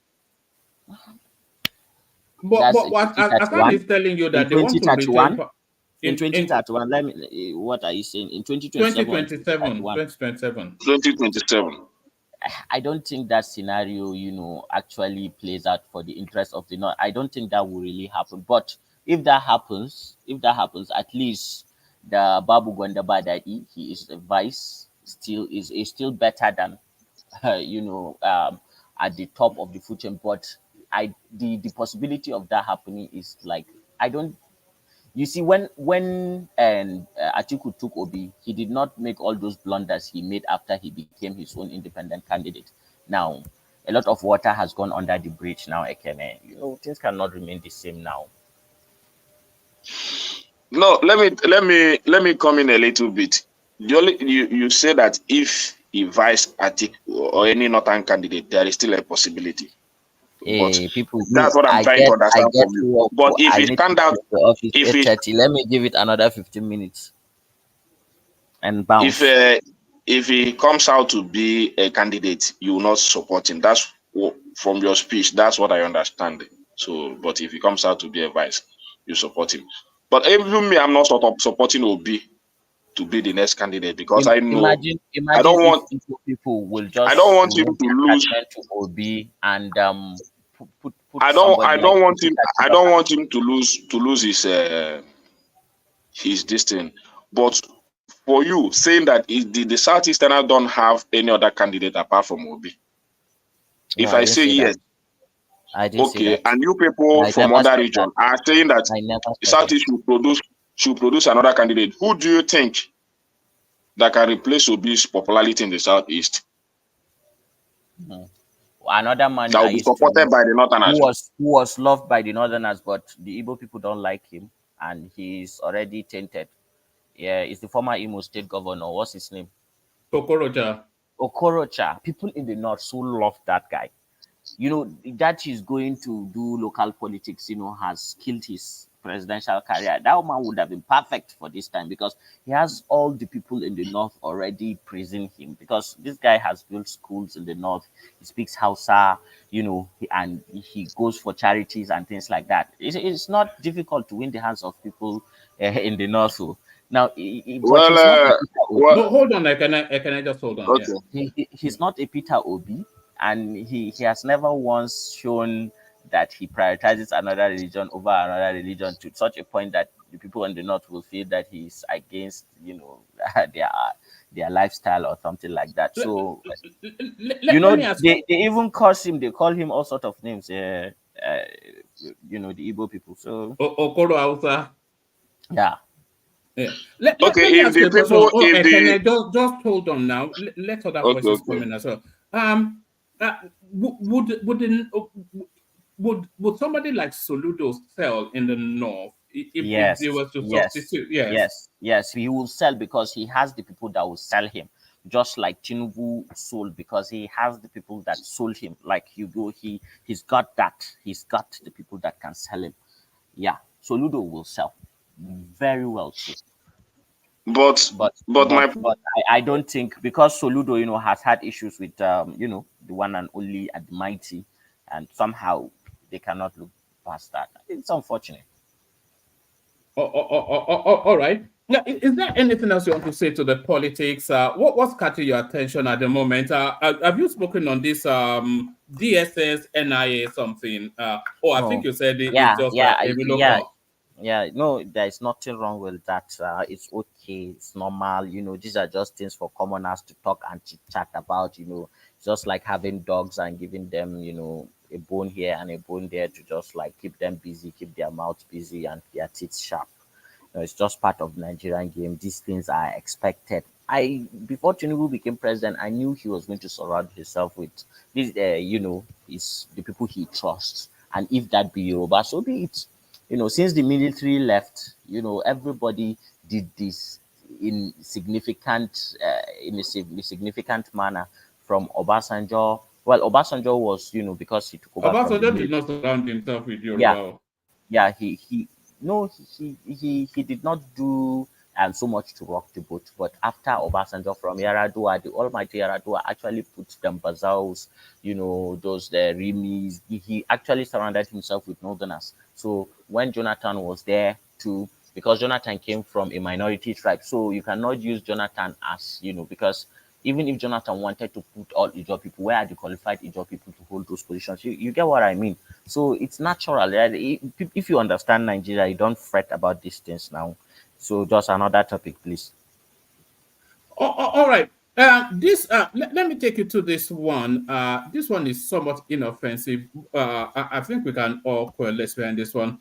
Candidates under 18 will no longer take WAEC NECO. So, what are you making of that? They are preventing people from sitting WAEC for reasons One of man, if you age. go to these ministries, you know what they do. They sit under trees, they are licking mango, they are drinking tea, or they are chatting on their phones, playing music. It's not as if they are working in government ministries.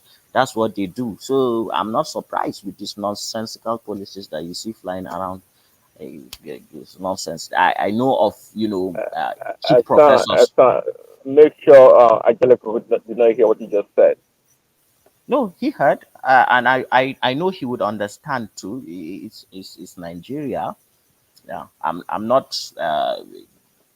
It's reality. Can you repeat what you just said now? You said Adalokoko is with the workers' say union. that. No?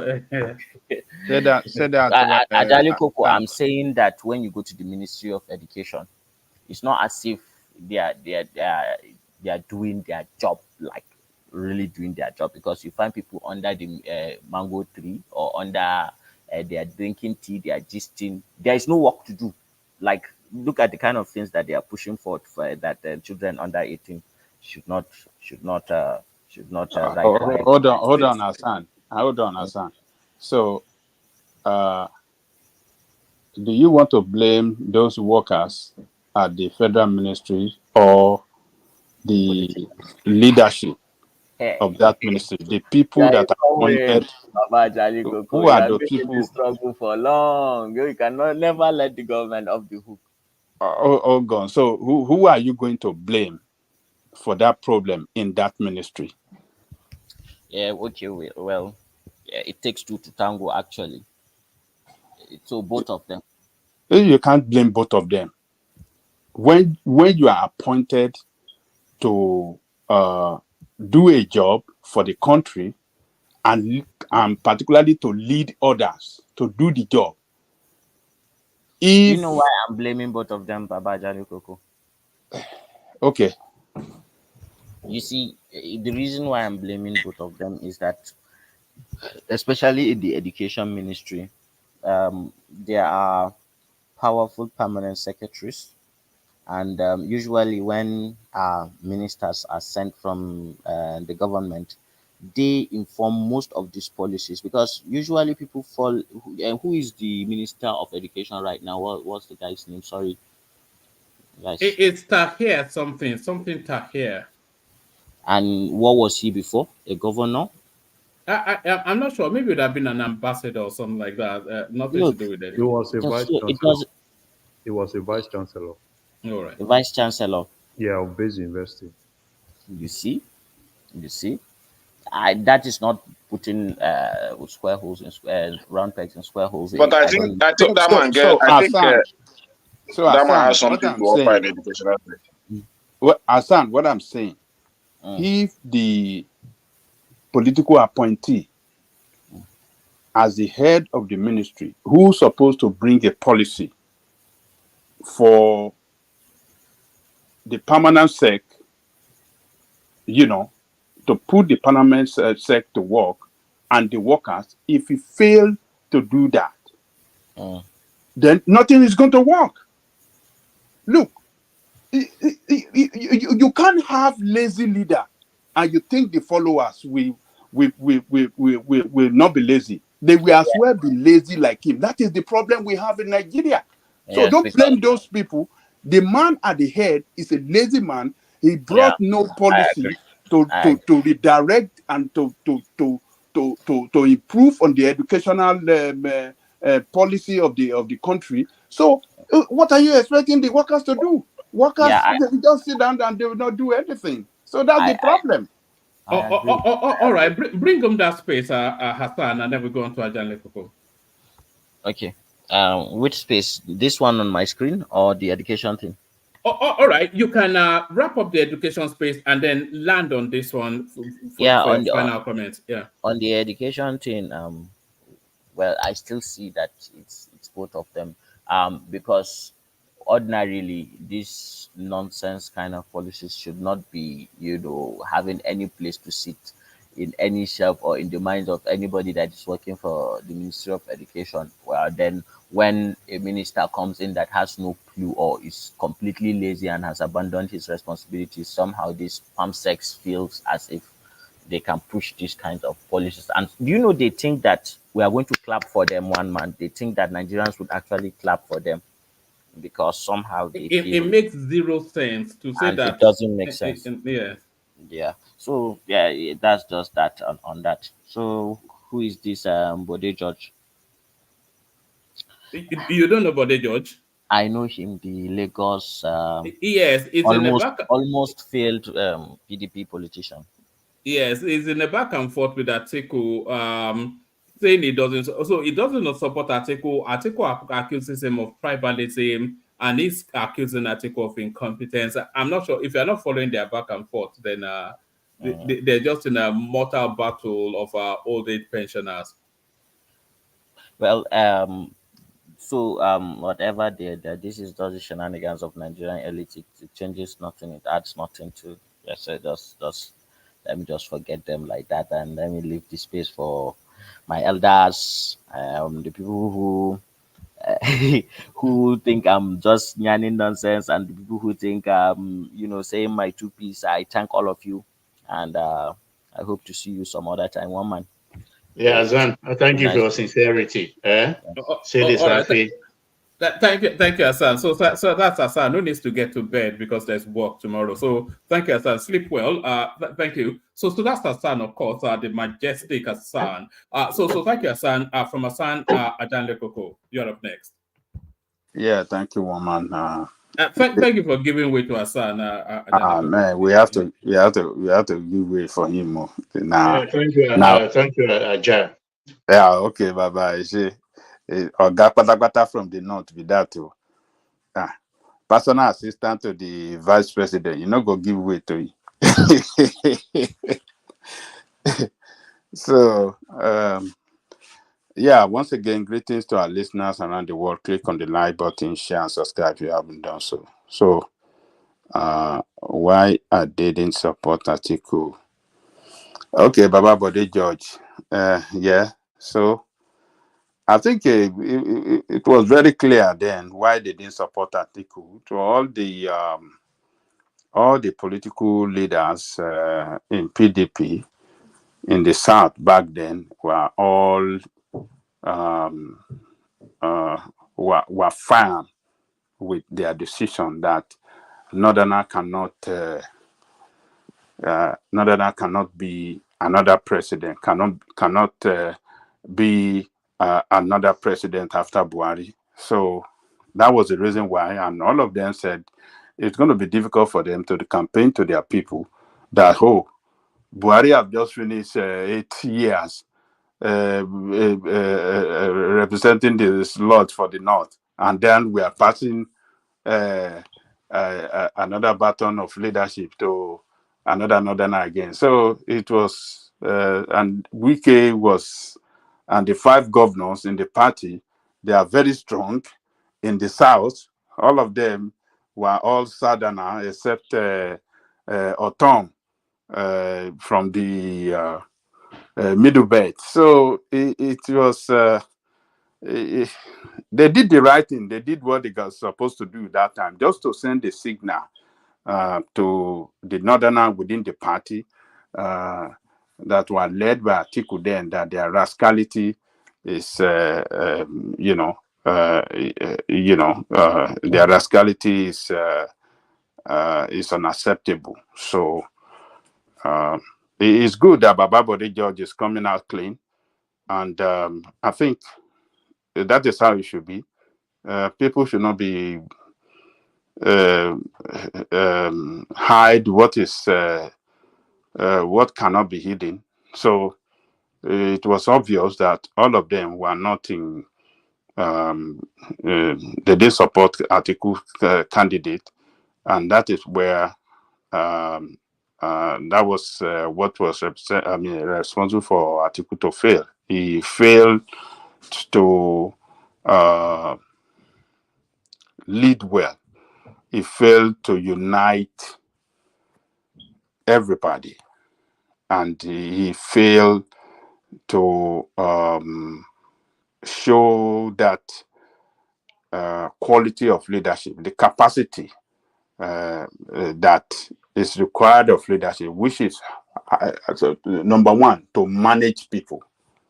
If you cannot manage people in politics as a leader, then you're going to lose them. And when your people back away from you, then you go to lose. You can't attain that political leadership that that matters. You cannot attain it. That is what Atiku failed to do. He wasn't able to manage people. He failed to manage Wike. He failed to manage those governors. And the sadder, it was just feel nothing going to happen. I think they have promised him so much from the Aso Rock that don't worry, Tinubu we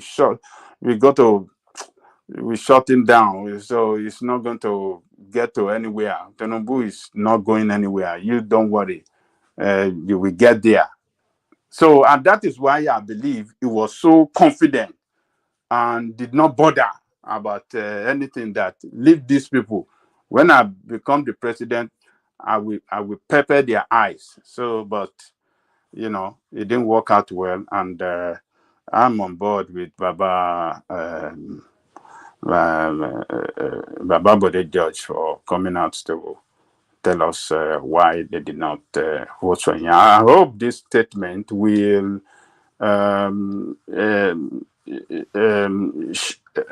show something to the entire leadership that, look, it is time for all of them to come together and see how they can unite the party and prepare for 2027.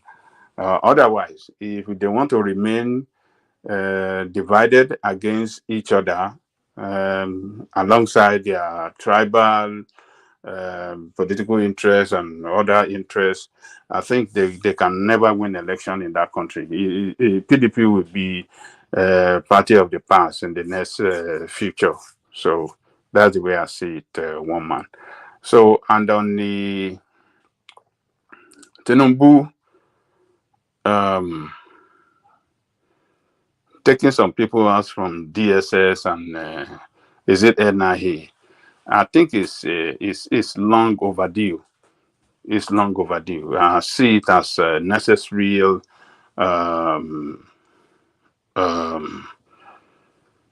thing to do in order to bring in new blood, new leadership, to carry out a reform in those security agency, carry out reform, and reform that will bring improvement in on our intelligent gathering capacity. because I don't know what they are doing. Because if we have DSS, we have NIA, and we're still being ravaged by insurgency and terrorism in the northern part of Nigeria. So, and everywhere in the country as well. But the worst situation is in the north. So I think it's long overdue, and I think it's doing the necessary thing is to do. You have to reform that place, to work well on intelligent gathering, and to give some kind of how do I put it, some a guarantee, that national security for the country, the national security that can guarantee, a safety and a safe and secured country for us. If we don't have a safe and secure country, the economy cannot grow. So, and I think that you read an article that large number of DSS staff were planning to resign en masse. I think I have something like that when you were reading when you are reading the. Yes, I think they were actually looking to resign in protestation against Yusuf Bichi, who then resigned himself. So I think that that resignation actually precedes that Yusuf Bichi then subsequently resigning. Yes. So what does that tell you, one man? So to me, what it tells me is that what I can speculate is that maybe that guy is not competent for that position. He was just favored by Buhari. He brought in his own man and just put them there. People that are not competent to lead those sensitive position. People to lead such security agency like that must be well-read people, well competent, highly professional, and disciplined, unbribable, unpurchasable, people that you cannot bribe, people that can look up to the face of the Mr. President and tell him, sir, I don't think this is possible. People that will not yield to political manipulation. People that will devoid the responsibility and the carrying out of their responsibility without any political undertone. No political leaning, no political anything whatsoever to satisfy anything, but strictly for the country. Why do you have that 100 of workers threatening that they will resign en masse? Because it's a failure. It's not a man. It's not fit for that position. And that is why I was telling Hassan earlier, look, the people you put at the headship of ministry or any government agency must be competent people that can, give redirection or rather direct the affairs of that ministry or agency. I've got a response from the DSS staff after they heard that Yusuf Bichi resigned. Let me show you this.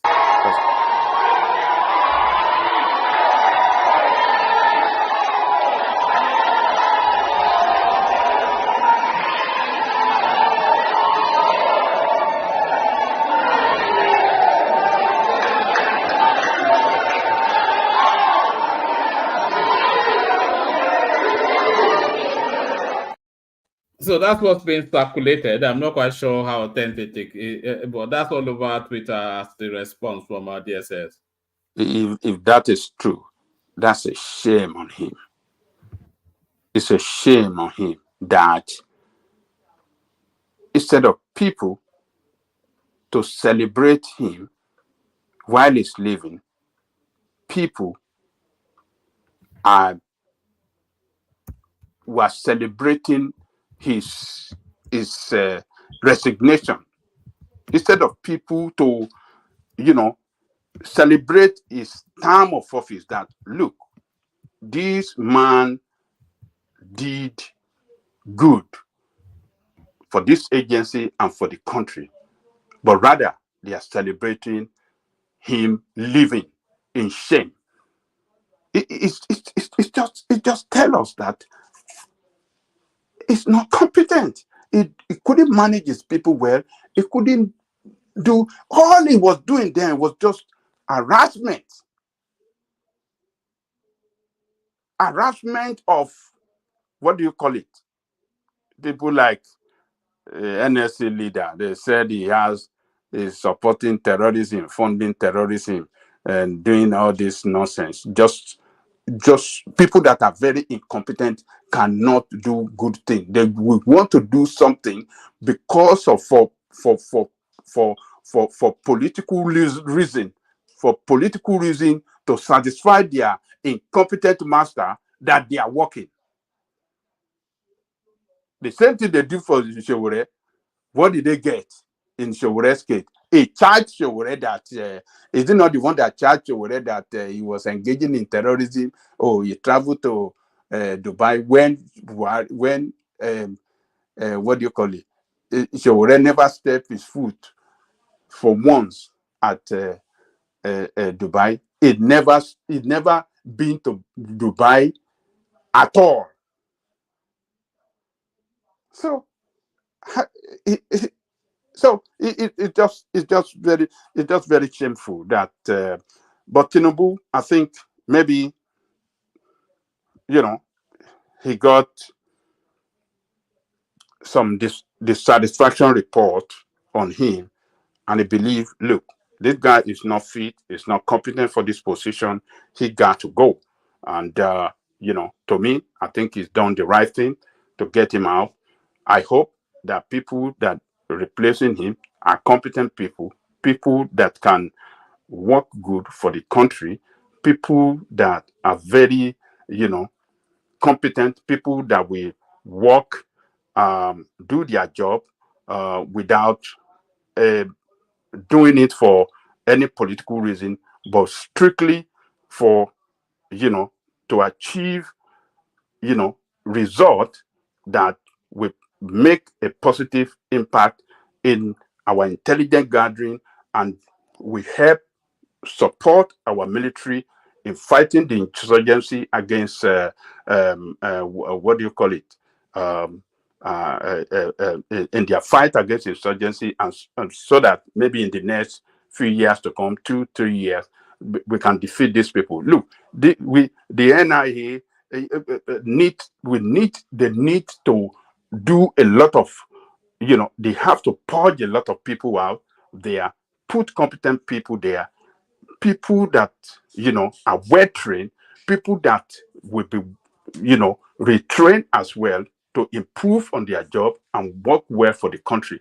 It takes a lot of money to achieve this. So politicians must see the security of our country as number one.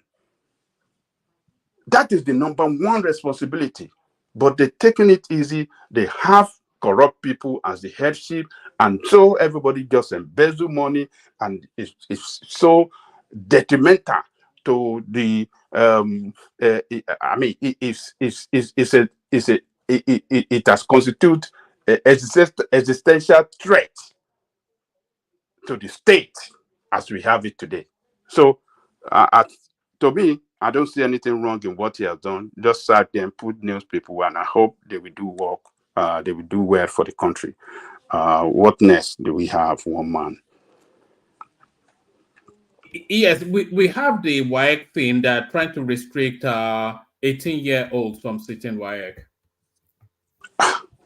That is senseless, woman. I don't know where that is done. So children that are brilliant, smart, that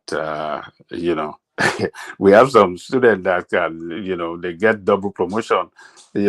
Some will get double promotion even twice in their secondary school lifetime, and then they, instead of staying in 5 years in secondary school or 6 years, they just spend like 3 years and they completed secondary school and they go to college. Why do you want to stop there and say, oh, if you are not 18 years, you go and sit down with your mom to sell gugura atepa, or just go and stay home and be playing game and do this? It's just insane punishment. It could actually ruin life, that thing, Oh yes, oh yes. Because if you force these people out of education because you can't allow them into universities at 18, what are they doing in that interim? That's the period where these girls get pregnant and all of this sort of things. That's it. I think maybe okay. I think somebody was telling me that in Nigeria when one of my nephew was telling me that, and I was thinking maybe he was just joking, but he was telling me about his daughter, that they said if they don't reach 18 years, maybe they cannot seek for JAMB or something like that. I say that cannot be true now. So, but when you brought this story, I said it is true. Effective from next year. Effective from next year. Yes. That is it's great. Another quota, don't you think so, Baja? Another quota system now with style. Well, let's see. It's just insane, and this is what lazy people. This is what they do. I mean, can you ever imagine that somebody can come out? I believe they will bring it down. A lot of Nigeria will speak against it, and I believe in the next few days they will. Because it affects more the South than anywhere else, Oh yes. So I believe they will bring it down. It's not gonna go through. I'm very confident.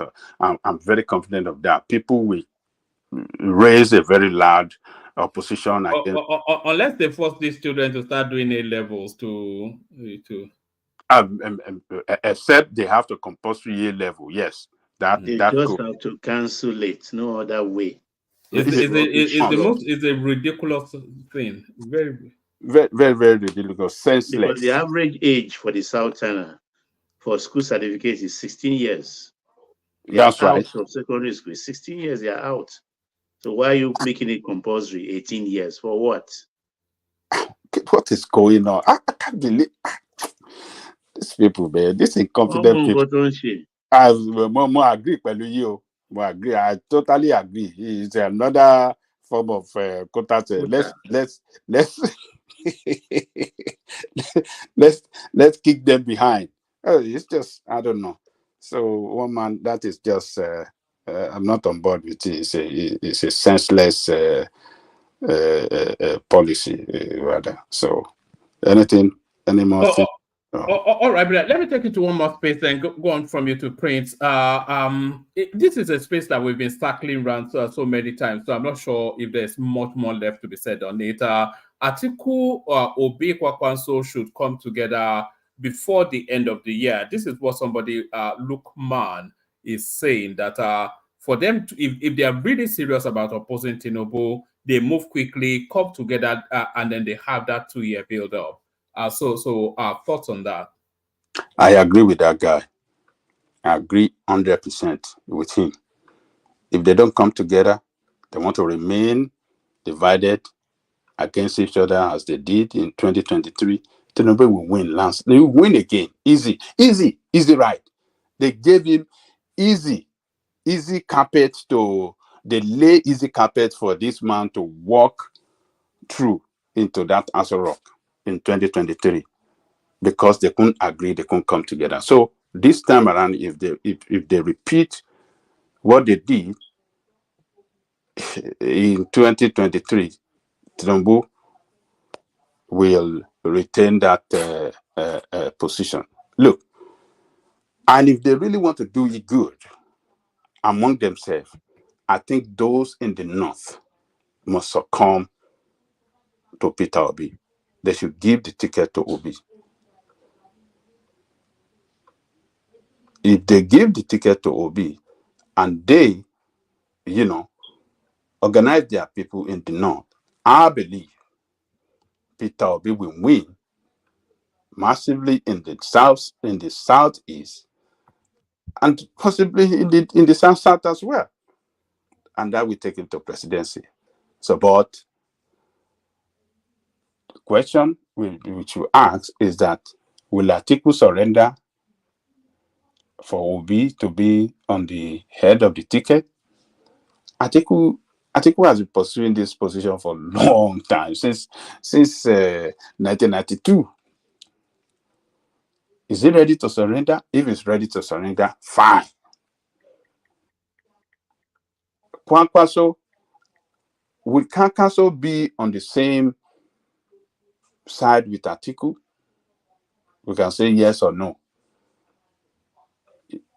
We don't know, because Kwankwaso in the last election, actually, all of them, Kwankwaso, among others, left PDP to form APC. All of them. And Kwankwaso contested. He did not succumb to Atiku. Kwankwaso contested against Buhari during the primary to nominate presidential candidate, which Buhari won. He contested. Atiku contested. Kwankwaso defeated Atiku. He came second to Buhari.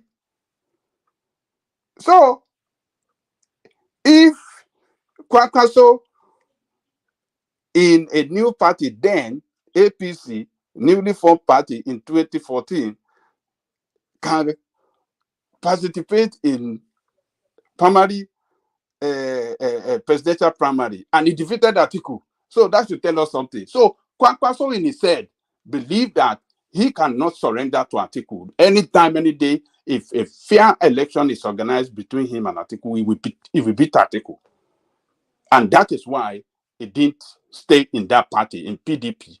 That is why he left PDP, because he knew that they want to rig, they want to, Atiku with his men are cooking something, and that if for him to lose, it's better for him to go to another party and come and contest the North against Atiku. He believed he have that popularity and that and he enjoyed that trustworthiness from the Northerner than Atiku. So, but like I said earlier, if they really want to work together, they have to cut the vote, and Obi must be the face of that new arrangement, so that it can be seen that yes, this is Southerner contesting against Southerner. So then the North is going to be the battleground. So, but the power of incumbency is very strong. Then the question that Baba asked Hassan earlier will now play out, that who will the Northerner go with between Obi and Tinubu? The last 2023 election, they went with, majority of them went with Tinubu. So will they go with him again this time, or will they shift to Obi? That is a $1 million question that we must ask ourselves. But the record is there. Sorry. Eh? Are you talking about northern elite or the borders? Oh, okay. That's a very good question. That's a very good question. The northern elite first, before the people. Who would the northern elite go for? The power of incumbency. Incumbency that have all the resources at hand, the money, better than anybody, the security, all the wherewithal. The contract, the invoices to be paid. Elite. What concern elite with let's continue to pray for God to answer our prayer? No. Elite, give that thing to him that he can take home to share with his followers and tell them that this is where we are going. That is how it works. It's money politics. That those elite will carry resources, they take it home, they have meeting with their people, they share that resources, and then everybody go to work. They oil the political machine, they lubricate it to work good. It's not just ordinary mouth. So, but let's wait and see. But at the same time, Tinubu must improve on the way he's managing the economy. Report shows that the third quarter, is it the third quarter, this or second quarter, that we had our GDP recorded some growth. The growth that the people, nobody felt it. What the people can feel now is hardship and high inflation.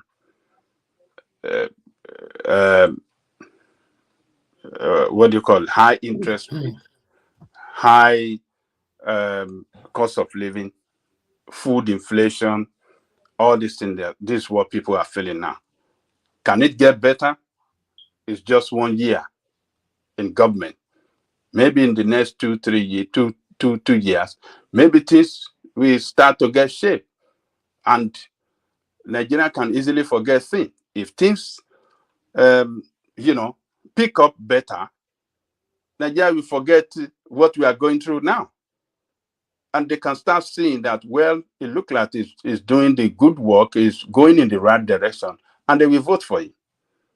If things get better in the next 2 years, that people can see that it's actually getting better, yes, I believe people will give him another shot. So he's doing some things right. What I like, me particularly, that he has done good is that NNPC, that CBN is the one taking in every kobo that NNPC is making, is going to CBN account. So now there's accountability. The money can be tracked. So all this shady deal, I'm not saying that there's no shady deal that is going, but at least it's been minimized. It's been minimized now. So I like that. I hope they can improve on it, sanitize that NNPC. If they can be sanitized, and we will make more revenue. So all the looting that they were doing at free will for 8 years that Buhari was there. That has stopped now. That huge corruption has stopped. I'm not saying corruption is not going, but at least the money that is coming in, we can give account. There's account to that fund that is coming in that NFPC is raking in, and then we can track it and we can make use of it for the to run the economy well. So I like that. I hope they can do better, but at least they have started doing something good that I will acknowledge. So, one man, let me leave it there. Thank you. All right, Roland. Prince, you're up next. So Prince, so to the conversation. Sorry about the long wait. It's always a long wait anyway. I do try to manage it, but never once yet succeeded. But good to have you, certainly, Prince. If you're ready to go to the conversation. Yeah, one man. Yeah, how you doing? Hello, everyone. I'm good. And by the way, don't restrict yourself to what we're talking about. You can just, feel free, just flow as you will. Well, usually I'm the lady in the is it the train or the bus? I'm not usually interested in such stories. Yes. Do you want me to replay it again for the benefit of Sorry? I said, do you want me to replay it again for the benefit of those who may have missed Oh it? yeah, for the benefit of those, sure.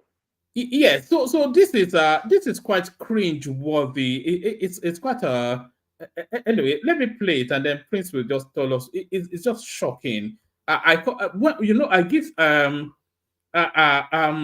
give this little clips titles just to remind me what's in it, and I titled this one "Niger Shame," and this is why. This white idiot. Oh, racist as well now. I'm literally grabbing you by your balls. No, you're not. This male passenger was minding his own business until a woman opposite him began using his seat as a footrest. Annoyed by her disrespect, he confronts her, but is then surprised by how she retaliates. You're an idiot. All I am is I'll slap idiots you. like you. You're so used to women being quiet when you're talking and touch me again, I'll slap you. You're an idiot. No, you're the idiot. That's why you're not married, you idiot. No one will stand your stupid ass. Are you married? Are you married? Are you sure? Are you sure? She's not cheating on you or anything. Are you sure? No, because she's a really nice Yoruba I'm pretty lady. sure she's nice. She's a Yoruba. Really nice Yoruba lady, She's Nigerian, so she's like, trust me. She's using your money. No, I don't think. An idiot. Trust me, she doesn't love you. I'm Nigerian. No, I know what you're like, but I don't. You're an idiot. Touch me again, I'll slap you. Other train riders sat uncomfortably as the pair argued with one another. Your wife is where I'm from, so I know you know her attitude, so you know that we have the same attitude. So touch me again and I will slap you the same way your wife beats you at home. My chair, so that I have to get dirt on my trousers. So now you know what it's like.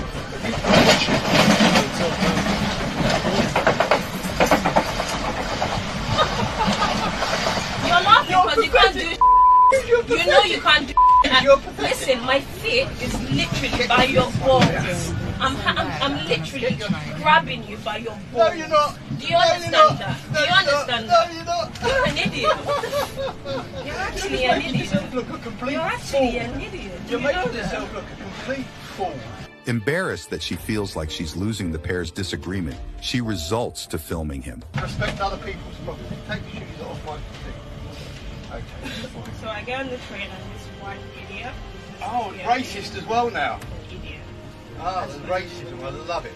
Being quiet when you're talking and touch me again, I'll slap you. Follow Daily Mail for more. I think you should be arrested for that, Prince. It's just so many people out there with mental health issues. Yeah, that lady. I was gonna say. Yeah.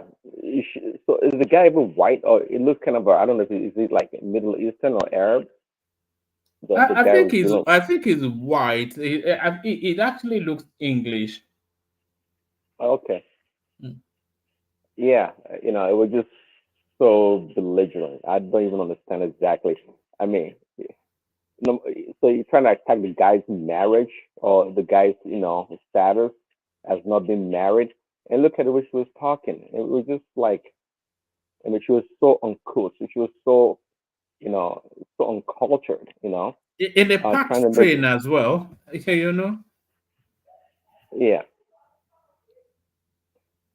yeah, go ahead. Anyway, I just thought I mentioned that. 1 second. All right. I think Prince may have been temporarily interrupted there. But no, it's just the way we are sometimes, you know. And there'll be other Nigerians on that train as well. They will just be hiding further and further behind their newspaper. Just the cringe of the shame of it. Hiding, he said. No, I said there'll be other Nigerians, no doubt, on that train as well, trying to hide behind their newspaper, not wanting to, you know. Oh, Yeah, gotcha. God, it's just I couldn't bear it when I saw it. I don't know, maybe I'm overreacting to it. I just couldn't bear it. You know, I just felt for the guy. Oh yeah, yeah. Okay, what started it? So she put a foot or a feet right between the man's leg on the other side of the sitting. Is that what Yes, happened? that's what Oh she my God, did. And then he invited her not to do it. And then she said she was going to slap him. And then said she was. that's like crazy. That's super crazy. Oh God. Yeah, that's crazy. I mean, she can only do that in England. You know, can she do that on Molue in Lagos or where? No fun and No, well. once she 14 is great. right, right away.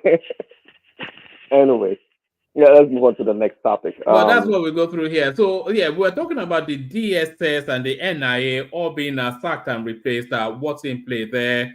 And then clever students not being allowed to progress their education only in Nigeria.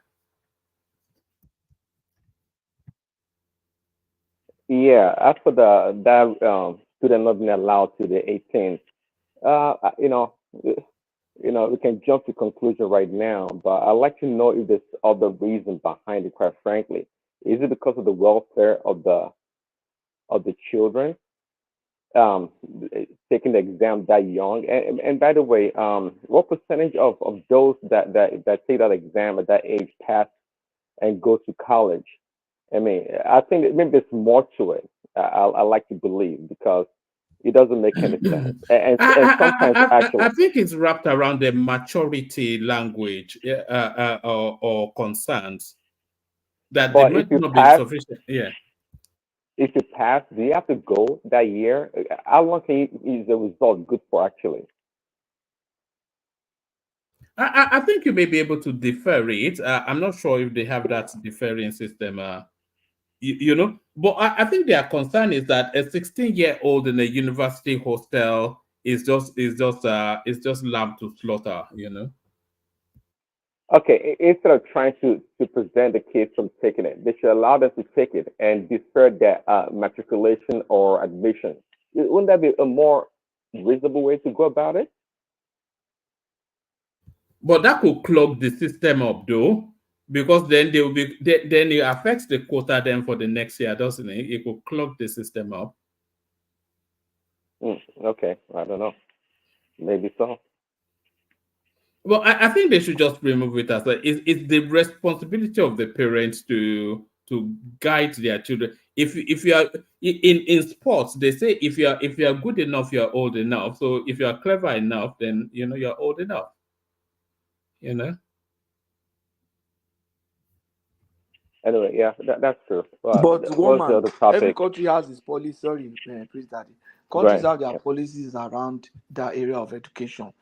In so many climes, even here, you are not expected to be in primary one until you're about 6 years old, and you spend 6 years in elementary, and then you spend 3 years in junior high, spend 3 years in senior high. So by the time you're out of elementary, you're already 12. You are spending another 6 years in junior high and senior high. That's 18. Normally, that's the way it used to be. A lot of West African countries are like that. You are not expected to have finished high school at 16. You No, understand? Patoski, they don't restrict it though. I know a kid at 16 or even younger are in universities. They don't Yeah. stop you from going further. We're in the US, right? Yeah, at least in the US, I would say, Yeah, yeah. but what I'm saying is that different countries can evolve their national policies But even around in that. the That's basically. even in the I US, believe that a child should be mature. Like people send their children to school. Have you seen Nigeria? People send kids to school at the age of 2, 3, 2 years old. They are sending the person to child to. The child has not even grown up with the mom.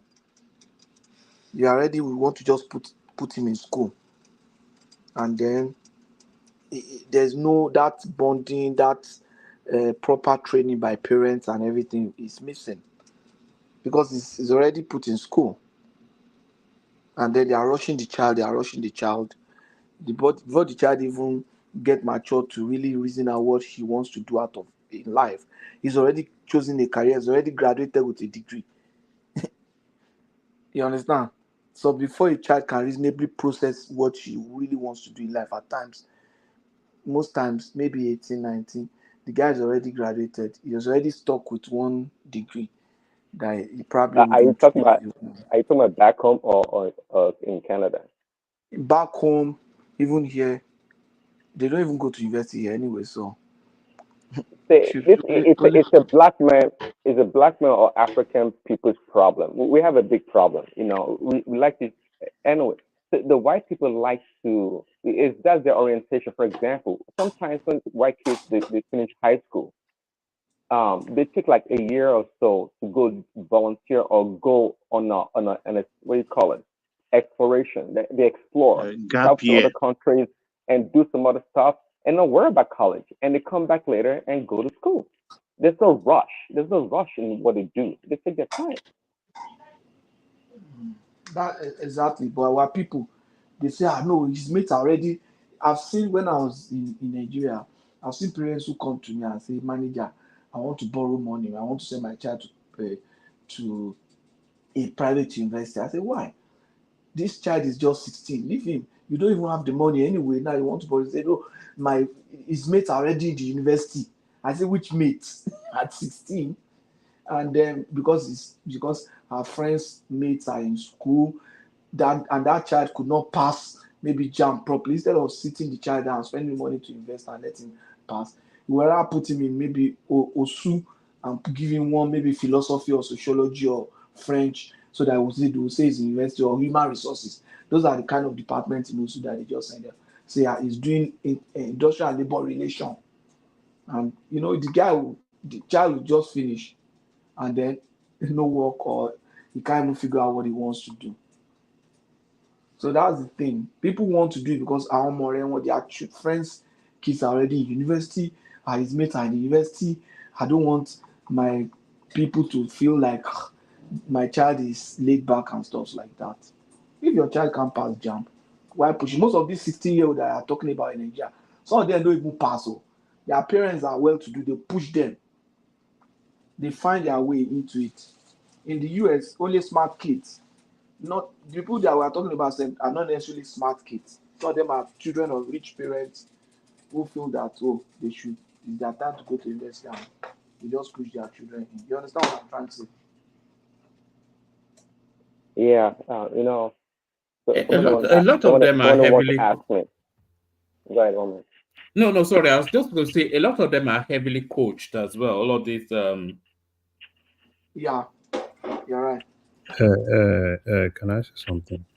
But even in the US, it's kind of like close to what Patoski actually said. Because even in the US, if a child is less than 4, that child will probably be going to preschool or probably Head Start. If a child is 4, that child gets into pre-K. If a child is 5, that child gets into kindergarten.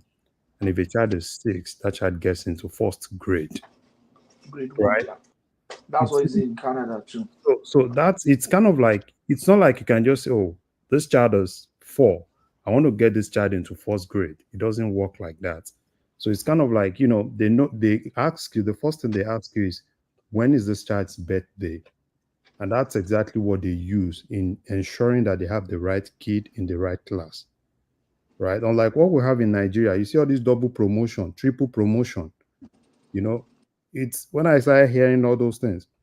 You see some kids they will tell you they have double promotion like 2 times. And you ask yourself, what is double promotion? Right? Are they extraordinarily smart? And you also see some of the kids. Sometimes when I've seen some of the kids, you see a 13-year-old. They tell you a 13-year-old in a university, and you ask yourself, what's a 13-year-old doing in a university? Basically, because yeah, I want them to be as fast as possible. But sometimes you ask yourself, that are they really ripe to really be in that university? I think what they should do, and this is going to be a problem, right? Because you already have people that are already in the system, and I'm not sure they have provision for those ones. If you want to bring up this policy, probably you want to bring up this policy in the next 6 years, because as it is now, there are kids that are almost close to leaving the secondary school. Just like somebody said, what exactly are you going to do for them? Are you just going to leave them and probably waste their time away? So probably when they are bringing some of this policy, those are things that they want to look at. If you want to put probably a compulsory, Just as you're speaking, Larry, I was just thinking that they are putting the bar in the wrong space. One, they should cancel out all those ideas of double promotion. So that's one. But then they should set the bar at the primary school age, so that a child of a child has to be X age before they can get into primary school. So that would then just automatically take them through the ages to land on 18. exactly. Yeah. Exactly. And if they need to regulate some of these private schools too, right, it has to be uniform, right? Because the problem is, if it's the public school, yeah, it's normal, right? If you are not of those ages, you don't even get into some of these public schools. But the private schools are actually the problem, right? They want it to be as fast as possible. And you ask yourself, they say, oh, this is the youngest kid in university. How old is the kid? They said 13. And you ask yourself, how is it possible for a 13-year-old to be in the university? How is it possible? What you see is just that they'll say, oh, this kid had very brilliant, this kid had double promotion like 3 times. And you're like, double promotion 3 times? So you can't see a matured kid of 13 year in the university, where you have people that are far, far older. It's a whole lot of things. And for me, if I have a girl child in Nigeria, I wouldn't want my girl child to even go to university when that girl child is a little bit, less than 17. All right, back to your Prince. Yeah, back to your Prince. Yeah. Yeah. Someone once asked me, why did I go to college? And I could not give a real definite answer because I didn't really have one. Well, it took some time to think about it, and after thinking about it, I didn't really have a reason why I went to college, except that it's just a progression of the family. I just did what everybody did. And it was later it's good to think. I mean, in the West here, at least kids, they think about what they want to do in terms of how they want to live their life, be it college or any other route. And I think, in Africa that we are, in Nigeria, yeah, the student loan program is a great program, but there should be, I think there should be a lot of money spent in what do you call it? It's not vocational schools, or trade schools. In America they call them trade schools. Those are the real, not real, but those are schools that can absorb a lot of students, and after a couple of years put them to work and be out there earning a living, running their own business, and being productive part of the society. Not this 4 year college communication and psychology. Nothing there's anything wrong with it, but bunch of them. I mean, what value are they to society? One thing I don't know if I regret it. That's one of the beautiful things about America. You can always pursue your dreams and do other things. I want to get to doing something now that can actually use my hands. Growing up, I didn't want to do that because I didn't want to get my nails dirty. I didn't believe in getting my nails dirty. But now I see value At least it's more. It looks more exciting to be doing something with your hands. It looks more creative. I don't know. I've always wanted to use my brains, and I think that would solve the problem. But I think those are the kind of opportunities we need in Nigeria. A lot of them, a lot of them, and because all these graduates, it's not like we have plenty of jobs for them. Maybe I'm mistaken. Do they finish and go to work for the government? And how productive is the government? So yeah, we have a lot of challenges, but they finish and then they go and learn how to sew, and then they become fashion designers, then they become seamstress. All these graduates, they end up selling chin on Instagram and whatnot. I'm not even sure if education is what it for the Nigerian people. If you are not doing something like engineer medicine, something that is internationally sellable, then that is true. See, we don't have things. That's the problem with Africans and black men. People think, oh, white people are this and that. Well, yeah, they are all that, but guess what? It's usually their thinkers, their think tanks that do all the brainstorming, do all the work, and bring about the strategies to society to develop their state. We don't have that. I mean, what do we have in Nigeria that actually has a grasp of that space, the different parts of it, and offer a proper like a real solution for different. It doesn't have to be a monolith, a one linear solution, but for different parts of the country, provide solutions. I mean, every time when we talk about Finland, I haven't been there, but it sounds like I have a pretty good grasp about the Finnish people, what they do, how they structure the society, what they want. So that's always a good question. If you know what you want, and you summon all your resources and efforts to go pursue that, you will achieve something. And as the saying goes, for every effort, there's always a window of opportunity that's open, and new realities are discovered. And but we don't have that. We're such a disorganized society for the most part. And that's really the root cause of our poverty. That's the root cause of our poverty. And you would think by now, many African countries, especially like Nigeria, agriculture, innovation, investments, R&D will be big time. That's what will be dominating. Well, of course we're not. We don't do nothing. We're still waiting for the white men to come help us. I'm a big problem on that. Anyway, what's next? all right. Do you want to go to the reshuffling of the security forces? The Fulanis being cleared out to be replaced by the Yorubas. Emilokon. Well, I just learned from Baba that Tunde Diagbon is a Fulani man. Do you believe that? I'm still struggling to accept that one. No, I think Baba may have put the first one on us there. Diagbon from No, I'm serious. I'm serious. from Katsina. Diagbon from Katsina. No, it's Kwara, but those Kwara Fulanis. Okay, that's fine. What's going on with the Fulani being cleared? I don't know. It's well, just like I said. I mean, I don't know who becomes a leader and surrounding himself or herself with a bunch of disloyal people or people you can't trust. You have to be able to trust the people around you. At least if you handpick them and they fail you, that'll be your problem. But you don't retain people from other governments and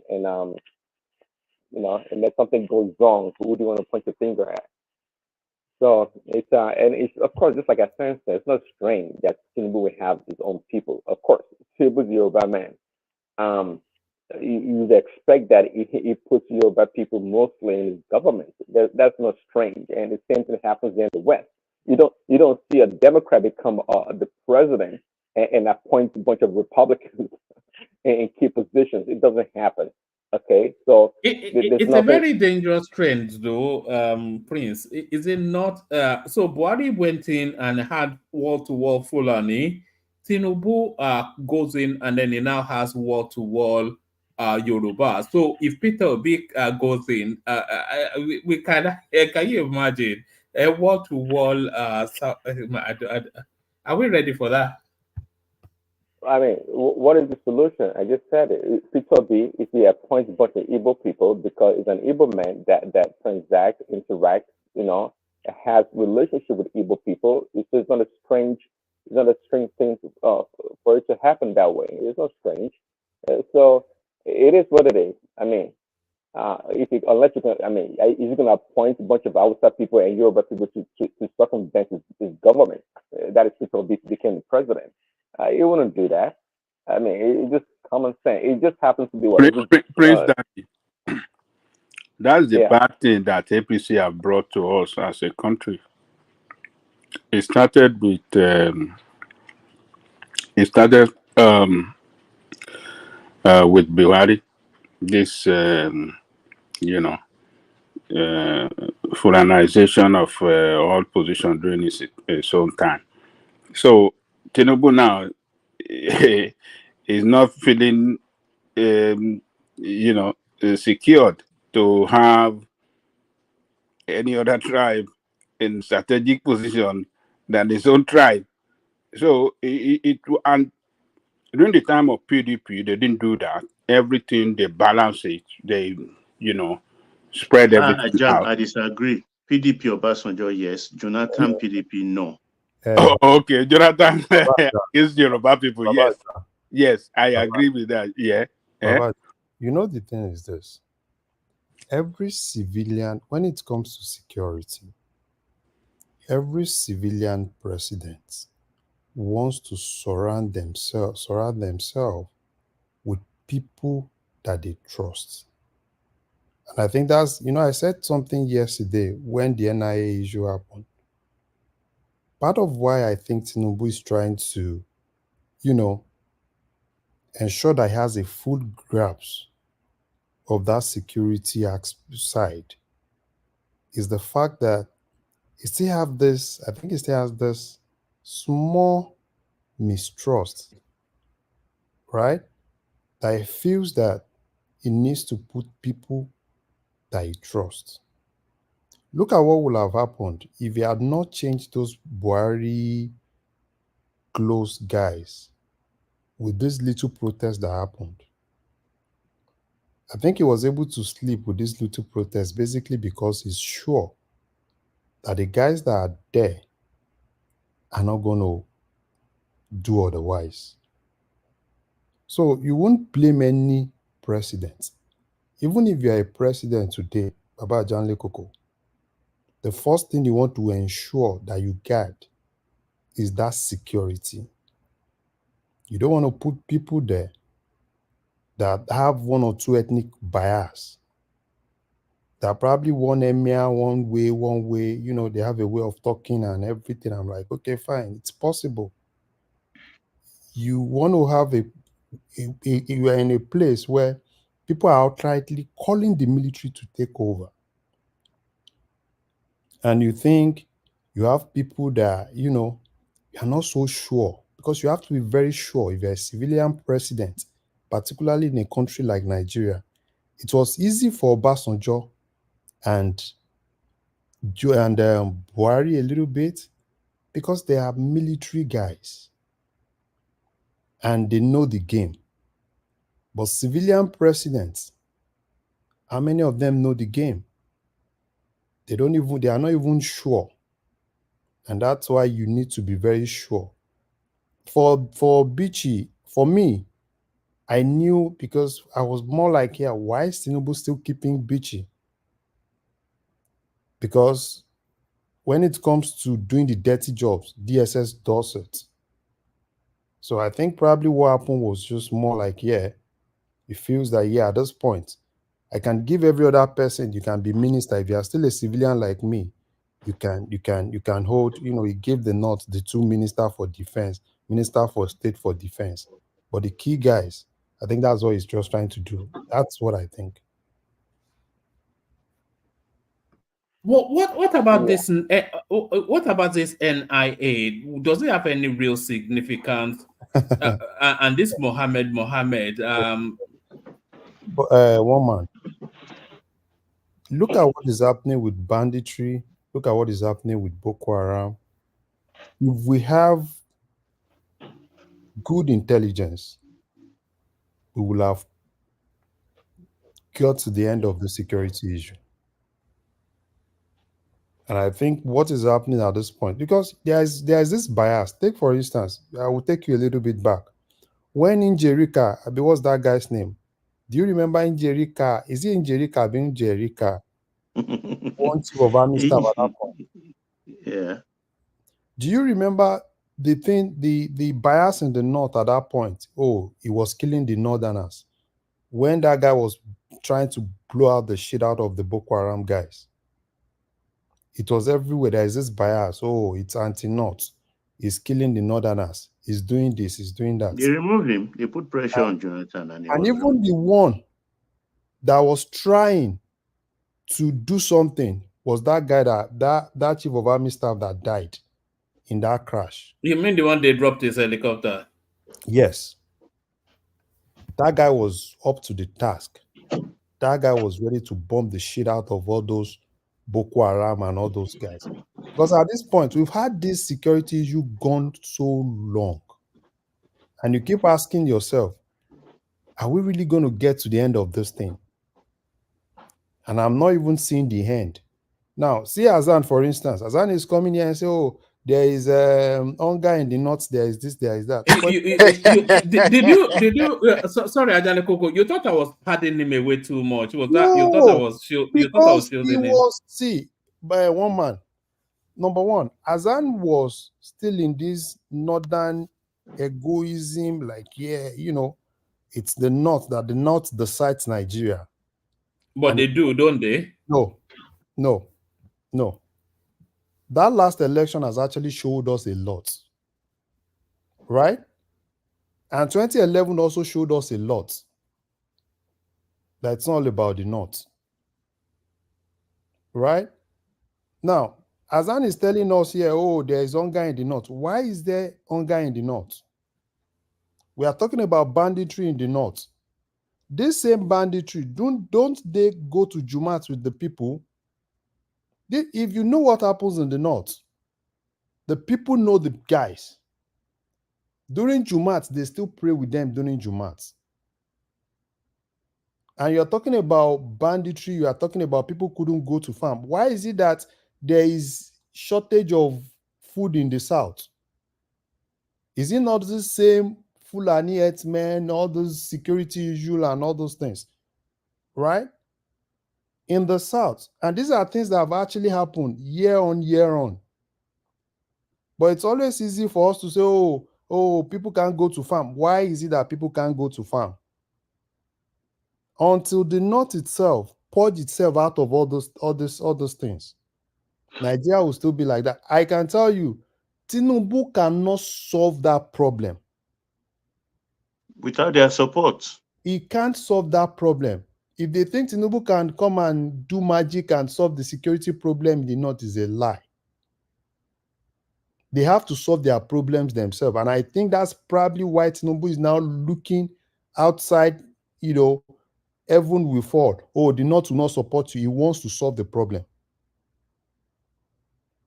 And if he wants to solve the problem, he needs to solve it heads down. The north knows everything that is happening now. Okay, you are bringing Jonathan. So you think the south, we know why you are bringing Jonathan. You want to bring Jonathan and you tie his hand behind him. Right? You just want to bring Jonathan, not because you want Jonathan to walk. But this is still within the realm of speculation. So yeah, that's what I'm saying. That's exactly what I'm saying now. I don't think that Jonathan will even accept that offer to say he wants to come back. Baba, do you see that he was trying to? I think he will. I think Jonathan will be on that ticket 2027. But I can bet it with you. That guy cannot be trusted. I agree with you. You know that even the last election, you see the game he was playing. Now he was hustling hard. He just couldn't. he wanted that APC ticket. Yes, I can bet you. Did you not see in Aso Rock with Abba Kyari or was it yes, Mama Daura or whoever? Yes. One man, I can bet you, Jonathan will not have that ticket. Do you see that Hassan was basically trying to gaslight the Southeast? why would they not vote for Jonathan? Oh, how would they not this? Do you think we all know why you want to bring Jonathan? But one man shielded him because That was I why I was was said almost one going man to was, ask him a that was why question. I said one man was not being fair. I was leading him somewhere, but one man didn't give me a chance to tell. Baba wanted to blala him, but one man was protecting him. I want to be encouraging voices like Hassan to be coming. I understand. And then, so Hassan would be the clarion call to bring in even more Northerners. So I don't. We just have to. I get it. We understand what you're trying to do, but there are instances where some things are being pushed, and when you don't let people push back, they tend to feel that what they are pushing is really going straight to where it's supposed to go straight to. And that's why most times when you see some Northerners say, oh, we decide, right? How about them saying, okay, fine, the South, okay, we don't want Tinubu, give us an alternative, we will follow. Basically, what Hassan is trying to say is just that we will choose who you follow. People said, oh, what about Peter Obi? Basically, kind of like tell you that no, Peter Obi is a no-no, because they want a candidate that they've tested before, because for them, number one, they believe Jonathan is weak. They believe Jonathan can easily be manipulated. No, Larry, you missed one point there. We all were listening to what he was saying. We did not listen to what he was not saying. He ended up only alluding to the fact that Obi will only be accepted as a VP. No, that was, if you listen to him very well, it was difficult for him, right, to accept that Obi will be accepted as a VP. Right? It was difficult for him. No, I think he accepted that. No. But the presidency is what he said no. He then later accepted it because, okay, fine, the North is not going to lose anything. It's just a VP. A VP is just a VP. But at the heart of it, Larry, is like they don't want an Eastern president. He said I don't know. I think what he said was that what actually damns Obi in the North is the Yes Daddy tapes. Yes, Daddy. It's just an excuse. And it's an excuse. It's the deeper fact than that. Hassan is now speaking for the North. I laugh. Right? To believe that, oh yeah, they already have a hold of North Central, those ones are just there. You understand what I'm saying? And you feel, oh, it's the North. I laugh. You know what is going to happen? You see, the problem is this. Tinubu, you are showing him the game that you want to play, right?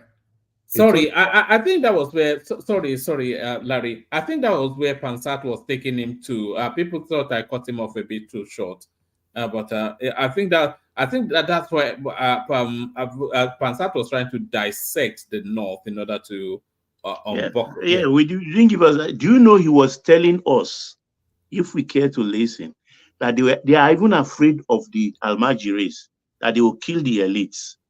Did you hear him say that? Yes. He said the elite that they will be left at the mercies of their people if the country breaks up. Yes. He said that clearly. And he said another thing, right? Because me, I was more like, what's the worst case scenario? Worst case scenario for me will be Tinubu, okay, fine, I'm not going to get it.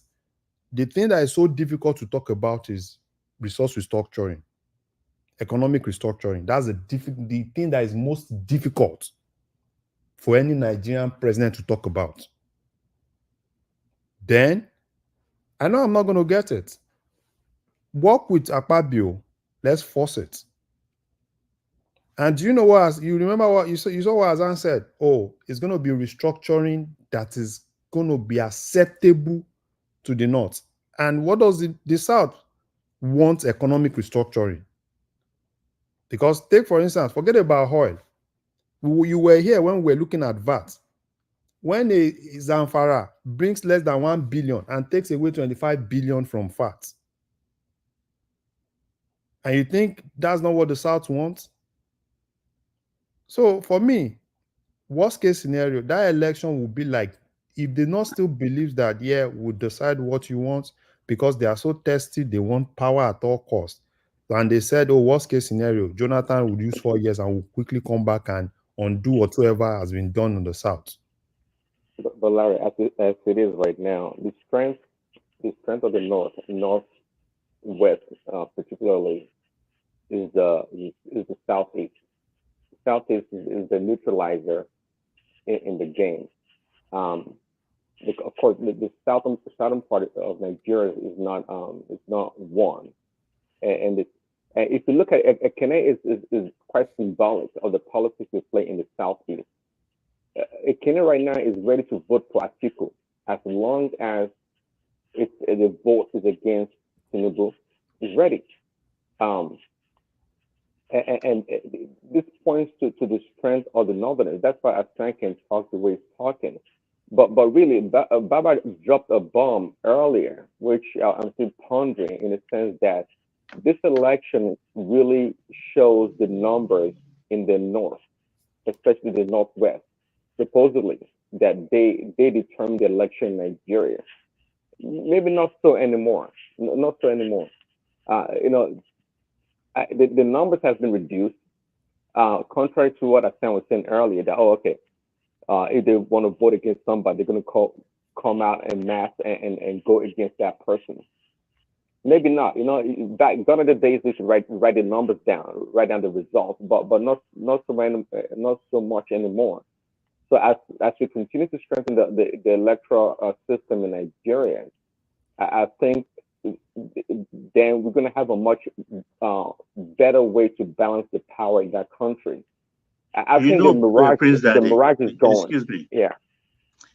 Prince Daddy, there are two things we have to solve in that North. Those 14-year-old, 15-year-old holding voters card, and then the little women. I'm sorry if any Northerner is listening. I call them little women. 14-year-old girl in a job with a child back on her back, already married, but she's still underage. We have to solve that problem. I think that goes deeper than that's what I'm saying. That's entering into borderlines of religion, isn't it? Yeah. So another cry that the North and everybody will cry is coming in December 2025. December 2025, another INEC chairman is coming. And that INEC chairman is coming from the South. That's going to be another... No, I think it will make go to the South. It's South. Yeah. Baba, the North had it consecutively now. After Jega, another Northerner took it. So we are not going to have another Northerner the third time. So it's basically going back to the South. So I don't even care. South. It can't go to the Southeast for reasons of not wanting to serve into the hands of Peter Obi. Taban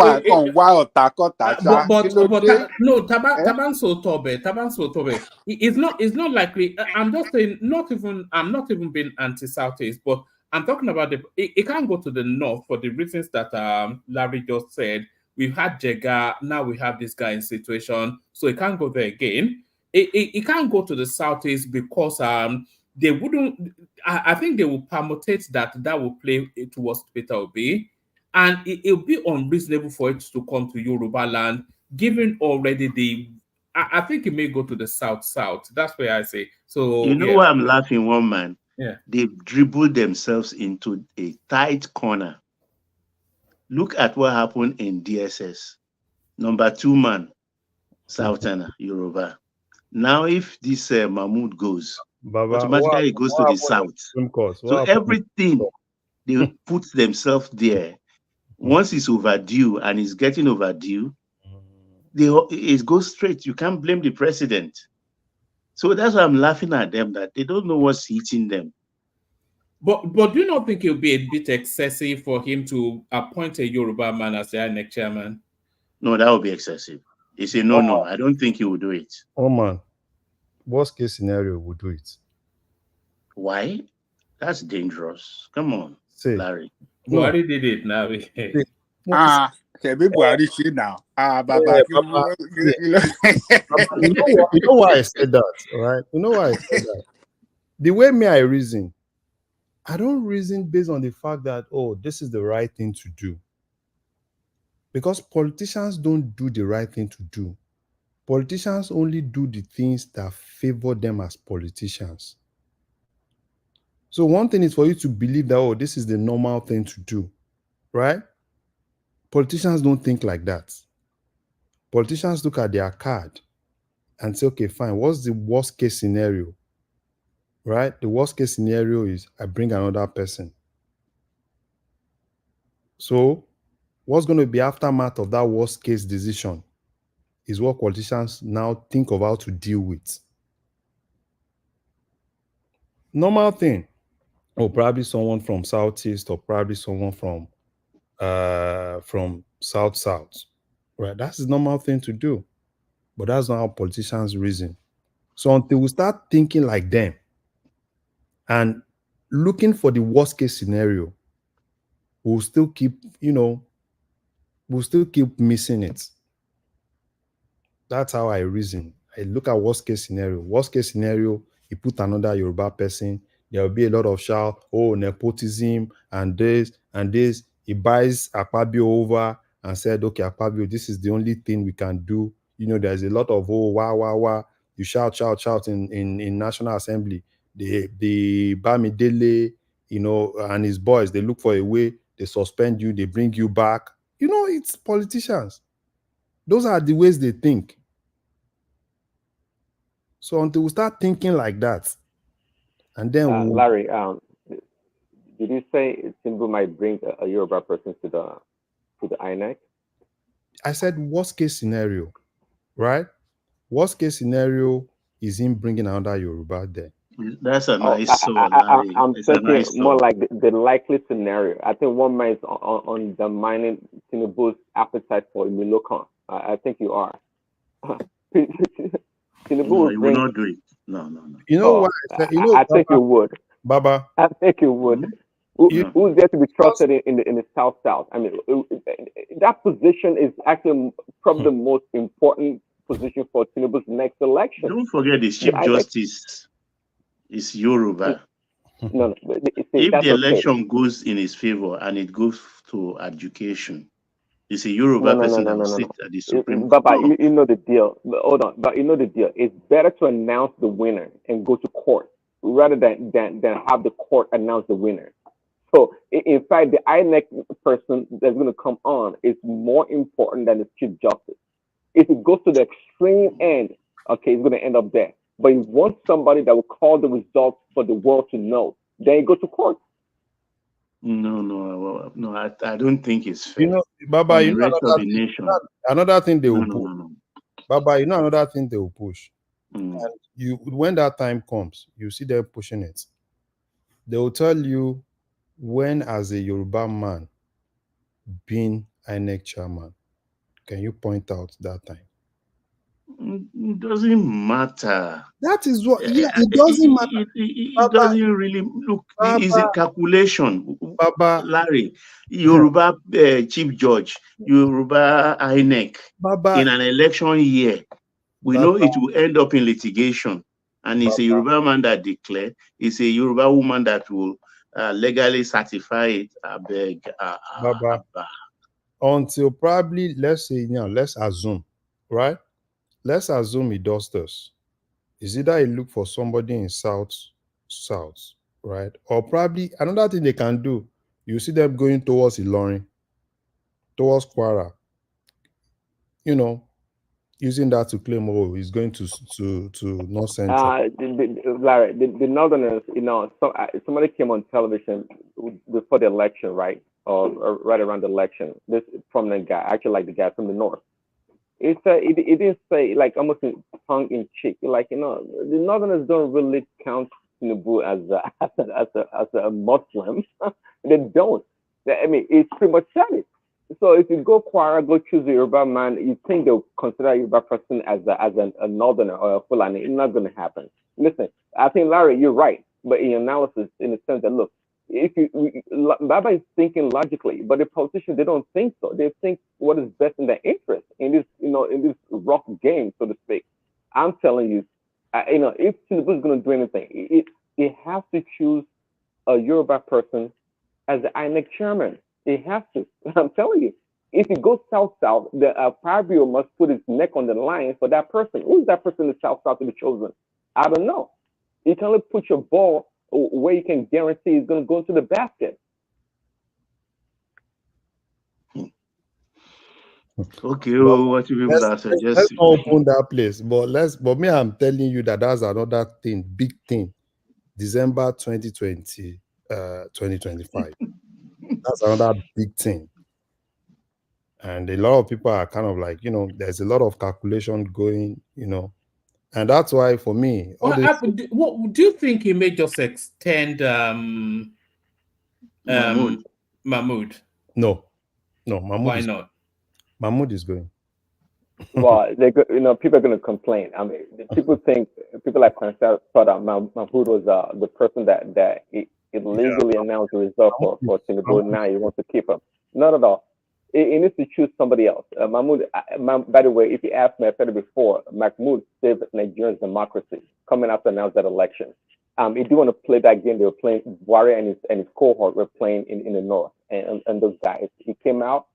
He knows, he understands Nigeria, and these are the people that want Nigeria to remain, and that's why he did what he did for Tinubu. Even though I think we believe that Tinubu won, but he just didn't want to pollute the air in terms of the results. That's why he did what he did, and yeah. So I think Tinubu knows. He knows. Baba, I think the next INEC has to be it has to be a Yoruba person, of course, trusted person. If you go south, Yeah, what do we do now? For me, What I don't want Yoruba person to be there, right? But I always prepare myself for worst case scenario.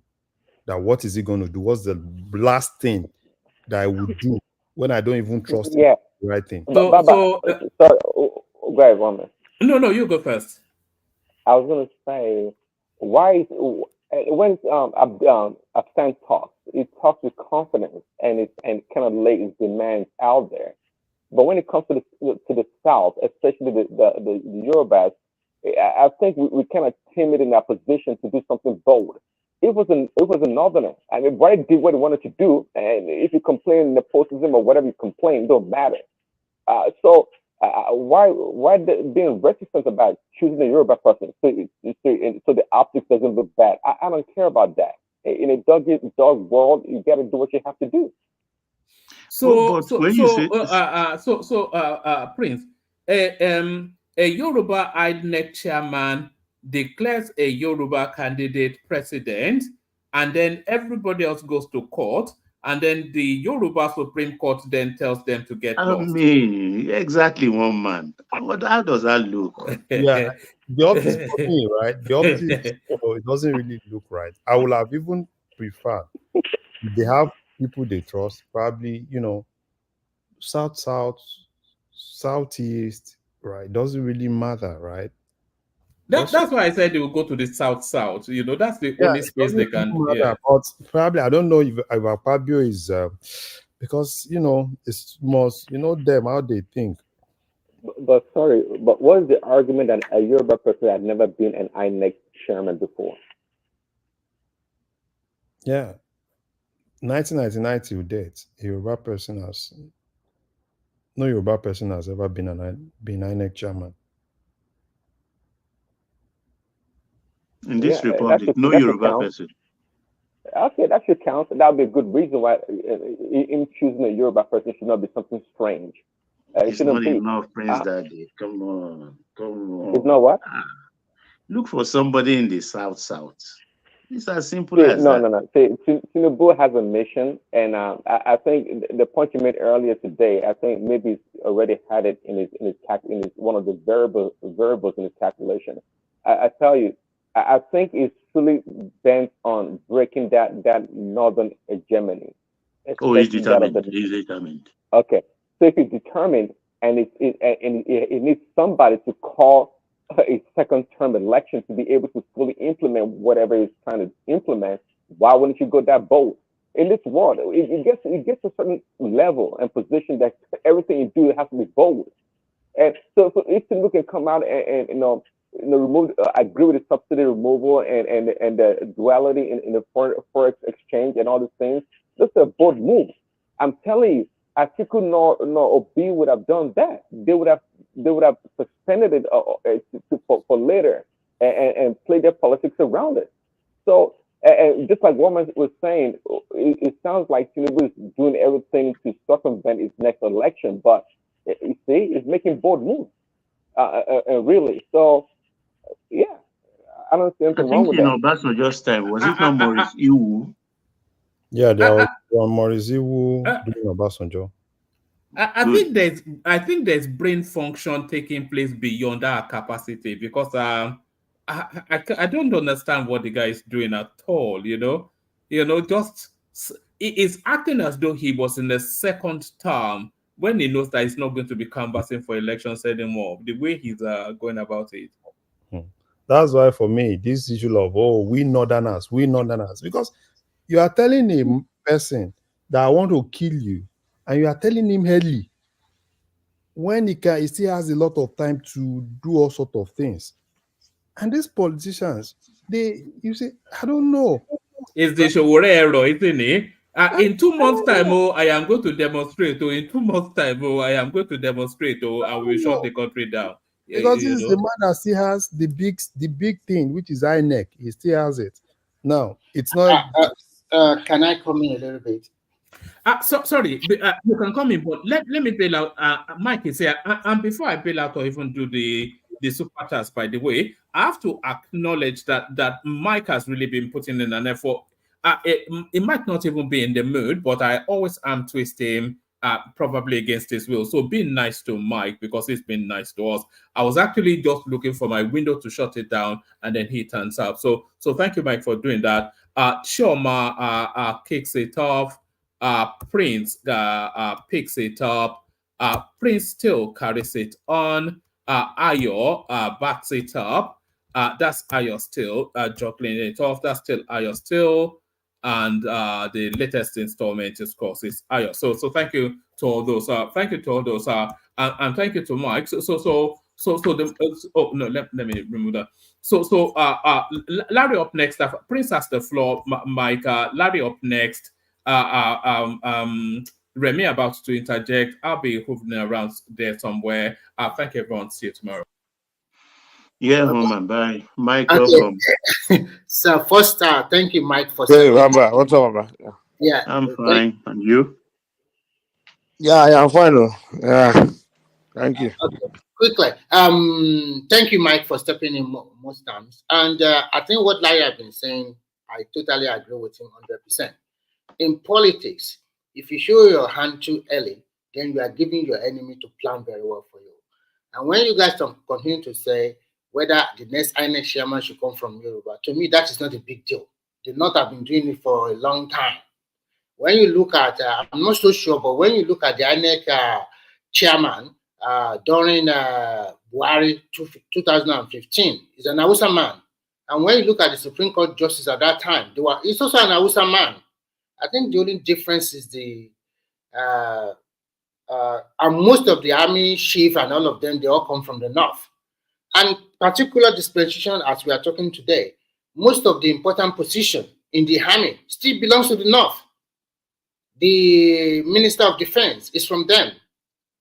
The Chief of Defense Staff, the highest of the ranking, all these military, air force and self, is from the north. Agricultural Minister is from the north. They have juicy portfolio, even more than when you break it down very well. How many ministers of state do they have? Most of their ministers, the budget and planning belongs to them. The information minister that they do used to have belongs to them. They have a lot of juicy portfolio. This guy have over pampered them. Okay, so Baba, what would you say about that, Baba? Yeah, he Okay, has over yeah. pampered them too What, much. So, Remy, yeah, what I would say, what everything you said is correct, but yeah. that was a different era. But this The is political politics. atmosphere. No, let me finish. The political atmosphere is not as thick as it is today. So what I'm saying is that, I mean, EU has been there. So Southeast, they've had their time. So it is now the Yorubas or the South. The South has been there too in the name of Eno or something like that. It's from the South. He has been there. Eno? Yes. AENO, something like Where that. is this guy from? From the South. Where's Did he Gobata? take over from EU? I can't remember that. Yes, he has been there. He has been there too. It's after him they continue to bring the Northerners. So South has been there. Southeast has been there. The only person that have not been INEC chairman since 1999 is Yoruba man. So if you put a Yoruba man there, everyone will not fall. So what's the big deal about it? It's true. But I'll be And embarrassed moreover, anyway. I'll be embarrassed. Baba, why will you be embarrassed now? I will not be embarrassed because if you show me your hand, But Baba, don't you think Yorubas have been really oppressed, like politically? I would also suffer now. Baba is not a Daju, right? Exactly. I'm not an Odaju. No, think about it this way. Okay, let's look at it this way. To be really honest, this is the first time Yoruba man has been president, to be honest. Okay, let's look at it. When what's his name? Nanda Zikwe became head of state. He did nepotism. He did it completely. He put Southeastern ahead of everything. Police, army, everything. And then the Northerners, well, they've pretty much ruled most of the time. And then sometimes they do nepotism, sometimes they didn't. And then Yorubas have been really punished in that country, man. Look how long they've been denying us presidency. They deny Awolowo. Abiola even won, they denied him. And then as they gave us a puppet, Obasanjo, against our will. We've been denied presidency, man. So finally, Tinubu now coming. First time in power now. My only thing is, the guy should just perform. That's it. I don't even, like, if he's going to perform where everybody will see performance and say, wow, this is the best, then I want it to be all do your nepotism so they can say it was Yorubas that really ruled and they did well. That's my only concern. But if he's going to fail, then don't do nepotism, please, because that's when I'll be embarrassed. Because at the end of the day, whether you put all Yorubas there or you put 0 Yorubas there, if you don't perform, they will say it's Yoruba people that didn't perform. That's what they will say. So to me, my only thing is just I don't want to see all this nepotism. At the end of the day, you did nothing. You did like Jonathan, where he did nothing in your land. You didn't build anything in Yoruba. You didn't develop Yoruba, and then you didn't even perform anywhere in the country. That's what I don't want to see. I want the guy to perform, develop. Because, before Yoruba man enter there again, it will take a long time. You know that. Can I come in, gentlemen? You must enjoy yourself. Go ahead. I support Mike to, the thing is this, Baba. It's what we all know very well that in that country, nepotism has always been the game. And I'm not saying it's the right thing to do, but let's look back at when Obasanjo even became the head of state. Now, it couldn't change what Montala that everybody would like to worship today. It couldn't even change most of those things when he was there. From the Inspector General of Police, everything down. Because when you take Obasanjo out of that particular government, tell me how many Yoruba found themselves there? Maybe Olunleye or maybe 1 or 2. Then fast forward to when this guy took over, Buhari. I'm surprised that people didn't even know that Idiagbo was even a Fulani man just because he answered a Yoruba name. People mistaken him for a Yoruba. No, Idiagbo was actually a Fulani person. Then, not only that, when IBB now took over, what the first thing he even did was just to even cancel that position that Idiagbo occupied, the name that sounded Yoruba, that chief of staff supreme headquarters. And in the name of pretending to now balance things, he started putting Ogosoka Ihobu and name that stand non-northerner. He started putting them in position. Whereas when you look at quickly, Is one man an Englishman? Would you call him an Englishman? Uh, I don't know. I don't know what you are Can I saying. come in? Let me tell one Man thing. of President, you come in now. This guy that say, I just want to this comment. He say, don't come, don't. Hold on, sorry, that's not what he said. Hello? No, this guy, Man of President, hold on. He say, no, Yoruba should complain when the table turns. The thing is, we don't complain. Trust me. When it was happening, we never complain. That's one thing about Yoruba people. They don't Yorubas complain. don't complain. They Can I don't come in? complain. Can They I keep come in? quiet. Even Can I when come in, Jonathan guys? denied us, no, we Let didn't me cry. land, We man never of cry. prestige. All right, Man of Man of Prestige, go ahead. Please, no, let me land, Mike. Okay, I've not landed. okay, Sorry. quickly, Man of Prestige coming. Yeah. So when you now look at those positions now, Yoruba has been marginalized over time. So don't let us pretend as if we didn't see all those things.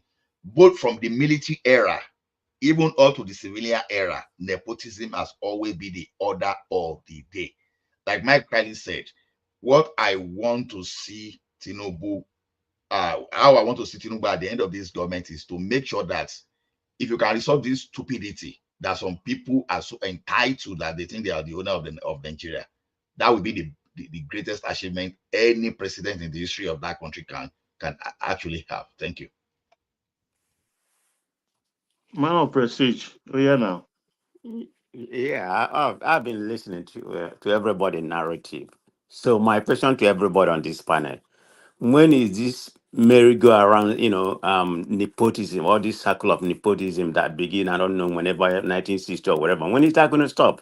I mean, are we still going to be doing the same thing? I mean, our time come, they're going to do the same thing. They say, Southwest did it. You want me to answer I that mean, question? I'm just concerned about, because I don't take pleasure for, I don't take pleasure for any of your discussion, but, You want me to um, answer the question? You say when is it going to stop? no, it's just my Okay, opinion, but you know when I yeah. think it should stop, Man of Prestige. Huh? Whoever started it, when that person become president, he should give an example and stop it. It So does. who It doesn't started? work. It doesn't work that way. Yes, sir. Hold on now. Where I'm Somebody giving my has to. opinion. Somebody has to take initiative. Hold Somebody has on to now. take I'm giving you initiative. my opinion now. I'm giving my No, no, no. opinion. I'm not. I'm You not say, subjugating your opinion. I'm not subjugating your opinion. You have a do you know right. who started it? I know where you're gonna go because you have made comment about Azikiwe. You don't know So what he when the said. South is not coming, I need to go. I need to go back and you review should come that. and give us the example and stop it, and then we all follow him again. Okay, okay. If that's how you see it, so be it. I mean, I don't really care about all those When it's nonsense. your turn, you come and show us how to. Okay, let it Show us be. how to But be my main nepotistic. concern, Now, when when you is it come going to back in stop? again, But like, yeah, how not to be nepotistic. okay. Prestige, you Let think it be. Obi You're will be? continuing enjoying, Hold enjoy on, for now, and Prestige. nobody rules forever. It's like merry-go-round. But Prestige, you I'm think not Obi will be? here to say whether me local, Western local, Igbo local. So Man it's of all your Prestige. business. If Man that's an of Prestige, interesting Prestige. can you hear topic. me? Prestige, Yeah, I Can can I you hear think you. just Peter Obi? talk to you for a moment? You understand? There is a saying in Yoruba that in your local Shinloro is like it is humans that implanted in a horse some wickedness, deviousness.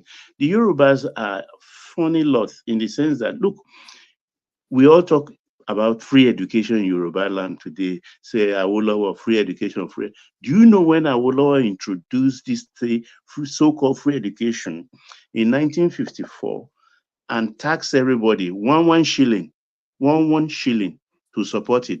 The Yorubas protested. They did not agree with free education. But today, hey, free education, a whole lot is that. But over time, the Yorubas have been beaten down, battered down. Particularly, the worst, as far as I can remember in recent time, is during Jonathan's time, when the Obas even went to beg him, and he promised them that he will make the necessary adjustment. He did not do it. It was humiliating, actually. Now, vice president, president, senate president, this, that, secretary to government, chief of staff, chief justice, no Yoruba. I'm telling you, check the records. It was humiliating. And I think And that is where the I mean, vexation comes in. all those things doesn't do anything, Baba, was that For Azikwe me, one you just mentioned or Jonathan it one? doesn't do nothing for me. So, but anyway. No, Prestige, Jonathan, I mentioned. Prestige, can you hear me? Azikwe one was even worse. There was no Yoruba anywhere in government. They even put they won't lock our only man in prison. Azikwe put our in prison for 10 years. Mike, They won't, I need to get more information about what you said because I'm I know telling you, you're always anti-Southeast, so this is man of nothing new. prestige. Azikwe put our in prison for 10 years because that is only opposition from Southwest. And he put like that was one of the worst era. Like he locked our premier in prison for 10 years. I need to find out You know about what they that accuse him of? because everything you Said said, everything you he say is not was true to me. So I have to the verify most my own side. ridiculous accusation. They say Awolowo was planning coup with Kwame Nkrumah of Ghana to take over government in Nigeria. Hey, what How kind long? of How long was that? Wasn't it in the 1960s or I whatever? forget how long ago. When are The we same gonna get people we out of still that reason the same way. and become like Rwanda? We still reason the same way, my brother. Okay, you're If you go and look at the way Nigerians were behaving back then, it's the same way we are behaving today. Y'all continue with your behavior. Okay. Before you go, Hopefully. I just want to ask you this question. I don't think it's gonna get better for that country. That's my opinion. But I wish them good. I wish Nigeria good luck. So I mean, I don't really like to engage myself in this kind of. Yeah, I'm listening. You just mentioned that Mike is trying to bring in the old history to justify today.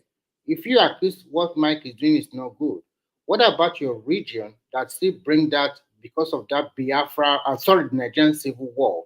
They still have it in their mind to today, and they're still using it especially against the Yoruba people. That if not for the Yoruba people, that war would not have happened. They would have gone their separate way. Now I want you to juxtapose this thinking in your region with what Mike said, and please be factual. Thank you. So you are agreeing with all the whole assertion that Mike made. That's the right way to go. I'm not agreeing. It's just asking you a question. It's just a direct question. You are the one telling us to forget the past, but now you guys are the one always dwelling on the past. You know what? Just don't forget the past. Continue. Okay. Continue you because I don't really benefit nothing from that country. You guys dwell on the past. I just come here to babble. Just to. Okay, before you babble away, I don't benefit nothing because even I have one last question. Hold on, I have one last question. You think if it's Obi became the president, is going to change the whole dynamic of the just select your own tribal people to fill the government? You think it's going to put Yorubas and I would say in his government mostly? Is that what you think? I don't know what it would be. I mean, I like Obi. How can you say you don't know, man of prestige? Hold on, let me land now. I don't know what Obi could have done, whether it's going to put Igbo or whatever. But Obi is not in power right now. But I mean, I'm not in favor of those kind of nepotism. If Obi did it, I'm gonna condemn you. But he's not going to listen to me. I'm nobody. So, man of prestige, Obi that was doing campaign in Samugiri, Alaba. He was only he can't even. Okay. He was only his own campaign trail was in among Igbo populated area. He wasn't even campaigning. He wasn't even visiting any opposite traditional ruler. He wasn't even campaigning with that tribe. Now you think you think when he become president. The point is that if you all enjoy it, enjoy it. If that make your life better, power to you. But my life is good already, so that's all I care for. Okay, good for you, man. Yeah. I mean, you asked me a question about, the Southeast, still holding grudge against what happened in the Biafra War. I wasn't in the Biafra War, so I'm not going to go in detail, but I have a little bit of foresight, but I'm not going to come here to dialogue about, how the Southeast feel about that. So if you want hold on now, you asked me a question. You don't want me to answer. So I'm just saying I'm not going to come here, say what the South is feel about what happened during the Biafra War, because they feel like Yoruba people, wasn't on their side. I mean, they started in the Northerners. If I understand that's where he was going to, so they still blame them today. I mean, that's them. I don't blame nobody. Civil war happened. To me, I blame the military. So that perpetuated it. Whether it's called Igbo War, I've read a little bit about that. This is not the place for me to be talking about whether it's most of the people that participated, have information about that. So, but it is what it is. But when are we going to start going forward instead of going backwards? Still, the reminiscence of what really happened. if we can be a country like Rwanda, the kind of genocide that perpetrated in that country, and today Man of Prestige, nobody in hold on, Nigeria today go backwards they more only than adopted Southeasterners. three language. Their main language, English and French. And look at how they're doing. So, but Man of That is Prestige, thank you. Southeasterners are constantly remind us of 20 pounds. 20 pounds. This is what I will ever give 20 pounds. say If you what? go online, nobody's talking about Nigerian history, reminding everybody of the past and the Southeasterners. So don't come here and be accusing people of still not forgetting the past. I mean, you people focus on the past the most. You Everybody know don't what, forget about Biafra. But Mike, you guys are the only ones still bringing Mike, Biafra I already up. know where you're coming from. You will So, you tell know, us history of Ahmadu Bello. that's your opinion. I mean, you know, you're anti-Igbo, so it doesn't really surprise me. No. It's not. I'm just telling the truth. I mean, people have to tell you guys the truth. I've been listening to you for a They long will take. time. So this You is guys not are the only something one that will new. constantly take. But Hold on now. it Hold is on. what You it is. guys are That's how you want to perpetuate your life. you guys Power to you. constantly take 30-second interview of Ahmadu Bello when he make comment about Pakistan. You guys are posting all over the internet using that comment to define Nigeria today. Oh, the hatred on the Igbos. Oh, they play Ahmadu Bello small clip. That clip of interview he did with our journalists in 1950 something. No, you guys still use it to play propaganda till today. I mean, you guys are the one constantly reminding everybody of the past now. Every minute they will go take that clip of Ahmadu Bello when he make comments out of context about Igbo people. You guys use it to just claim that people hate Igbo people today. And you're innocent, Constantly, right? you Are guys innocent. go to the past, or if you go online now, everybody is doing documentary about Nigeria history. You're It's all innocent, right? Southeasterners. You're innocent. Very, very innocent. I'm not telling you I'm innocent, In the though. I mean, I early always say hours the of truth. 15th January 1966, a group of young army officers, mostly from the Igbo ethnic group, led what is now known as the first military coup in Nigeria. The coup was aimed at overthrowing the civilian government headed by Prime Minister Sir Abubakar Tafawa Balewa, whom the plotters accused of corruption, nepotism, and incompetence. The coup resulted in the deaths of several high-ranking politicians and military officers, including Prime Minister Balewa, Premier of the Northern Region, Sir Ahmadu Bello, Premier of the Western Region, Chief Samuel Akintola, Finance Minister Festus Okoti Igbo, and Brigadier Samuel Adesujo Ademulegun, who was killed in bed with his wife by Major Timothy Onwatuegwu. The coup leaders, under the leadership of Major Chukwuma Kaduna Nzeogwu, announced the establishment of a military government to purge Nigeria of corruption and to restore dignity to the Nigerian people. The coup plotters attacked the cities of Kaduna, Ibadan, and Lagos, while also blockading the Niger and Benue River within a 2-day span of time before they were subdued. The general officer commanding the Nigerian army, Johnson Aguiyi Ironsi, was compelled to take control of the government of a country in upheaval, inadvertently putting Nigeria's nascent democracy on hold. Aguiyi Ironsi's ascendancy to power was, however, deemed a conspiracy by the coup plotters, who were mainly Igbo officers, to pave the way for him to be head of state of Nigeria. Aguiyi Ironsi was of Igbo extraction too. Consequently, the retaliatory events by northern members of the Nigerian army that led to deaths of many innocent Igbo soldiers and civilians, which eventually led to the Nigerian Civil War. The 1966 Nigerian counter-coup, or the so-called July rematch, was the second of many military coups in Nigeria.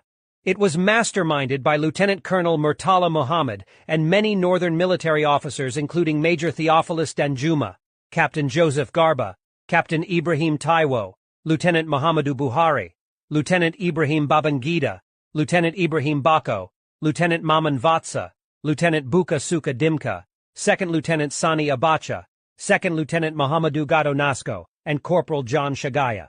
The coup began as a mutiny at roughly midnight on 28 July 1966 and was a reaction to the killings of northern politicians and officers by soldiers of mostly Igbo extraction on 15 January 1966.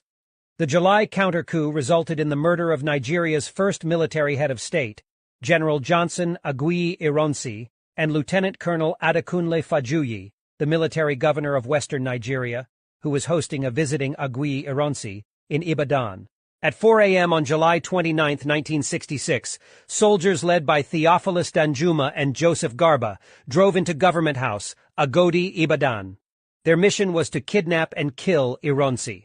The gentleman officer in Adekunle Fajuyi, however, took over. He refused to allow his commanding officer to be killed under his roof. He felt it would give rise to Yoruba, Igbo suspicion and everlasting hatred, woven into a conspiratory theory. Unfortunately, he paid the supreme price for his courage. Upon the termination of Iranzi's government, the coupists installed Lieutenant Colonel Yakubu Gowon, a northern officer, as the head of state. The 1966 Nigerian coup and counter-coup were two significant events that shaped the country's history. The coups had far-reaching consequences on Nigeria's politics, economy, and social fabric, and their legacy is still felt today. The events of the coups serve as a reminder of the dangers of ethnic and religious tensions in a diverse society and the importance of building institutions that can withstand political instability and violence.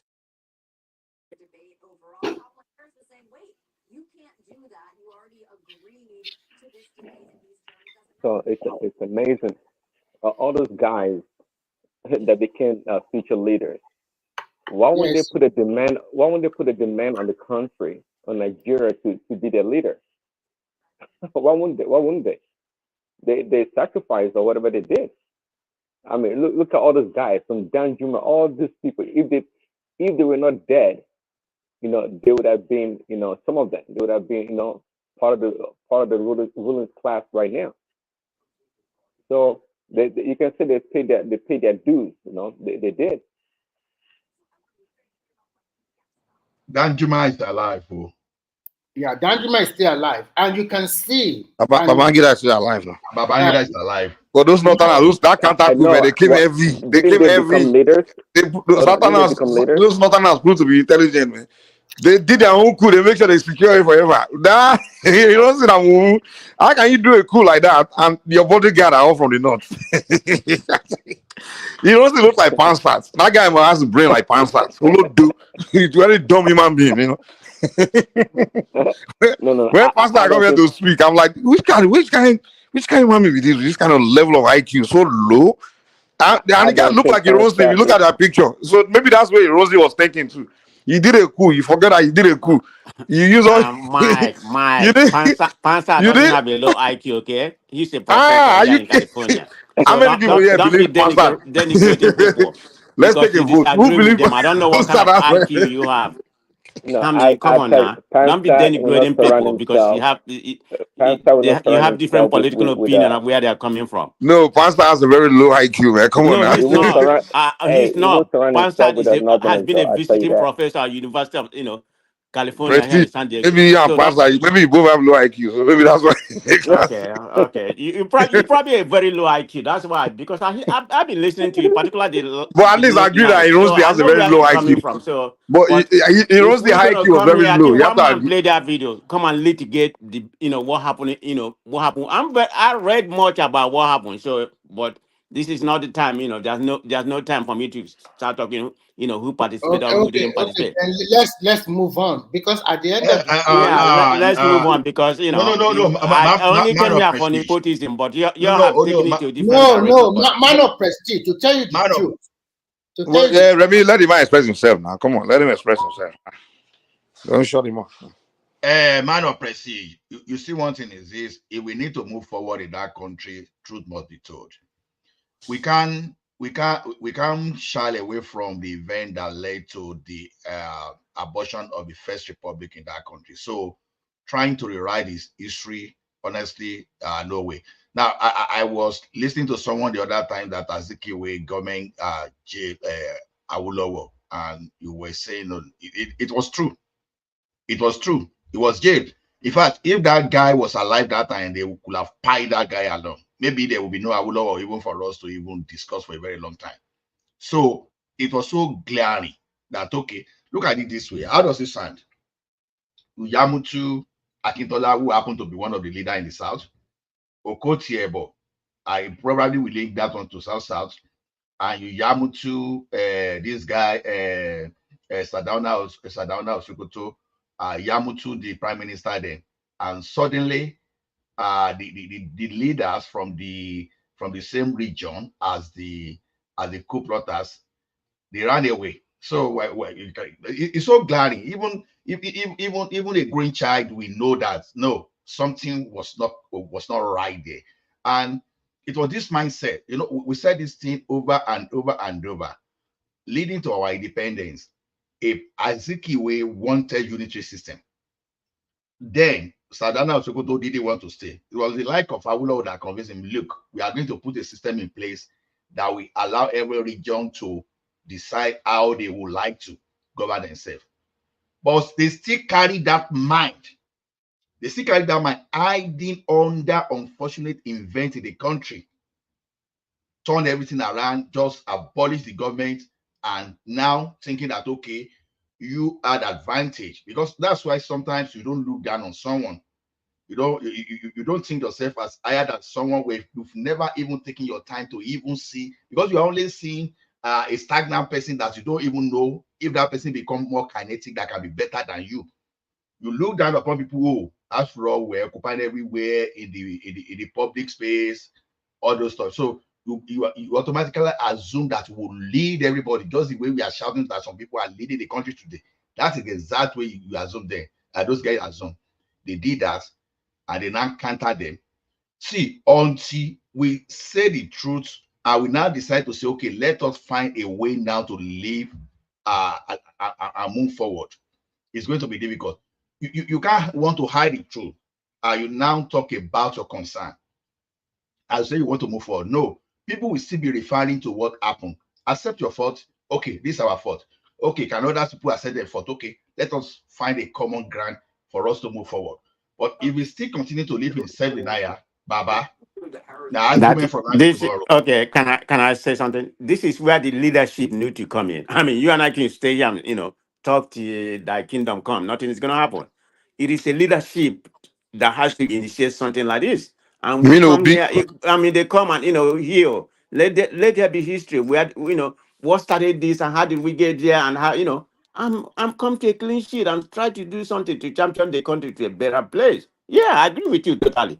That has to be combined, and people talk about it. It's not you and I. That's where leadership, whoever is going to be the president want to hear the country, and that's where things going to start. In my own opinion, nothing is. Yeah. I don't see any prosper in that country until that country is properly here. I'm not here to say. There's going to be prospect. But quick question, Mike, why do you think the Northerners did not join forces with the Yorubas, the Southwest? I can't hear you. Kind of low, man. Your voice is low. I can't hear you well. Can you hear me now? Is it better? Yeah, it's still low, but I can try to hear you now. It's okay. Go ahead. Yeah. I was asking, why don't you think the Northerners joined forces with the Southwestern, the Yorubas, to persecute that coup against the Southeast in Ronsi? You said they joined forces? How come they did not? They didn't have to, man. They didn't have to join forces, man. I mean, it was like I said, the guy was one thinking where he thought he already took over. He underestimated the Northerners. They always have this mentality that, okay, what can they do? When you see one start talk, now you see how the guy always talk. What will they do? What will they do? That kind of, they have this mentality of what can somebody do. They always underestimate people. So after that first coup, they really underestimated the Northerners. Like, they didn't think those people were smart enough to do a counter coup like that. And the way even Ironsi relaxed himself, like, I'm like, this guy, the way they got him, I'm like, even a lot of his bodyguard were Northerners. I'm like, this guy was not smart. So the counter coup was so easy. It was very easy. And Another thing, Mike, is this. During that time, most Yoruba people, they don't like to join the military. Most time is that time, the fashion is that I want to be like Awolowo, be a lawyer, be a medical doctor. So they don't have a lot of officers in the Nigerian army at that time. Most officers, the people that have most officers at that time are from the southeast, followed by the northerners. So Yoruba people do not have a lot of officers. So by virtue of that, and moreover, that coup is a revenge coup. So it's the northerners that plan it in their domain. So they don't want to bring anybody in, but they know who is their enemy. They know who they want to go after, and they go after them. So Mike, I have a question for man of prestige. What did go ahead, Abdul. Go ahead. Yeah. So, and also I have question for Mike and Remy. But I'll start with man of prestige. Man of prestige, totally agree with you that at this age and time, we shouldn't be playing ethnic politics, and where a president comes from should not matter at all. But I'm curious though, why did you support Obi instead of the other two candidates from the other tribes? Then for Mike and Remy, um, do we have any data, or is there any? Do we have any data to show that a president coming from a particular region benefits the people? Because as far as I know, I think it only benefits the president and his cronies. So those are the questions. Okay, you want me to go first, right? Because you uttered my own question first. So you Yes. asked me why did I support Obi? I was never involved in Nigerian politics, I never really look into Nigerian politics, until this election, just because of the euphoria behind the election. So when I studied both candidates, I didn't really know about Obi antecedent I know he was governor of Anambra, so I don't really know how he performed, bad or good, That wasn't the reason why. So I think my main ideology was to push. I just need a new paradigm shift coming to Nigeria, just to push out the PDP and APC that has been ruling that country. I just said we need a different trajectory to go to that, to coming from that country. Maybe if somebody like Obi can come in, which is kind of different. I know he was part of them. Let's be, but that party wasn't part of the two parties that have been ruling Nigeria for decades. So I said that we need a new paradigm shift to come into that Nigeria. Maybe that we get to tell people in Nigeria that, okay, on the other party have a chance to win. I mean, that was my philosophy behind, supporting Obi. I'm not obedience, but if you want to call me obedience, so be it. I didn't have, I didn't have opportunity to vote, so I never Nothing voted. to do with Okay, tribe. let me come in now so that. Hold on, Remy. Hold on, Remy. Prestige, nothing to do with tribe. Huh? Nothing to do with tribe. Well, I can't say here. There's nothing to do with tribe. Okay, I mean everybody has their own sentiment. Yeah, that could be. I mean, Okay. I'm not So going it to has to deny do with it. tribe. That Okay, we could get be, it. He already answered but your it wasn't question. It the. has to do with tribe. Yeah.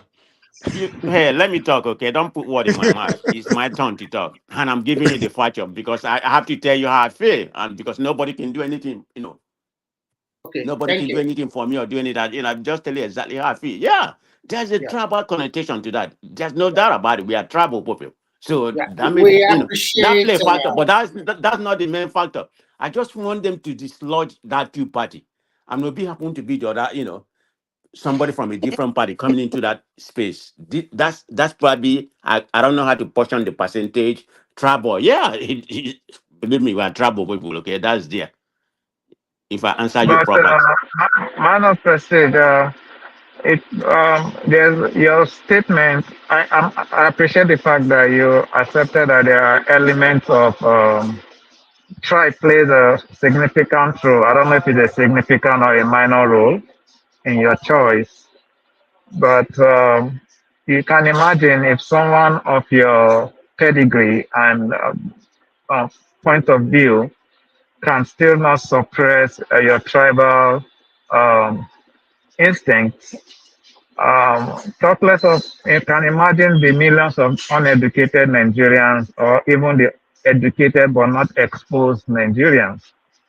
So you Yeah, can see that. very, very good question. Okay, it's a very, very good question that you asked me. And I was very honest to you. I mean, I just very transparent to you. Yeah, I told you there's certain kind of element, but I'm not here to portion a percentage. I don't even know what kind of percentage there is. Like I said, I don't even know much about Obi, but my main, philosophy behind that, was just to dislodge that two party. Maybe we have a new, paradigm shift coming to Nigeria. Maybe that would be for the future. We know that these two parties cannot dominate, that country forever. That play a part to it. I'm But not going to deny Shiwore it. came in though with a different But idea before. Why didn't you support Shiwore? yeah, Showore tick No. all the Let me box, tell you. all the box. Okay. That's a good question. Why didn't I support Showore? I like Showore ideology. I just believe, so what bring It out wasn't Igbo. hold on now, let me land. Bring out the kind of revolution that we need in that Nigeria. I'm not a subscriber of bloody revolution, but I just feel like Shobori is a No, very before strong man that revolution. could have No. We're facilitated. not talking about But I after know his revolution.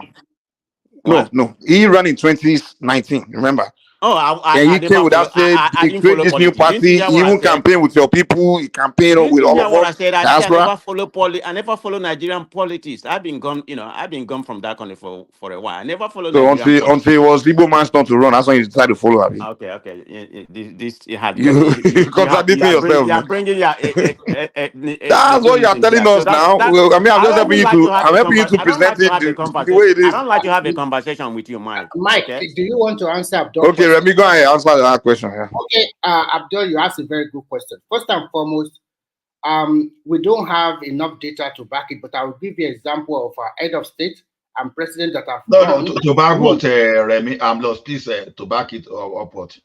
Okay, yeah, maybe going turn to a turn.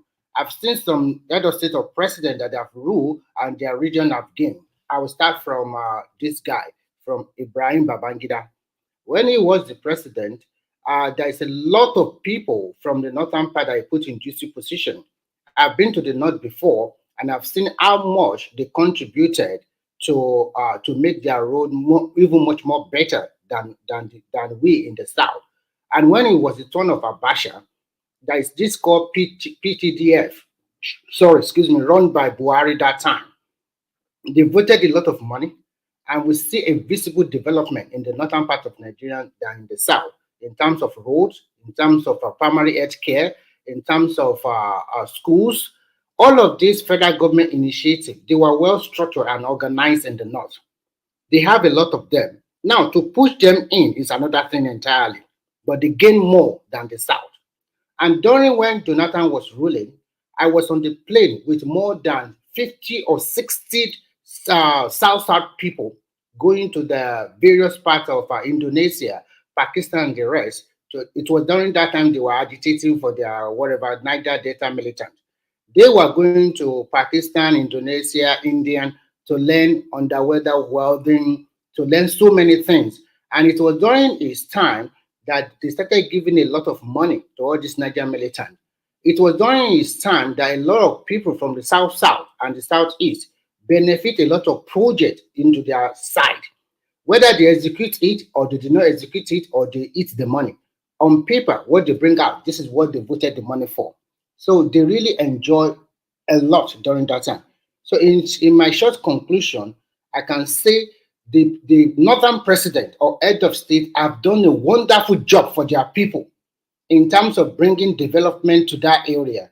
I'm not challenging you. I would suggest that anytime you have opportunity to go to Nigeria, please go to Yobe State, go to all these northern states and see the road the federal government construct for them, and then compare with the people in the south. See their schools, see their primary health care, see a lot of stuff there, and then you now compare what we have in the south. No. Remy, can I ask you a Military question? dictatorship don't count. We're talking about post-democracy. Let me ask Remy a question. All this thing you just said there right now, how has that transformed to human capital development in that region? I mean, it's just road and all that kind of nonsense.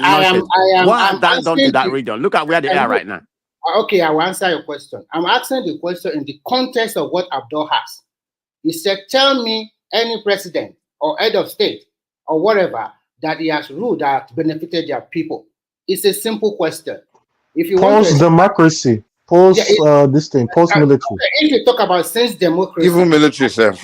Even if we talk about from 1999, this present democracy we are talking about, I will still continue to tell you that the northern president have done wonderfully well for themselves. Buhari did a lot of things for the northern people. He established so many universities there. Even explored oil in Bauchi. Even give them a rail line to Maradi, another country. They put a chunk of money to that place. And they didn't do anything, go. I know. Okay, hold on. Let's give it structure, man. I think he didn't do anything. He messed up the whole place. Remy is answering the question. Hold on. He threw a question at Man of Prestige, me and Remy, I think. So Man of Prestige already answered. Remy pick it. Yeah, go ahead. Finish. That's what I'm saying. Finish answering the question. And I think I'm done here. You can continue. okay. No. You have to say all of them now. Even if we give you one, you have to explain all of them. Obasanjo, Jonathan, all of them. Oh, okay. Let me explain all of them then. When you talk about Obasanjo, No, I don't think. Hold on. I don't think he asked you all of them. He said which one. Can you name one person that's done for his people? That's what he asked. That don't count. You can't say one, and that's just the cover for all. Oh, guys, Cyrus, he just came in, man. Don't come here. Me. Abdul asked a simple question. He said, "Which can we on?" He said, "If you look at data, say which head of state has actually done anything for its own people, its region, or wherever it comes from." You can't use one and try to confuse name all the everybody. head of state and tell you what they have done. So let's not. So if we have to make Remy talk about all the head of state, they will sit there all night. So I think you already answered the question. I'm sorry. Okay. Hold on. I mean, he asked me the question too, so I'll give him my simple answer. If you listen to me, Abdul, when I came in, the first thing I said is it will be irrelevant. It won't make any sense whether to do nepotism and actually not perform. I said what I care about is actual performance. So if he does the so-called nepotism, I actually give a performance, develop the country, and not only where you come from, especially where you come from, and then I will clap for you. But if you do all this nepotism at the end of the day, you don't perform, then I will even be more disappointed than anything else. So that's just my own position, Abdul. I don't know if I answer your question. Okay, go ahead. Who wanted to come? I say, sorry. Okay, one minute. Larry needs to talk. Can I? Sorry, I just want to get clarification from Mike.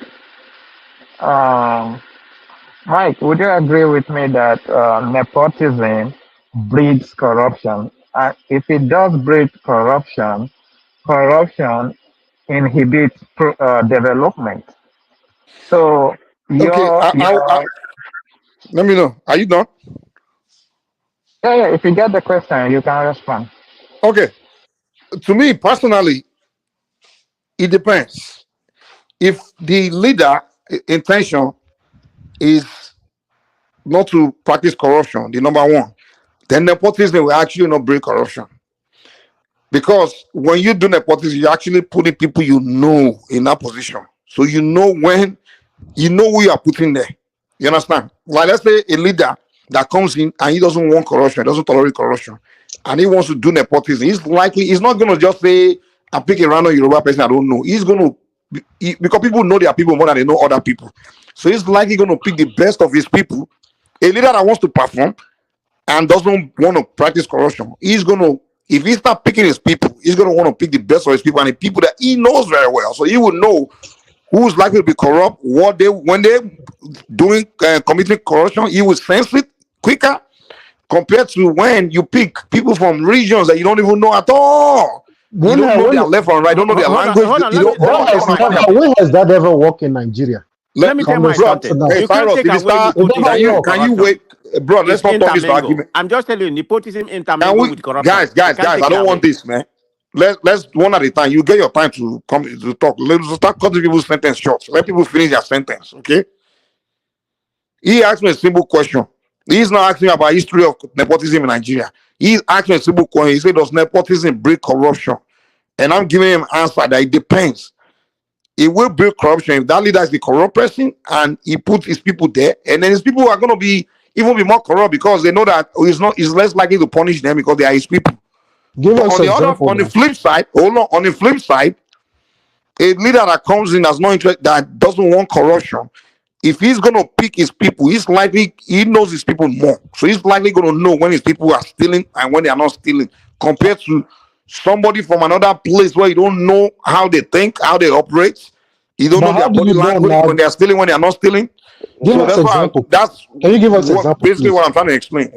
But you have oh no, see, I think I'll let you answer that question because I hear Mike's point, but at the end of the day, nepotism or people that are not related to you doesn't prevent corruption at all.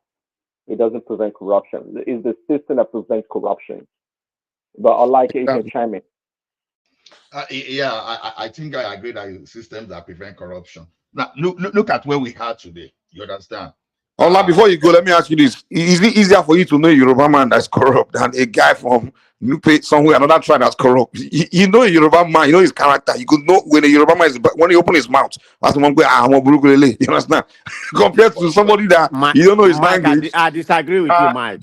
Mike, sorry, man of prestige. I just want to quickly push back on Mike. Mike, what you're proposing works in a limited group or in a small group, but when it comes to a complex position like the position of a president, you're gonna be working with hundreds of people.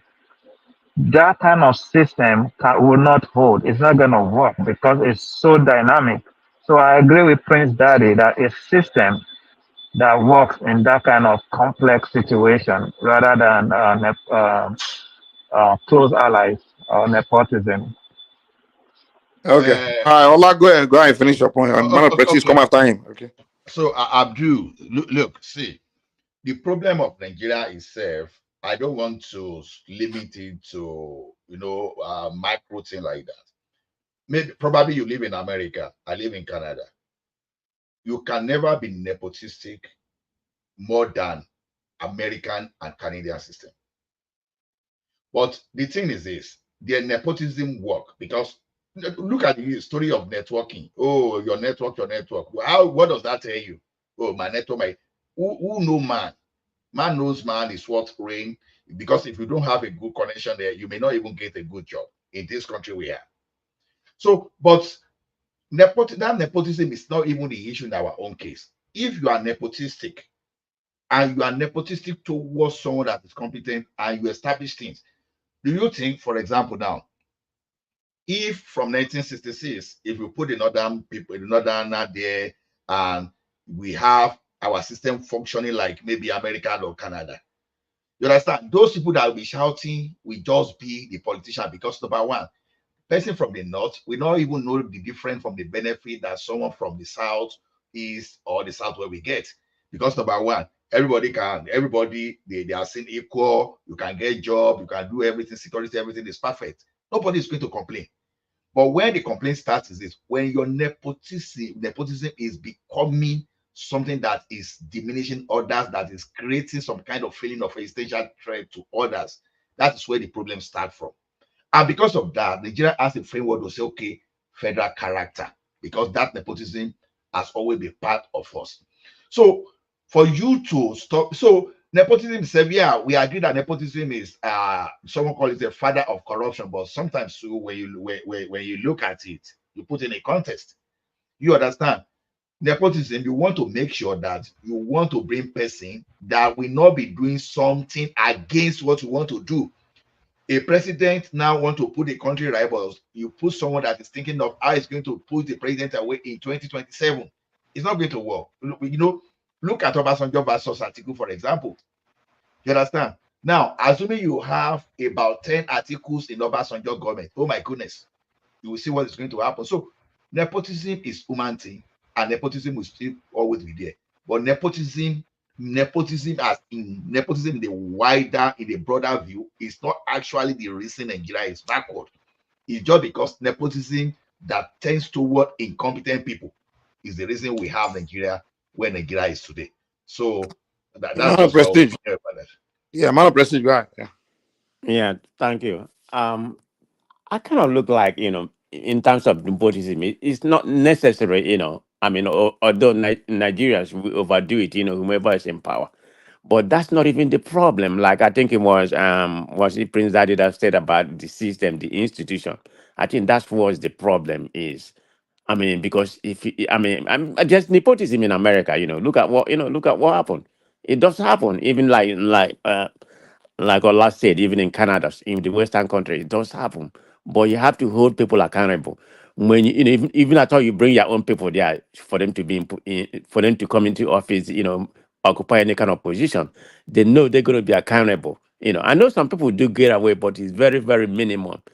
If the system has been structured, the institution is it's well instituted that if you do something wrong, you're gonna be held accountable. But in Nigerian case, it's not so.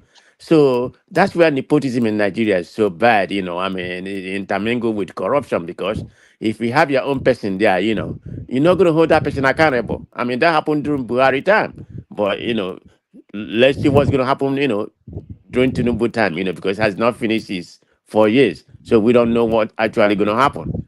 I mean, Buhari time was an epidemic of what nepotism, you know, bring the worst of Nigeria. So in that case, it's definitely the system that we have. That is the paramount of everything. That's the way I see that. Yeah, but it's not. Larry, are you still there? I don't think Larry's with us. Okay. Let me Cyrus, contribute. go ahead. Yeah. So you see, the nepotism is not even one of the issues in nepotism in Nigeria is that even when your guy is incompetent, it's nothing. They won't remove the person. It's extremely hard for all these people who appoint their lackeys to remove somebody. Look how the minister of sport has failed woefully in this past few months. You don't even know his name. You don't even know his name. But if he went back there, he did something reasonable. In this last tournament we were in, you'll be hearing his name. But have you heard about anybody calling for a sack or anything like that? He's just there for the sake of they negotiate and put the guy there. So the nepotism in Nigeria is that we have so many mediocres contesting for position. We have mediocres. We don't have that in all these Western countries because over there those people have shame. If they mess up, it's a certain level they won't go below. And if they mess up, no one needs to tell them to resign. They resign immediately. If you look in the Western, at least America now, every month you have a politician resigning for incompetence or he used money and buy chewing gum or something, even something as small as that. The guy will go. But in Nigeria, of course, it's not going to work now because it's the worst people. I don't know, all the good people are not going for position. It's only the worst of the worst. So if you're picking the worst of the worst with bad apples, you'll never get anything good. So it cannot work. It's not going to work in Nigeria. Mike, can you give me a minute before I lost my thought? This guy just made a comment that, you know, ring a bell to me because I follow Nigerian sports, you know, when it comes to NFL. I mean, I have been so ashamed and so baffled what is going on with Nigeria when it comes to that NFL place because there's no synergy between the technical part of it, you know, and the minister of sports. I mean, look at what's going on in Nigeria. Does it mean we don't even have the money to pay a coach? Now they say, what's his name? Somebody was lobbying for Celsia, who has not even coached for 5 years. I mean, what is going on? We have a match in 3 weeks, and we don't even have a coach. This is not something new. Is it only football that we? Is it only football that we have in Nigeria? Don't we have wrestling? No. I'm just don't we have basketball? Even the women's side. Is it only that football that we suck at that we're focusing on? What about basketball? Even some of these sports, like the women's sports, the women are even doing better than the men in sports. We're not focusing on them. Yeah, but I mean, that's a good example of, you know, Can I respond to you? Yeah, go ahead, Remy. I'm sorry. Actually, what happened there? There's so many problems. That guy supposed to be sacked. That minister supposed to be sacked immediately. He's not doing anything. Hold on, before you sack the sport minister, remember FIFA does not allow your government to interfere in football. So you have to be careful. Not just football, though. No. That's not the only sport in Nigeria. Football now. No, we're not talking about football. We're talking about sports in general, which include the women's side and basketball. The speaker, Remy is right. You can't sack him. You need to follow FIFA rule. No, you can sack your sport minister. No, you can't. If you can sack your coach, why can't you sack the minister now? It's the same position, it's the same thing. No, you don't understand. It's FIFA violation. Remy is right. No, hold on. Let's understand something here, Remy, before you go. Is Minister of Sport tied to FIFA or the NFF, which is the FIFA aspect of the football, is what FIFA regulates, but the minister is something a president appoints. So if president want to change a minister, he's got nothing. The minister of sport is the minister of all the sports in Nigeria. You understand? So if they can always sack the sport minister, FIFA cannot tell you who will be your sport minister in your country. Okay, listen carefully. You are right. The president have a right to fire the sport minister. But the sports minister does not have a right to interfere in anything about NFF. I'm talking about Nigerian Football Federation. Even appointing a coach or whatever that is happening there, the government does not have a right. If he does something like that, then FIFA will ban us. Okay, so that is how it's going to play out. Well, let me say this. It's not only one. I'm pretty sure that's the Minister of Sport that is choosing the coach for us, or he has some influence inside of that. What happened to them is this: that NFF, first and foremost, they did not get their acts in order. They don't know how to go about it. There's a lot of politics also going around there. They wanted to appoint a coach. The coach they have in mind that Nigerian can have the NFL have the money to pay. His name is Chale. He's a black man that is coaching Mali now. But at the same time, they are also asking themselves, will these egoistic Nigerian players, will they listen to this guy? That is one. And then two, if we want a good coach, do we have the money to pay? I'm talking about NFF now. Oh, come on. No, relax. Come on. No. This is Nigeria we're talking about. We don't have money. Relax. You do not get the point. When you talk about Nigeria, it's not Nigerian government that's going to pay the coach. NFF have to look for money by themselves. Who told you that's how it works? Who told you that's how it works? Don't they have ministry budget for sports in Nigeria in general? I think sometimes it's very difficult to, if you don't let me finish, then you can come. Just give me 1 minute and then you can come in.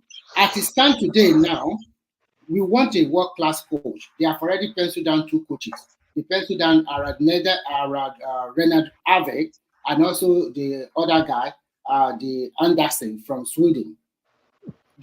So, excuse me, those people, they're not African, they're not black, they're Oyibo. Yes, they are Oyibo now. That's how you're gonna get your system right, Aqua. You use all these people that are winning tournament. Can't you see that they're using their own development of their coach? No, in the Nigerian context, it can never work now. Oh my God! Okay, so just let me finish, and then you can let him line his point. Nigerian football very well, and you talk about successful coaches in Nigeria. They are all white men. No. Let me. I talk about Otto Gloria in the 80s. You talk about Westerhoff in the 90s. Almost of Father Tico in the 70s. Almost successful coaches in Nigeria are white men. They did not win anything now. No, let me finish. Now, the present situation we find ourselves is simple. They pencil down 2 coaches. They don't have money to pay them because this guy is asking for more than $100,000 a month. This French guy. And the other Anderson also is not coming cheap also. This is now where the sports minister will now come in. The sports minister will now have to go and meet the presidency. That okay, the coaches we have. Does Nigeria have the money to pay like $100,000 for this coach every month now? The president also have to look at it like, if I pay $100,000 to this coach now, what will Nigerian talk about? Would they say that we are wasting money? So you have to look at the mindset of I'm about to find that coach that won us. We're not about to get stuck on this coach argument between 2 of you, man. Other people you can say it's on. So this first of all, Nigeria is extremely good at football when it comes to the youth level. We know about how we be winning under 17, under 20. I mean, we have been winning that for so many times now. Now, if you check that coach, if you see what Spain is doing, what Spain do, they'll have their coach for under 17, under 15, then the person will graduate to under 20, then under 23, then a junior coach, they will then graduate to the national team. So in Nigeria, we won this 2015 under 17 World Cup. I didn't say AFCON, the World Cup, we won it. That guy who was our coach then, I'm pretty sure it's a Nigerian guy that was our coach then. Why not promote this guy to the under 23 team and then promote him to the national team? That guy knows our system extremely well. Okay, can I come in on that space? If you remember very well. When was the last time we qualified for the under 17 and under 20 World Cup? It has been a while. It has not been that long in recent time. There's no grassroots development. You're talking about Emenike. Yeah, Emenike was promoted to the under 20, to take them to the World Cup, and he didn't qualify. So Hey, don't let's just go. say he could have been promoted to the senior team. All these white What men was we've his been hyped. outcome when he coached Tanzania? He didn't perform that well. So No, you can't do that.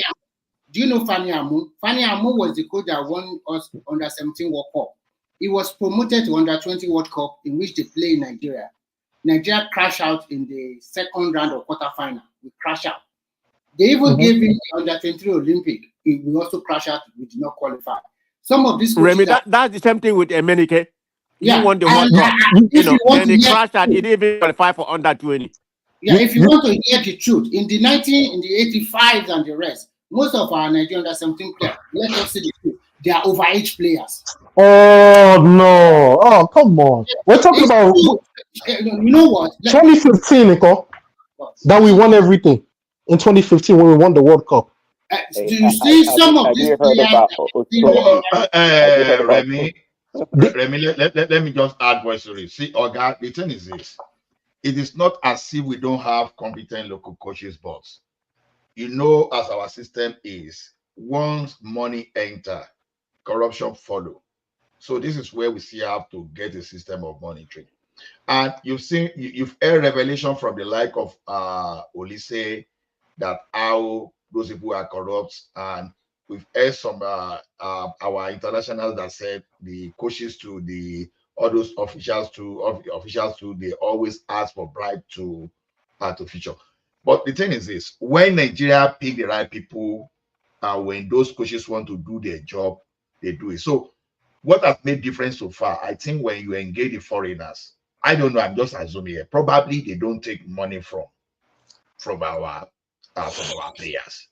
So, but we've seen so many. We've seen so many successful Nigerian coaches. It's not as if we are short of Nigerian coach. After all, Sibikeshi won us African Cup of Nations. So just to say something, first Tony Bide, I think it tried to win to take on to some good area. Then we have Shaibu Amadu. So when you look at people like that, for example, you know, when you look at them, the level they got to in Nigeria, there's no way you will say we don't have indigenous coaches that can take over. We have Christian Shuku, so many, you know, so many. But then we've got the story of where these people, is it NFF, you call them, that they be owing these people maybe for 2-3 years. And we are these people that they will intentionally stifle the players. You know, you won't release funds for those people. You know, you imagine the Nigerian players to be contributing money to be looking after themselves. When is that fair?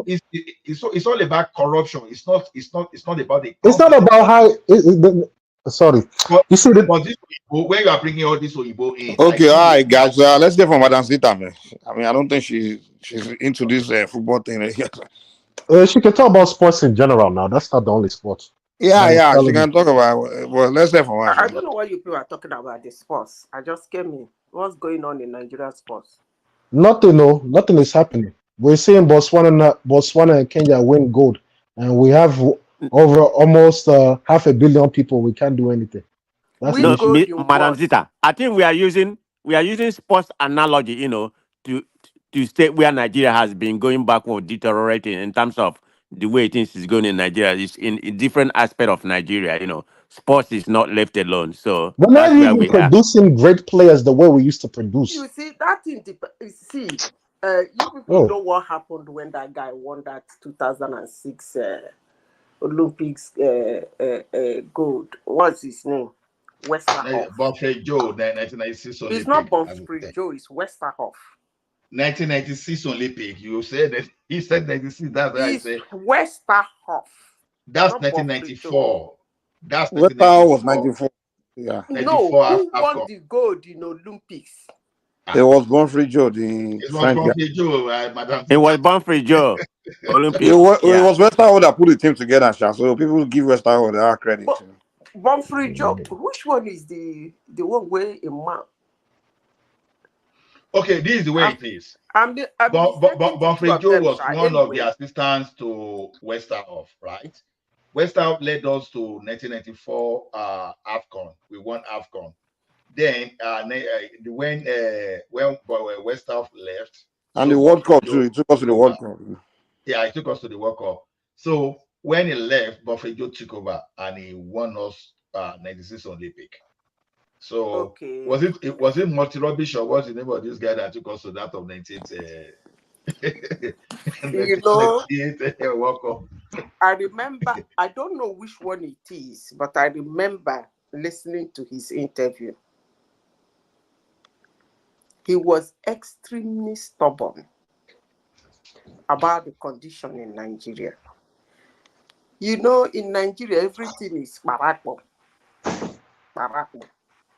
Who no man, we no man. It's all over the world though, but most places do overdo it to the extent that they will crash the whole system. You don't put, what do you call it? DEI. When you wrongly use DEI, you crash the system. So you people know the story of Nigerian football before these two men came in. I don't know which one that won that in either Bob Joe. I will check it later. They were interviewing them. The guy said that what they do in Nigeria is that when as they came, all the, you know how ministers, brother, this, that, they were just calling and sending people who is going to play. But the man did something. He said anybody they bring to him must play. That he doesn't just accept the person. The person must play. He wants to know how good the person is. And at the end of the day, he said even if he means him getting his 22 players in one family, that he doesn't mind. And that was how Nigeria became a name in soccer. But since they left, those people today, you can't fight the system. The system is too corrupt, I think.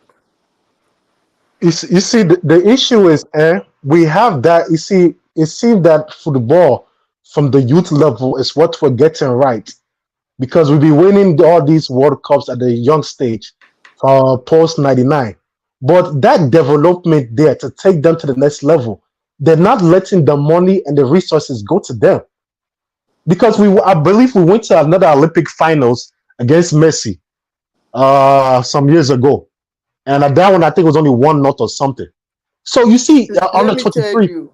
tell you, you see that guy, when you now call on Westerhoff Buffalo, that time, that guy,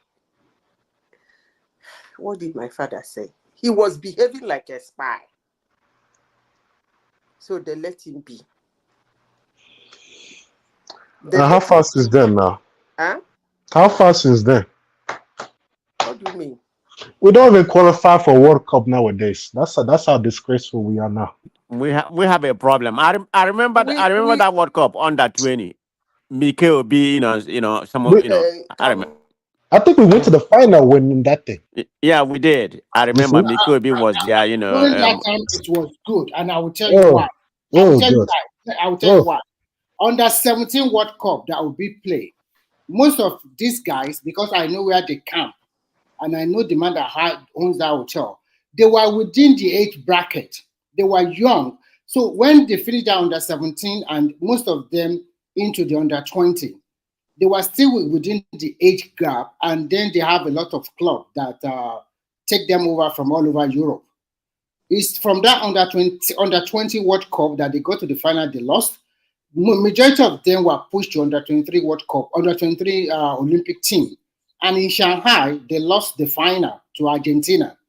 That was a kind of golden era. That was a kind of, we have a lot of young players.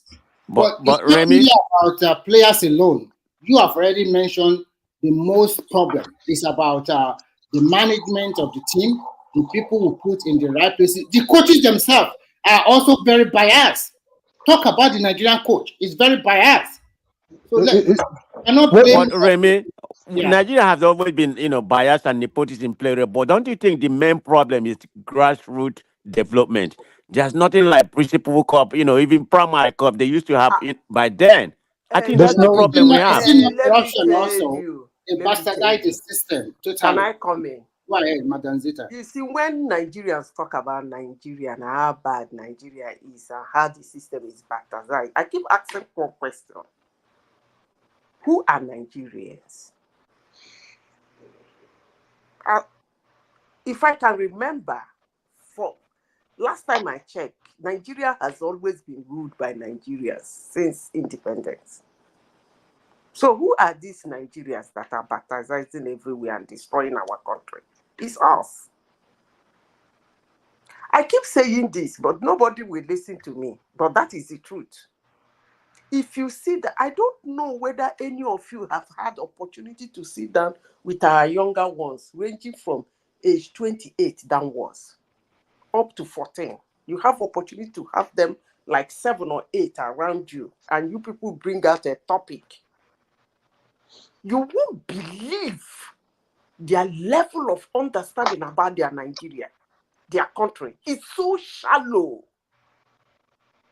It's so shallow. I don't know what is feeding them from what is feeding them. And sometimes, when I listen to the so grown-up Nigerians too, it is actually ridiculous. Look, the problem we have in our country is the problem of orientation, ideology, and belief. We don't, when we're maintaining something, we don't know how to maintain something good. We let the thing fall apart. No, Because it's not, those are not, you are talking about our secondary problem. Yes. Those are actually secondary. We can't do this, we can't do that, we can't maintain something, we can't rule well. Those are actually secondary. Madam Zita, a quick question for you. Don't you think Nigeria should just forget this Gen Z generation and we start a new orientation from age 0 to 5? We start again. That is what Britain is doing now. So we should start again because this Gen Z. Britain has started doing. I was reading a documentary on it. They want to get, when they do things like this, we don't seem to look at it. But when they excel, we call them colonialists. Britain is taking age 7 downwards now. They're bringing them up on how to debunk fake news, propaganda, ideology with common sense. I was watching the documentary. How you can tell a little child of 4 something, he will tell you, just one question he or she will ask you. The answer you will give will make her know that you're a liar. That is what Britain is embarking on. And they have budgeted a particular amount of money. They are listening to me. I was watching the documentary, page by page, how they're going to execute it. Give us an example now. Give us more detail. Huh? Give us more detail now. I've just given you the details. We don't know the documentary now. We don't know. I mean, so some of us are interested. There is something that are not privy to the public. You know that. We can see the documentary now. Get the idea from there. I said, there are something that are not privy to the public until it goes public. It is what it is anyway.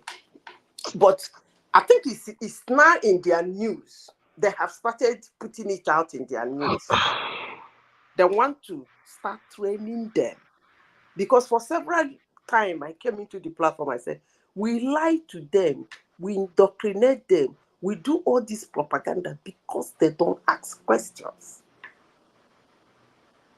If you ask somebody a question, that person will be, then you will know that you are saying something you don't have a clue about, but you are carrying it on.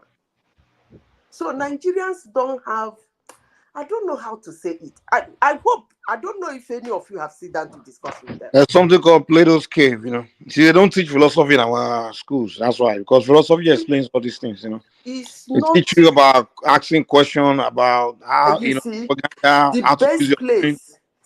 The best place to teach philosophy and psychology is home. Yeah. That is the best place. But unfortunately, you can develop enough parents have that. We can't depend on the parents. Huh? we don't have enough parents that are intelligent enough to be able to teach philosophy to a child now. So we have to depend on What do you mean by either we the don't have enough parents? yeah. Are Don't you teach talking our about these young people children. having kids that don't have time for them? All You these say we have illiterate having babies, are they enough don't have to smart teach parents. philosophy? I don't think Okay. that's the problem. Okay, let me give you an example. The problem is the problem of freedom. Is the Whenever I social media, is the huh? TV, is when they put on the radio, what are they listening to? What are they hearing? Hold What on, are the children let me exposed to? finish. There is one word that sounds so good. But for somebody like me, whenever I hear it, I get so scared. You know what that word is? Freedom. The moment I hear that word, I get so scared because it's so broad that when somebody say it, you will know the magnitude of what you mean by freedom. You see, I want to give an example from my tribe, the Igbos. I like talking about them. You know why? Because I did an experiment with them. In Igbo land, before now, when a child grew up, as a woman, I have to talk about the two gender. As a woman, your family will be growing you as a woman, in the sense that from age 1, they are training you to be a mother of children and manage a family. They are throwing values on you. Don't sit down that way. Don't you know you're a woman? Don't you sit down? Don't cook like that. Don't bend like that. Don't do this. Okay, that is one. That's for the female gender. Then the male. When you grow up, there are two things. They train you to be strong, to face challenges. Two things are bound. If you say you don't want to go to school, you want to learn a trade, they hand you over to somebody who is already big in that business. You became what we call a mini servant, in the sense that he will train you in character and in learning. You have to do some menial job, learn how to do some certain things. At the end of the, whether 2 years or 3 years, whatever you discuss with your family, they settle you. He start a business.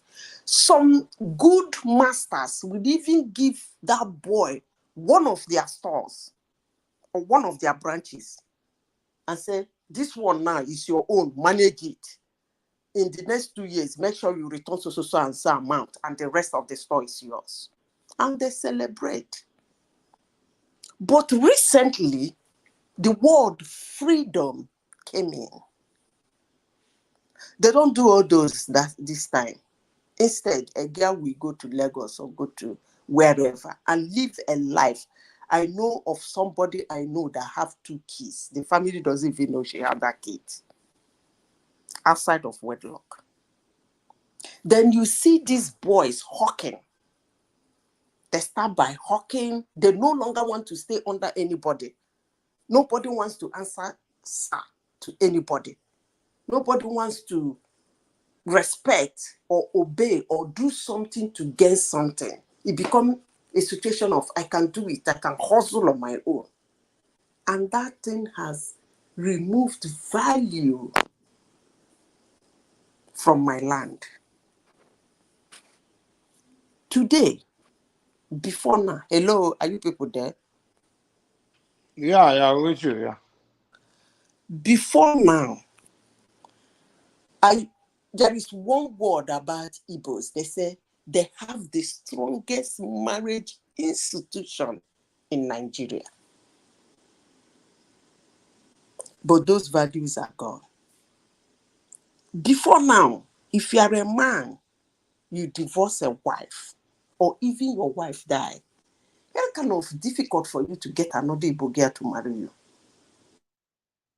When you are a girl, you divorce your husband or your husband die. It is like searching for a needle in a hair sack for you to get a man to marry you. But those things are gone.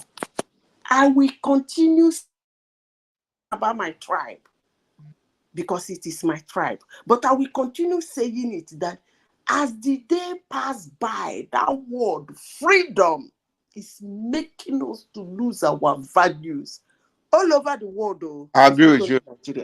Nigeria. America is the #1 pusher of that so-called freedom. Then Whenever I hear that word freedom, I get scared. freedom and democracy. Freedom to do what? Freedom. Are you in a cage before? So what freedom are you actually talking about? I'm not in bondage. So what freedom are you Sister, let me tell you what I found out about that freedom that America always talk. They just want to, what America wants to do, they want to penetrate your markets. And they know that they need you to consume their culture and to be free of your own way of life in order for you to be able to consume their product or whatever things they're selling, whether it's their entertainment, their material things. So they now started pushing that freedom as part of their marketing campaign to everybody. You know, last time we go to the Middle East, they go to Afghanistan, say, oh, freedom, girls should be able, because they want to sell their products, you know, they want their products to enter that market. So people can have freedom to buy them and consume them. That's what that freedom is all about. It's about money. And they use it to destroy people's cultural values and their ways as, you know, has kept them upright. And everybody's just doing this freedom. They don't even know what they are doing. They can't define it. It's just, like you say, it's so broad. People This are one just is doing, so you broad. know, Which one is individualism. better?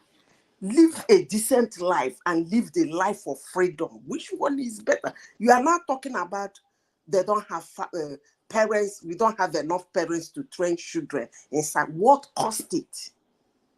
What cost the fact that we no longer have families? What cost it? Even in my tribe, where family is paramount, in Igbo land, family is everything. Ask anybody. That's why you can be excommunicated in Igbo land. Ask any Igbo person. Your family can excommunicate you if you do anyhow. They will just excommunicate you. Serious. You know, the saying now in Nigeria is when you still want to live like the past, they say you're not civilized yet, you know.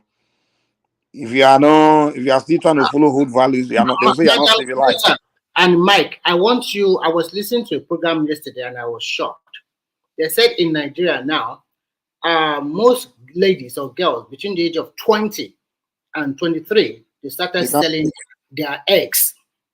And they sell it as low as 200. That's an old story now. They will remove it from they will cut their body and start selling their eggs. So the doctor now said that, and apart from that, the life they live, that in the next 3 or 4 years, Nigeria should prepare for this. Most young Nigerian boys will not be able to impregnate ladies. That's an old And story. most ladies will not be doing able it's getting worse by the day, but they've been doing it. So it was so alarming. I was like, is this so serious like that? So I don't know that you already know about it also. It's been there now, even before. It's common, more especially in Port Harcourt. It's very common. It's very, very common. I remember 10 years ago, a particular girl donated for my colleague 3 times. I mean, my dear, it's a terrible situation. Honestly, it's a terrible situation. Nigeria is what it is today because of Nigerians, not because of anybody. And another thing that always... I think the UK thing you're talking about, is it that one that they're teaching the kids how to identify fake news, critical thinking, and all this stuff? Yes. Okay. Yeah, that's a serious country. They're preparing themselves for the future, for what's to come. Yeah. Because if you look at... a mock, did a documentary, a mock on how it's going to function. Yeah, Just yeah, because if you look at what's to come, the generative AI and all this technology that is coming, um, you will realize that I don't know if you know this quote where I've forgotten who said it. He said, "An educated person in the 21st century is not somebody who can read and write. It is someone that can learn, unlearn, and relearn." of course, of course. Because with the coming of this generative AI, a lot of jobs will go extinct, and a lot of new jobs will be created that requires you to be able to learn new skills real fast. And if you don't know how to exercise critical thinking, you're Let me just going to let be me tell left you one thing behind. about AI. You know, when people mention AI, I'm into it. So when you mention AI, I come in. People discuss AI as if it's something that is new. AI is not new. Everything we are doing in internet before has been controlled by AI. Now they're bringing it down. They're developing it more into our everyday life, into our classrooms, into our kitchens, into our fingers, into our bedrooms, into our bathrooms, and all those things. Yeah, fine. But it has always been there. And let me tell you something. For information security, will not use AI. Let me repeat myself again. Information security, I foresee in the near future, information security can only be information cannot, okay, let me rephrase it. Information can only be secured if we go back on the old ways. But if you try to use AI to secure information, it's not going to work. So all those ones people are saying, a lot of them, I've come here before, I've talked, they say green energy, blah, blah, blah. I said the world will end on hybrid. They abuse me. I said, okay, no wahala. Make we the wait. I know say when we reach 90 die, some people will say, yes, it will still come. But I'm telling you, the world will end with hybrid.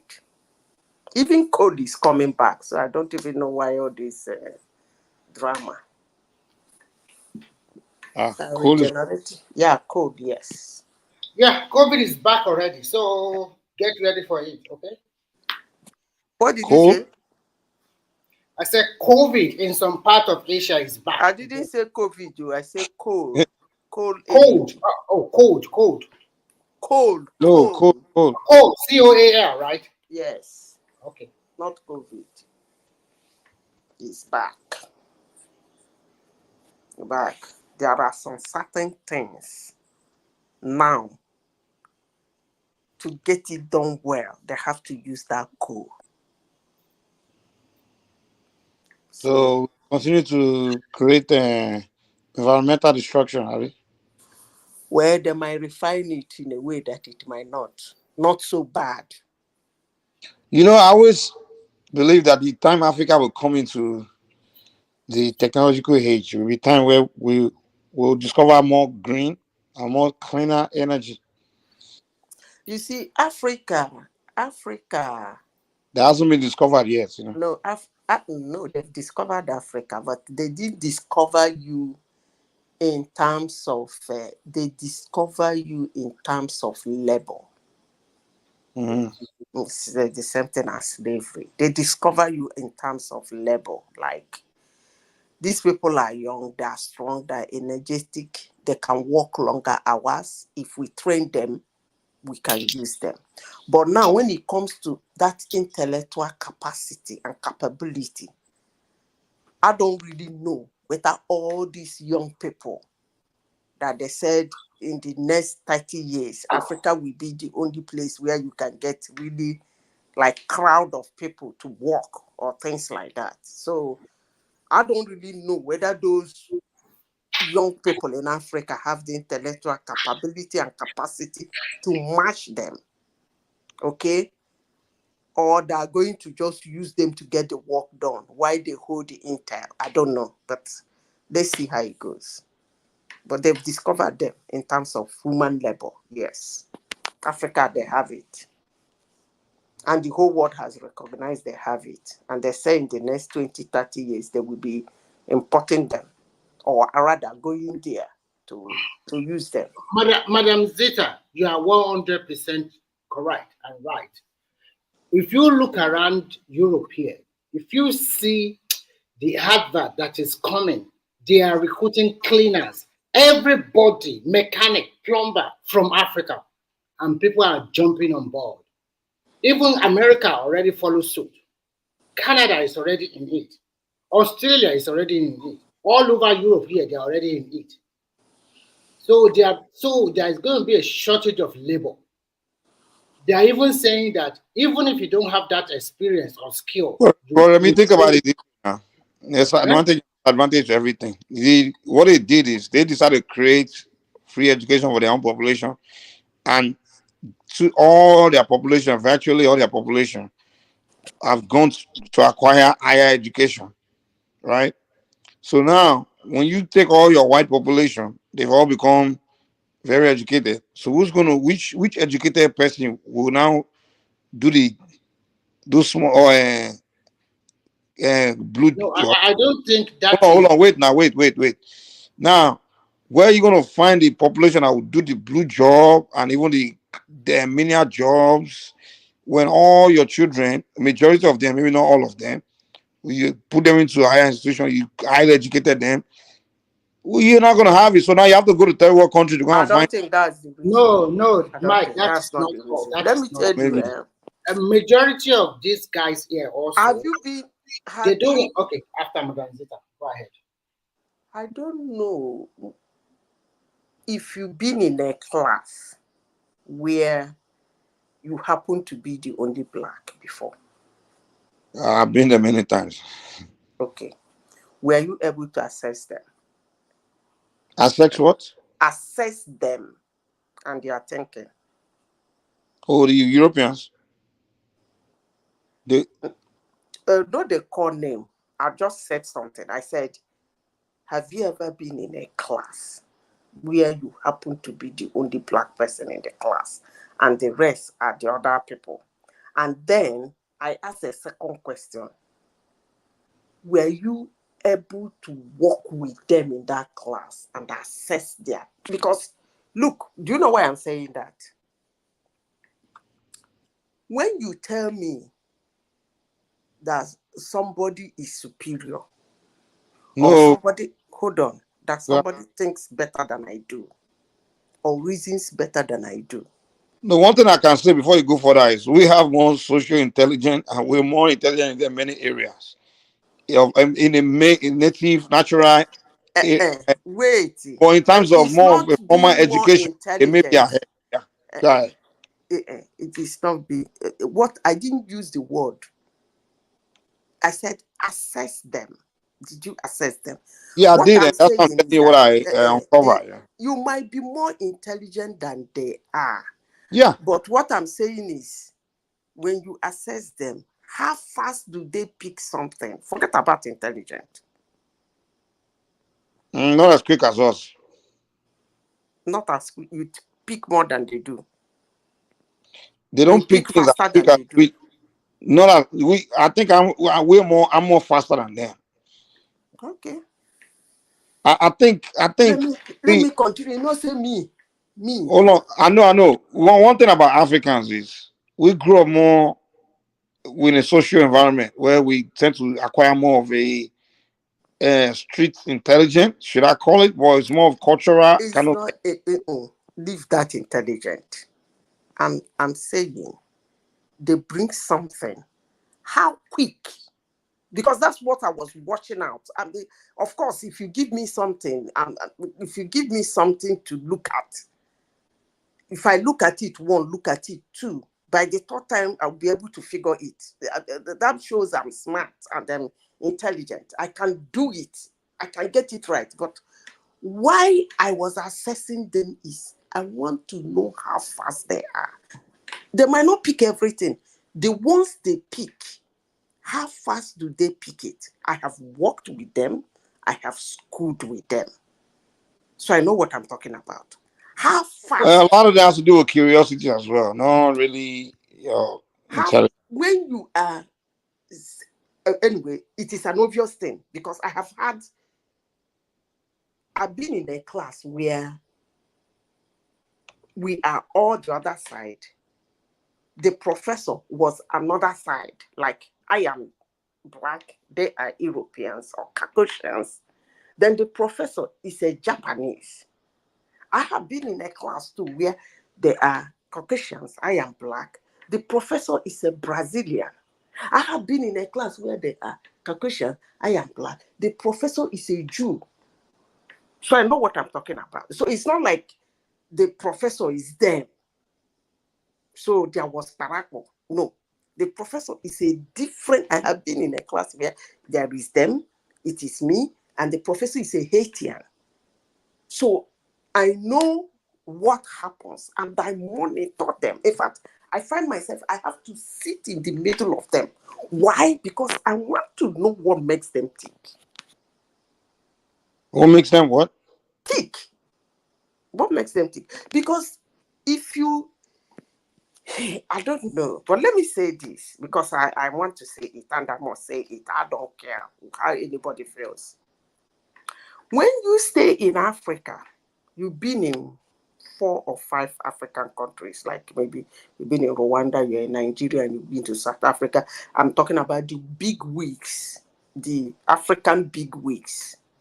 You'll be able to visit Rwanda, you visit South Africa, you visit Kenya, you visit Ghana, then you are in Nigeria. Then you find yourself in 4 other continents. You go around it, you come Europe, you go to America. And then you begin to look at what they did, how they did it, how they built that thing, how that thing functioned. To me, listen to me carefully.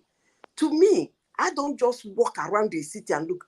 When I see it, the first thing that comes to my mind, so God gave man wisdom to do this.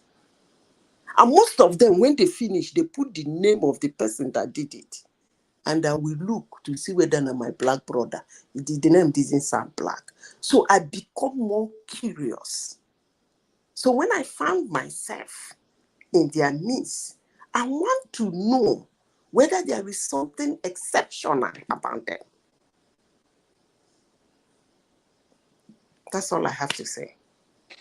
I know most people, most Africans that migrate, most of them don't concern themselves. They have this belief that how dare they say, how did they do this? Idiots came and colonized us, blah, blah, blah. Because when I look at the story of slavery, I look at the story, it's not only Africa that it was enslaved anyway. So I'm not saying about only Africa. But when I read the story of slaveries everywhere, and then I read the one of Africa, and the way it was orchestrated gets me so angry.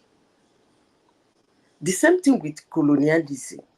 When I read the story of other countries that were colonized, when I get into that of Africa, I get so angry at the easiness, the dumbness, the laziness, that unthoughtfulness. So I begin to wonder, what made these people take? How are they able to convince us? When I started living, visiting them, I begin to look at everything they have critically. Do you think if they didn't bring anything glittering that kind of with glamour into our faces, do you think they would have successfully done their so-called colonization or other stuff? Okay, they brought something glittering to your face. You didn't see beyond the glitter. Some people do, but most people didn't. But that's what it is. Even today, okay, let me tell you this. Either way you look at it, it shows you're not good. No, you will find, even no matter how good you are, among your population, you find people that will be bad, that will fall for it. Money talks. Even today, let me tell you this. If you take, if a Igbo man go to any country, any poor country, third world country, and bring his Lamborghini, Mercedes Benz, and all those things, people will follow him. You know, they will rest to say Let me tell you. Let me tell you. Abdul, am I lying? There is an adage. You're very correct. As a matter of fact, you should have even talked about our government. There Let are a me lot tell of you Exactly. something. things. But why are they There's a colluding lot with of the Europeans? Is it not because of the luxury, the You Mercedes people are Benz, and wrong. those? You no, people are no. I'm totally even wrong. talking about the technology. The technology they share with us. It is not for free. You have to Exactly. give us something. Let me tell That's you how our people. leader follow them. Now that's why they collude with Let them. me If tell if you if, Yeah. if Igbo people. man don't have those things, like let's say we also have it, we won't listen to them now. We will Let me cooperate tell with them. you. What do Let you have to me offer tell me? you. There is one adage in Igbo land that said, "Onye nwe mmadụ ka ego, igwe bike." Population is bigger than wealth. There is no amount of wealth you will throw on population that the population will not swallow.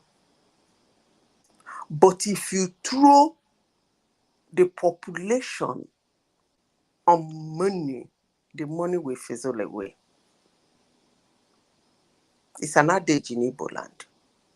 Well, So when they intelligent come up, hold on, let me of the explain why I population use that adage. listen to When you. you come to explain that, when they give you money, I am sure they did not share the money to every look and cranny on every woman that has They don't breath have in to that though. land. They just need few people to take it and cooperate with them. Thank you. The rest of There is us. what they call resistance. I don't know whether you follow the story of colonialism from country to country. You follow the story of slavery from country to country. When you follow it and read it, you will understand what I'm talking about my continent, Africa. That was why, Madam at the Zita, end, hold on, let me yeah. finish. At the end of the day, they were littered all over the world, uncoordinated. They couldn't even give account, like in Brazil. Brazil threw all of them into Atlantic Ocean. And nobody asked question about it. Sorry, Argentina. Nobody asked question about it today. At least we are even talking about it as blacks because America left their own. If America has done decisively the way others dealt with their own, we wouldn't be saying, we wouldn't even remember that blacks were used as slavery in the first place. So it's America that is making us speak about it today. Otherwise, it would have been dead and gone. You know, America is the only one that tell the story of slave trade. I don't want to remind everybody. If not, the rest of us would have moved on. Uh-huh. Mm-hmm. They are the one that Because they always make kept their about own alive. Itakunte and Ruth. In Nigeria, nobody know about slavery until they brought Roots now. That movie. Remember Roots? Kutakunte. Yeah, that's when we know like, this thing happened. Yeah, I wouldn't have in known fact, that anything. was the first time I heard about slavery. Kutakunte. Yeah, it was, I don't know about anybody. Nobody told me slavery until that movie Kunta Kunte came out. They started showing how, I think they used it as a TV show that time, self. They were Yeah, doing it as a TV show. Root. They were doing it as a TV show. It's America that remind everybody. Everybody who moved on, man. Like, Yeah, it's because they left their slave. If they didn't leave their slave, nobody would have been talking about slavery today.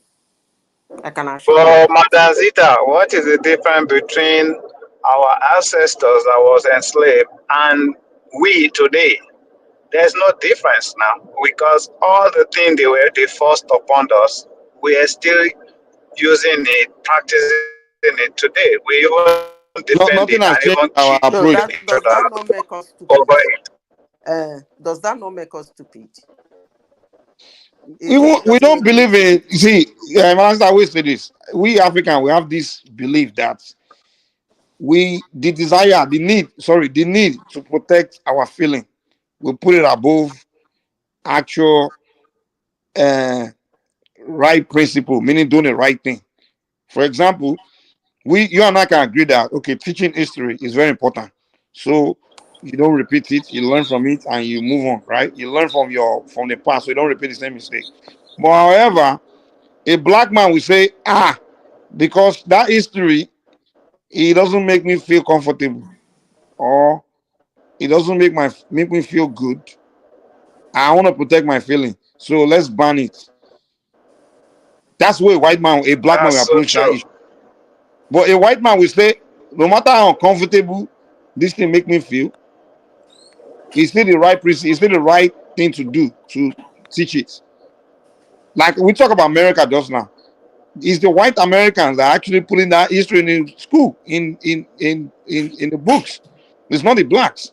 Even though the white As a matter of fact, oh, sorry, Mike. As a matter of fact, the whites even discovered what history of people, Indian. you are breaking up, I can't The hear you, man. whites were the one to discover some of those. Okay, go ahead. I'll come back. Yeah. So, like I was saying, even the whites are the one that are even teaching that history, even though the history, they are the one that look bad from the past. The history make them look bad. But they will still teach it because they realize that even though this thing doesn't make us feel it make us feel guilty and everything, but it's history that needs to be taught and people need to learn from it. But in Africa, the blacks, man, I think that's our problem. Even within conversation about our society alone, our problems. Once we begin to talk about it, some people will start to feel uncomfortable. They will say, no, let's move on. No. Hey, let's shut it down. No. Because somebody is not feeling comfortable. Maybe the story doesn't favor him, or it doesn't make him look good. So that's the root of our problem. That's why we continue to repeat the same mistake over and over and over and over, because we don't have that desire. We have more desire to protect our feelings than actually dealing with reality. To me, I think that's the problem with black man. That's why I get frustrated when I'm in the midst of black people having conversation. I always get mad. I can't remember myself getting upset when I'm interacting with my white friends, or I'm in a place where I'm having conversation with white people, because they are there with the need to actually, you know, uh, cultivate logic and things like that. They don't. It's not about you know. But when I'm in a mix of black people having conversation, oh Lord have mercy, man. Some people that lie just It's all about how they feel. yeah. Go ahead, Abdul. And they find it difficult to separate their subjective feelings from objective reality. They cannot separate it. Exactly. They believe their subjective feeling is as real as whatever objective reasoning you're going to present to them. And that's a problem of, you complain about philosophy. It's a problem of critical thinking and logic. If I think the government needs to do some work on that, because if your citizens cannot think logically, there's no way they can organize the country and make progress. It's not even possible. It's not possible at all. No way. I talked to 10 years old, 12 years old American student here. The way you converse with him, he's so enlightened about his environment, what's going on. He can separate fiction from reality. He understands the future importance of AI, Where did you technology, all get this that stuff. thing you are saying from? Get Which what? I'm country are talking you talking about. about? America. A It 10 depends years Yes. old boy on like America, you that the start white walking side of free. America, not the black side, the minority. Okay.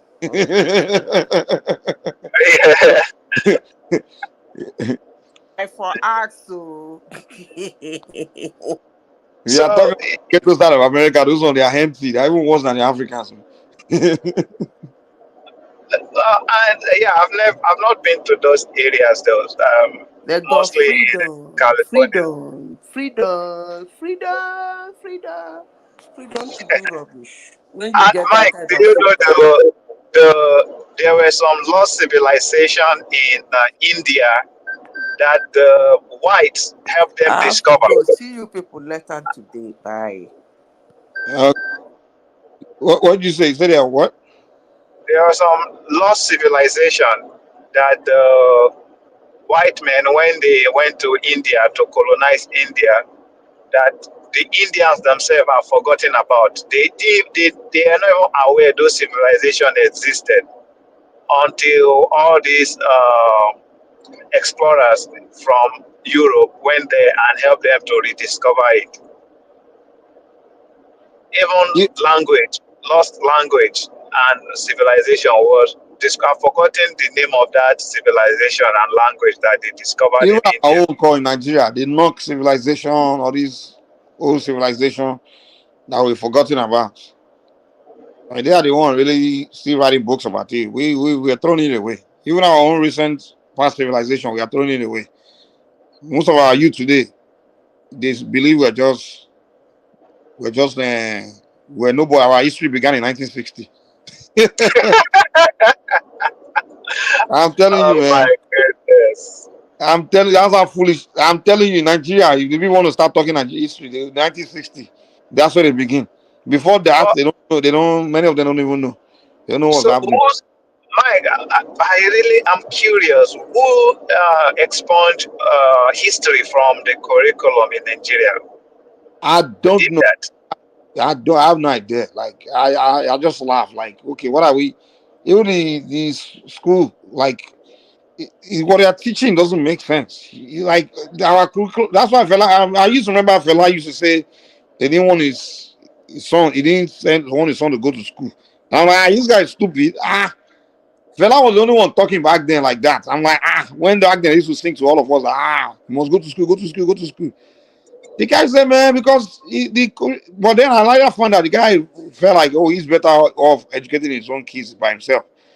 But realized that the school system in Nigeria is really the curriculum just what they are teaching is more rubbish. It's more about England, and nothing Yeah, about your own history. very. Yeah, that's so true. Even your own history self, they'll tell you it's the white man that discovered it. When I was back then, I used to wonder that, how can they say this man discovered river or something? Were there nobody living there? How comes nobody knew about it until this man, uh, until these people came to colonize us? It's later on, I understood that, all this thing is all about setting the narrative for themselves. I believe the colonialists collude with our leaders in terms of what we consume. They Do kind you of think all these kings, because I learned that during the slave trade, those guys were the one even selling their people to the slave masters. Do you think that's part of the reason why they try to expunge history from the curriculum? I don't think so. I don't think it's the kings that are taking that out of the curriculum. And in fact, the story about what took place during the slave trade is one-sided. It's the European version of the story that we are consuming. You understand? Oh, really? It's not true that those times the kings and were the one No, selling their people to the I, slave masters? no, I don't think so. Because you will not believe that I have met a few Jamaicans here that they keep telling me, "Oh, we sold them out, this, that." Yeah, that's what. And they don't even blame the white people; they blame us. They say we sold them to the white people. The thing is and that's the problem. Like we allow ourselves to be people where other people tell us the story. So these things about if you want to read about slave stories or colonial stories, usually only white people that are giving the story. They are telling the stories. The Africans don't give their own version of the story. You understand?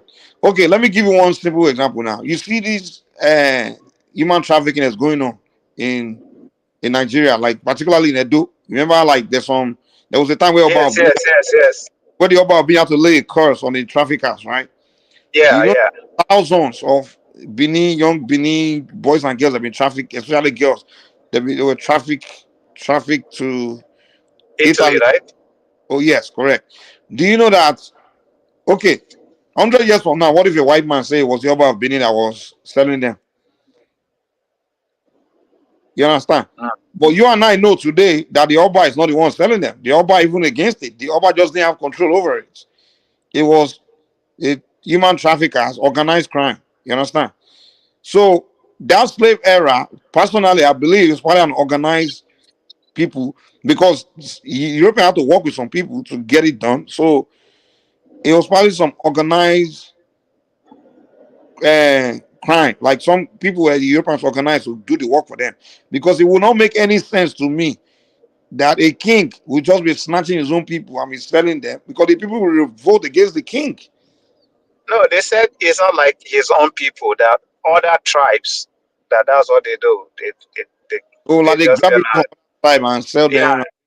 yeah, they Then there invade will be other wars tribes. going on because that's the thing will happen smoothly because that if it's a fact that I may not, but the fact of the matter is okay. That's where I had issue with that, assertion is we always see the king as the rulers of our ethnic group as the custodian of morality, customs, right? And people will look up to as the people that noble, you understand, that tell us the rules of how to treat, like they're like the government. Yeah. So now for them to now be doing something so, and Africans even till today we still kind of have like strong cultural values and all those things. And the reason we have it is because it's something that our leadership put it, like push to us, to the values that they push to us. So now imagine that the same leadership will now be engaging in that kind of barbaric thing in front of the people. So if that was the case, then the people would have just accepted barbarism as a culture. But how come if our kings were practicing those kind of barbaric things in front of us, how come we all didn't become barbaric culturally? We're still noble people now, Africans. I mean, in terms of our values.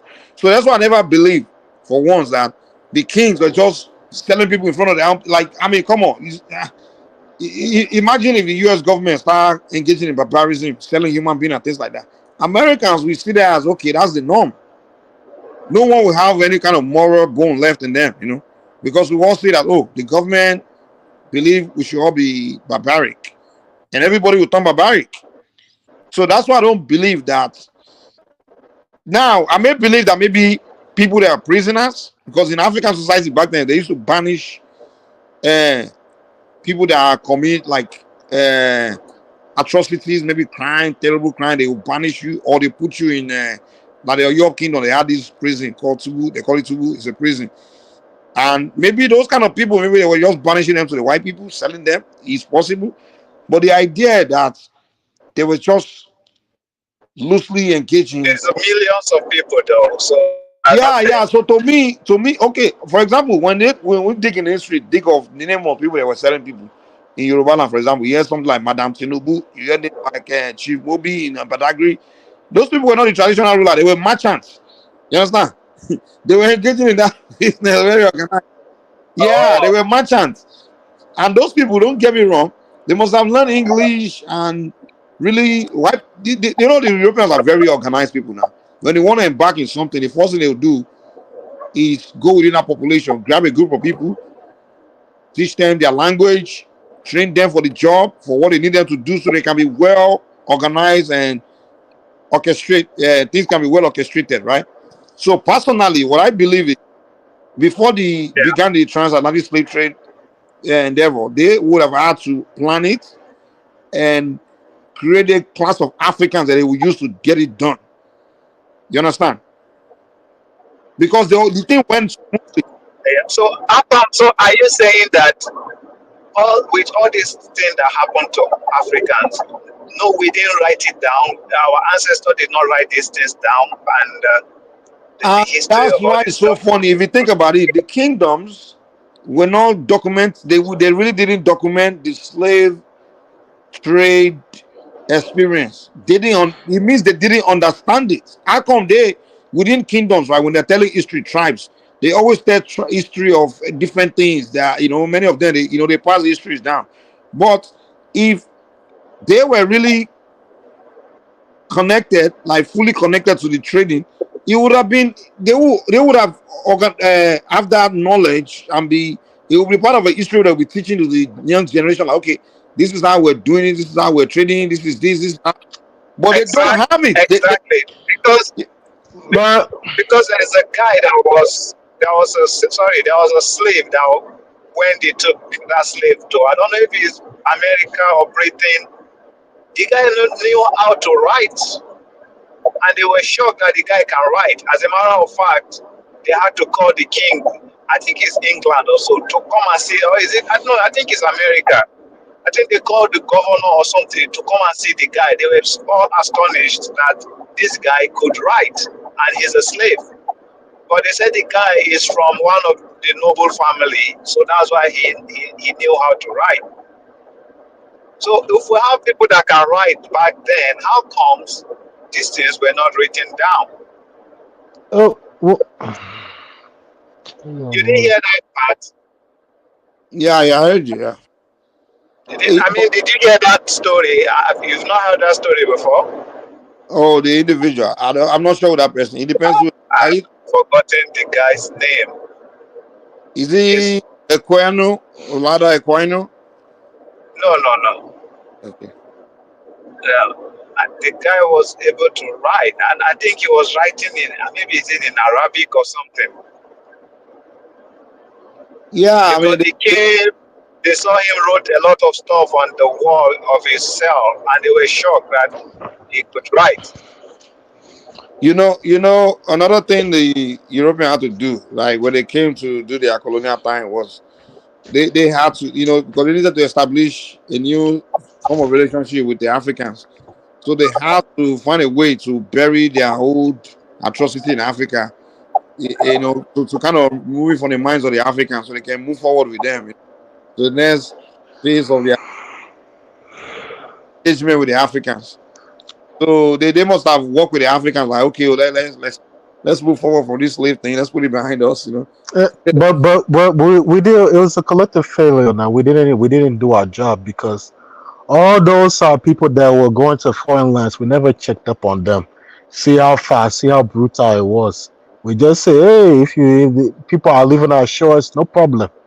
Making other people stronger. So I don't see you cannot absorb any royalty from the blame because they had hand in it in the collective failure of Africa. They have a strong hand in it. Even a lot of these colonialists, that was the first people that was the number one person they were looking to meet and do all these trade deals and trade rules dealing with all these kings and royalty. So they are part of the failure of Africa. You cannot absolve them from any blame, including slavery. That's the truth. And once we start telling ourselves the truth, then we know how to move forward. You can't have somebody from African American or Caribbean person asking you what happened, and you start saying, "Oh, that's not what happened." They'll lose all the respect for you now. Well, you have to present the fact that that's what happened, though. You can't You just say, tell them what's happening. You apologize for it, and you move forward, like what Ghana is doing. You can't well, just say, "Oh, hold on, Larry. start lying and all this stuff." You have to know facts. You have to present facts. You can't just say you accept that this is what happened. You have to you have to bring evidence and facts before you just accept that that's what happened. You can't say it's But what it's the happened because the fact white now. man wrote that is what happened.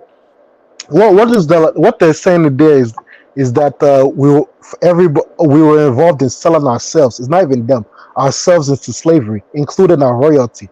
That is the truth. Who said that? That's a story I heard, but I don't have any proof to it. Let's ask him. Who said that? Who said that, Cyrus? Both sides are saying that. Who's both sides? Which king told you he was selling people? Listen, if you look at some of these, go and look it up online. Online, okay. Yes, go and look at it. Hold on. That online thing you're reading. It's people who said that in their own family they were selling slaves. Yeah, people know people were In selling their people. own You're file, telling me that the nobody entire anything. royalty. It's Hold not on. something. Let's It's make not the something they conversation read on. structural. Let's not argue blindly, man. I don't like all this blind argument. Let's focus on what we are talking about. The argument is you said all the royal kings were all selling slaves. That's what you said. I said most of them were. You can't say they did not know what was going on. They were not involved or did not receive Yeah, they benefits may from it. know. What do you mean they may know? They knew, of course. Yeah, but were they all participating? Which ones were not participating? All those coastal ones. You said they were not participating. All of them, the kings. You want me to start naming them? Go ahead. And the ones in those state, he was not participating. He was the number one guy. You say Yeah, I don't want to go. I don't want to go too far, but you know who I'm talking about now. He was Are the you number talking about one. the Oba of Bini? He was the number one guy now. No, Oba of Bini never sold slaves, man. There's no You know, evidence. it's no evidence. When they start What's the saying, evidence? Tell me your evidence. What's your hold on. evidence? Once they start saying that they rule from Benin to Ghana and all this other stuff, that is the sphere of influence of what they were doing. Okay, your evidence is what? You can look into the historical records there. But record now, tell me the record. You can't say go and look. Which record? The histories and the records now. They were documenting. Okay, fine. Okay, there's document. Okay, whose document is it? Who wrote that document? It was the account they were giving to the Europeans there now. That's part of it. The account they were giving to the Europeans there. Who give to the Europeans? Themselves talking to the Europeans, saying that what is going on. Who's that? Now be careful what you're saying. Who wrote the document? Who wrote the document? It's not only them talking or what the Europeans are writing. If you can't tell me you've never heard of any people where you're on your side or your tribe that they were involved in the slave trade. Forget the Europeans. All of us have heard about argument, man. We are not talking about people. We all know that people sold people. There's no question. It's not. Dude, calm down. Learn how to have conversation, man. Don't do strong man argument. We know that there are people within almost every kingdom. They were trading people. They were doing it. You understand? Right. I trying to question you is the kings, the rulership of each kingdom, the palaces. Were they all involved? Because that's what Europeans are accusing, and that's what you are also saying. And I'm telling you that this knowledge that the kings are selling people, is this knowledge coming from the kings themselves, or is it coming from Europeans? My guy, let me give you an example, because I don't see how you're going to absolve them. If anything is happening in your territory, you know about it. If there's any it doesn't mean they were doing it. Let me hold on. Anything that's going on in your territory, you know about it. Okay. And it's so if you have a foreigner, somebody that nobody ever see before, and you're of course you're gonna know about it. Talk with if some people they're transporting Cyrus, people we're not out. arguing whether they know about it or not. What we are asking, they benefited from it now. That is the selling truth. it, bros. Keep it simple now. We're not asking whether they know about it or not, or whether somehow they benefit us. Were they directly engaged in it? Were they selling? Were they the kings? Were they active participants too? Yes, they were active participants. And what is your They were active participants. And what is your proof? What is your evidence? The evidence is there now. Who doesn't know that? Where? Go and look it up online. Since you want to deny everything that you have already heard locally, go and look it up online. Since that one is fine. If I go look it up online, who wrote that thing I will be reading online? Who wrote it? It was your fellow human beings right now, Europeans. Are you saying they're lying? Europeans, exactly. It's not only you. I'm pretty sure you can find black people selling it too, because he brought up an example of Oloda Equiano you brought up before. He's he a European? But he never said the kings were participating. The kings were selling people. My guy, is it okay? He didn't say where in his book did he say a king sold him or a king was selling? He didn't say that. In fact, what I'm saying is what he said. Some people came and kidnapped them. No, they just kidnapped them just like that. Who kidnapped them? Isn't that his fellow African people? The traders. No, it was his fellow Africans. It was his fellow African people. Yeah, the Africans. That's what I'm saying. The Africans were doing the kidnapping. And I'm telling you, when the European was coming with all these stuff, they'll give them guns, they'll give them certain things, and they'll use that to fight wars against other tribes. Do I want to see, do you want me to go into the history of the South of the Yoruba, how they were fighting each other and all this other stuff before the Dude, you're European came? shifting argument. You're shifting argument. We're not talking about Yoruba. We're not fighting each other. People are not fighting. The main point we're arguing is you came. You said kings, all the kings were Yes, selling their people, and I I'm said the telling you, majority of where's them that now. evidence? Okay, you know what? Let me use this. Let me ask you this. Today, right? Let's focus on today. Let's look at today. Maybe today will make you understand the past. We have human trafficking going on, right? In Yes, Nigeria, right? go ahead. Okay, let's focus on Edo State, for example. Do you know that the number one epicenter of the human trafficking is in Edo State? You know that, right? I In was fact, it's to one of them. Italy, to Italy. Okay, yeah, go ahead. Do you agree with me? To Italy, right? I can agree with that. Yeah, go ahead Okay, with the there's been example. thousands of young Benin, Hmm. Edo girls and boys and trafficked to Italy. You agree with me, right? Go ahead. Okay. So if somebody 100 years from now tell you that was the Oba that was selling them, if one white man begin to write that, oh, the king was selling, trafficking his people to Italy, all these, maybe all those that do, there will be in Italy generation from now. So some Italians start telling them that it was their kings in their homeland that trafficked them there. And then I'm asking you this question, the way I'm asking today, okay, what is the proof? And then they start telling me exactly what you are saying, that they were aware of it. They were aware of it. Oh, you can't tell me they were not aware of it. No, that's not. You see, that's not a good It's the example. same thing, man. No, it's not the same thing because in the one I'm giving, you can clearly see how the kings and the royalty will be benefiting from that kind of transactional deal because But they were what's the receiving. evidence? Oh, In fact, Okay, you okay. there's Tell us evidence how they are online now. You don't have to believe it. how were they benefiting from it? Can you tell us? You Can you said articulate that? you said How how were would they they? benefiting from it? What do you what kind of question? What kind of question? You don't know how they are benefiting. If Europeans, I know, hold it's on, not a rhetorical question. hold on. Let me give you an I'm example. Let asking. me tell you what was happening now. Back So you then, should have just tell me instead of saying that I don't I know. I don't see how you. Okay, since maybe you don't. Back is one of the main things was all these old, all these old expired guns they were using in Europe that time. They'll give it to the kings. The king will use it to, if he wants to use it and subdue a place, which is the history of them doing it.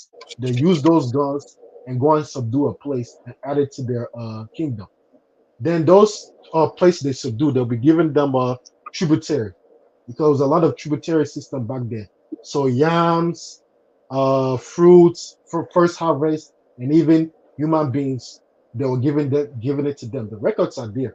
The Europeans will say it locally. People have said it too. I've heard this story since. I don't know what's going on. I don't need a European to tell me confirm what is going on in my history, in my life. This it didn't even happen too long ago, so I don't know what you are denying. It's the facts are there. The fact if you go on the history, the facts are there. It's nothing to deny. Ghana, you see, Ghana has accepted their wrongdoings, accepted how they were involved, including their royalty was involved in the slave trade, and they're negotiating, they're making amends. They're talking with African Americans, they're moving past it. But you all in Nigeria, you want to hide all the wrongdoings of what's going on, and then you wonder why things are not moving forward. You wonder why people are not Nigeria is not a tourist attraction. This is part of the But problem. you know the problem with Nigeria is there is no one taught history. There's no records, nothing. It's all But about hearsay. That's a problem. it's not only that, is that we don't value anything history. We don't Exactly. even know the history that happened 1 year ago. Can somebody give you a good detail of it? All these colonial, all these col- Exactly. all these big colonial houses, where all these meetings were taking place. These are historical sites there where children are possibly going to field trip there. But if you go to them, some of them are even abandoned. If you pass it, you don't know this is where all the big deals in Nigeria was going on. Like in Calabar side, they have a lot of those monuments there. But how many of us that are talking now have even gone to any of these sites or even any museum? We don't value anything. We come on, we start pretending how Nigeria will be good while we're not. We don't even care. We don't making any contribution to it. So That's so true. what I'm saying is, It's nothing wrong with admitting you were wrong in the past. After all, the white people are doing it, and they're finding ways to make alliance and move forward. Look at the United States and Japan now. Are they denying the United States? They deny that they hit them with 2 nuclear bombs. But who's the wrong that we have to establish the wrong. You Person want that's wrong. some the issue that I'm having with what you're saying is you want to absolve the kings who were benefiting massively. They were even the number one, one of All the of main them. beneficiaries. Most of them. Well, you have to call out the ones that were benefiting and show the evidence that they benefit, and then we can talk about Oh, them. You can't indict the ones that didn't have not. You can't indict kingdoms where the kings didn't see, didn't participate. Which one did not participate? You can't be talking like this Black American where you just lump the whole Africa in one goddamn. Whereby maybe somebody from Congo will offend, then they will hate the whole Africa. You can't do that. You can't leave just. Congo. We're talking about Nigeria. No, Tell I'm not. me, I'm just giving you an example. Calm down. I'm just giving you a scenario, a mentality of some people where they put when it comes to something bad, everybody when they have problem with one person from one part of Africa, they got problem with the whole Africa. You a lot of understand? them now. I catch you. What's No, a and lot what of I'm them telling you is, we have to tell our story. We can't just maybe during that era, some kingdoms where the tradition, the kings, whatever, their palaces were involved in trickery, and then maybe some kingdoms where their kings or their palaces were not involved. Were even Which against ones? it. Which I don't ones? know. You I don't don't know. know, You have but you're saying you're giving them a pass. who am I You giving? can't I'm do that. giving away a pass. The one that were not involved. Which one? You can't name one that was not involved now. Name this. You are. What do you mean I can't do? You first of all, you name the ones that are involved. I just named some for you. But you Okay, give me cannot the name. names. You say about Benin. I said the ones in the south. A lot of them in the south there were involved in The it. kings. I All said the they kings. just. I didn't say. It's the way I said it. I No, gave you're you an not saying example there. anything, man. Okay. I don't think you get my point. The main I'm saying. original point me and Abdul were making here. Hold on, calm down, Cyrus. That's the original point me and Abdul were making here is that I think we Africans have to be the one writing our own story and digging facts and writing based on facts, not the European writing the stories for us. Mm-hmm. That's the whole point here. So if we're gonna dig into what happened during that time, we have to do the one to investigate on our own and give our own side of the story and find out who did what and who didn't do what. If some kings were selling their people and some were not selling their people, we cannot punish those. You cannot tell those people that were not selling their people to start apologizing or be judging them as people that were selling people because they did not. What did they do there? The one that did not did not. What did they do? They were just there. The people were going. If they didn't, they didn't. You You can't can't be give them asking a me what did pass they either. do. I have a question for you, Cyrus. Yes. Is somebody found guilty? Is somebody hold on, sorry, is he guilty until proven innocent or innocent until proven guilty? The history already happened. Then they're guilty as charged. I don't know what else you're saying. And I keep asking you with evidence. You keep Hold on, and the let me only give you an evidence you have for example. me is what white man says. Hold on, let me give you an example. You see, it's just like somebody saying in the government now you have today. You have all these like you say human trafficking, let's use that as an example, all this stuff that's going on. And you said that, oh, you want to absolve the government from what's going on. That the government they don't know anything about what's going on. That it was some rich businessman who were involved in human trafficking and all these organ stuff. They were the ones responsible. But the government they didn't know anything go. That don't so in the future now when people are writing that in the government they didn't have anything to that the government was involved. Don't say that though because it's not true. That's not the history. Well, you So are you cannot saying say that Nigerian now. government? Oh Lord. So are you saying the Nigerian government are involved in human trafficking today? I'm saying they know what's going on and not doing anything about So it. they're not doing anything really. So if they arrest someone Are that they doing? Have they hold on, stopped hold on, it? hold on, hold on. In the Nigerian law, is human trafficking legal? Are they enforcing that law you're talking about? Who's that been arrested that was not prosecuted? I beg. You just said it was a record of people Okay, in so those now if states. somebody now write in the future, hold on. If somebody now start writing book in the future that the Nigerian government were the one selling trafficking in human beings, you say, oh yes, it's true because the It's Igbo not man said it. trafficking, but they did not do anything now. And you're talking about the ones you're What do talking you mean about. they did They not do didn't. anything? They are What doing did what they they do? can now. They do. Oh my What do you God. know that they don't do? Do you know them? Are you there with them all day? Did What they are tell you they're they not doing doing anything? there? Man? Are they doing any task force there? Guy, Are man, they, let me end it. Dude, I waste my time all night talking to you, man. I can't get nowhere. well, I don't know why you want to absolve. I mean, even this history. Nobody is absolving. No, what we are saying is you cannot accuse people without evidence. Do, man, forget it, man. Even this history you're talking about, the pre-colonial history, we have seen. I mean, just look at some of the kingdoms that were falling there. There was no European there or anything. Yet a lot of these monarchs there, either they saw their sellout or their kingdom failed. This is the history is there. You don't need any Europeans saying it. They'll even tell you that themselves. So you don't. What the fact is, that is a fact. It's a fact. Okay, good. Anyway, good luck.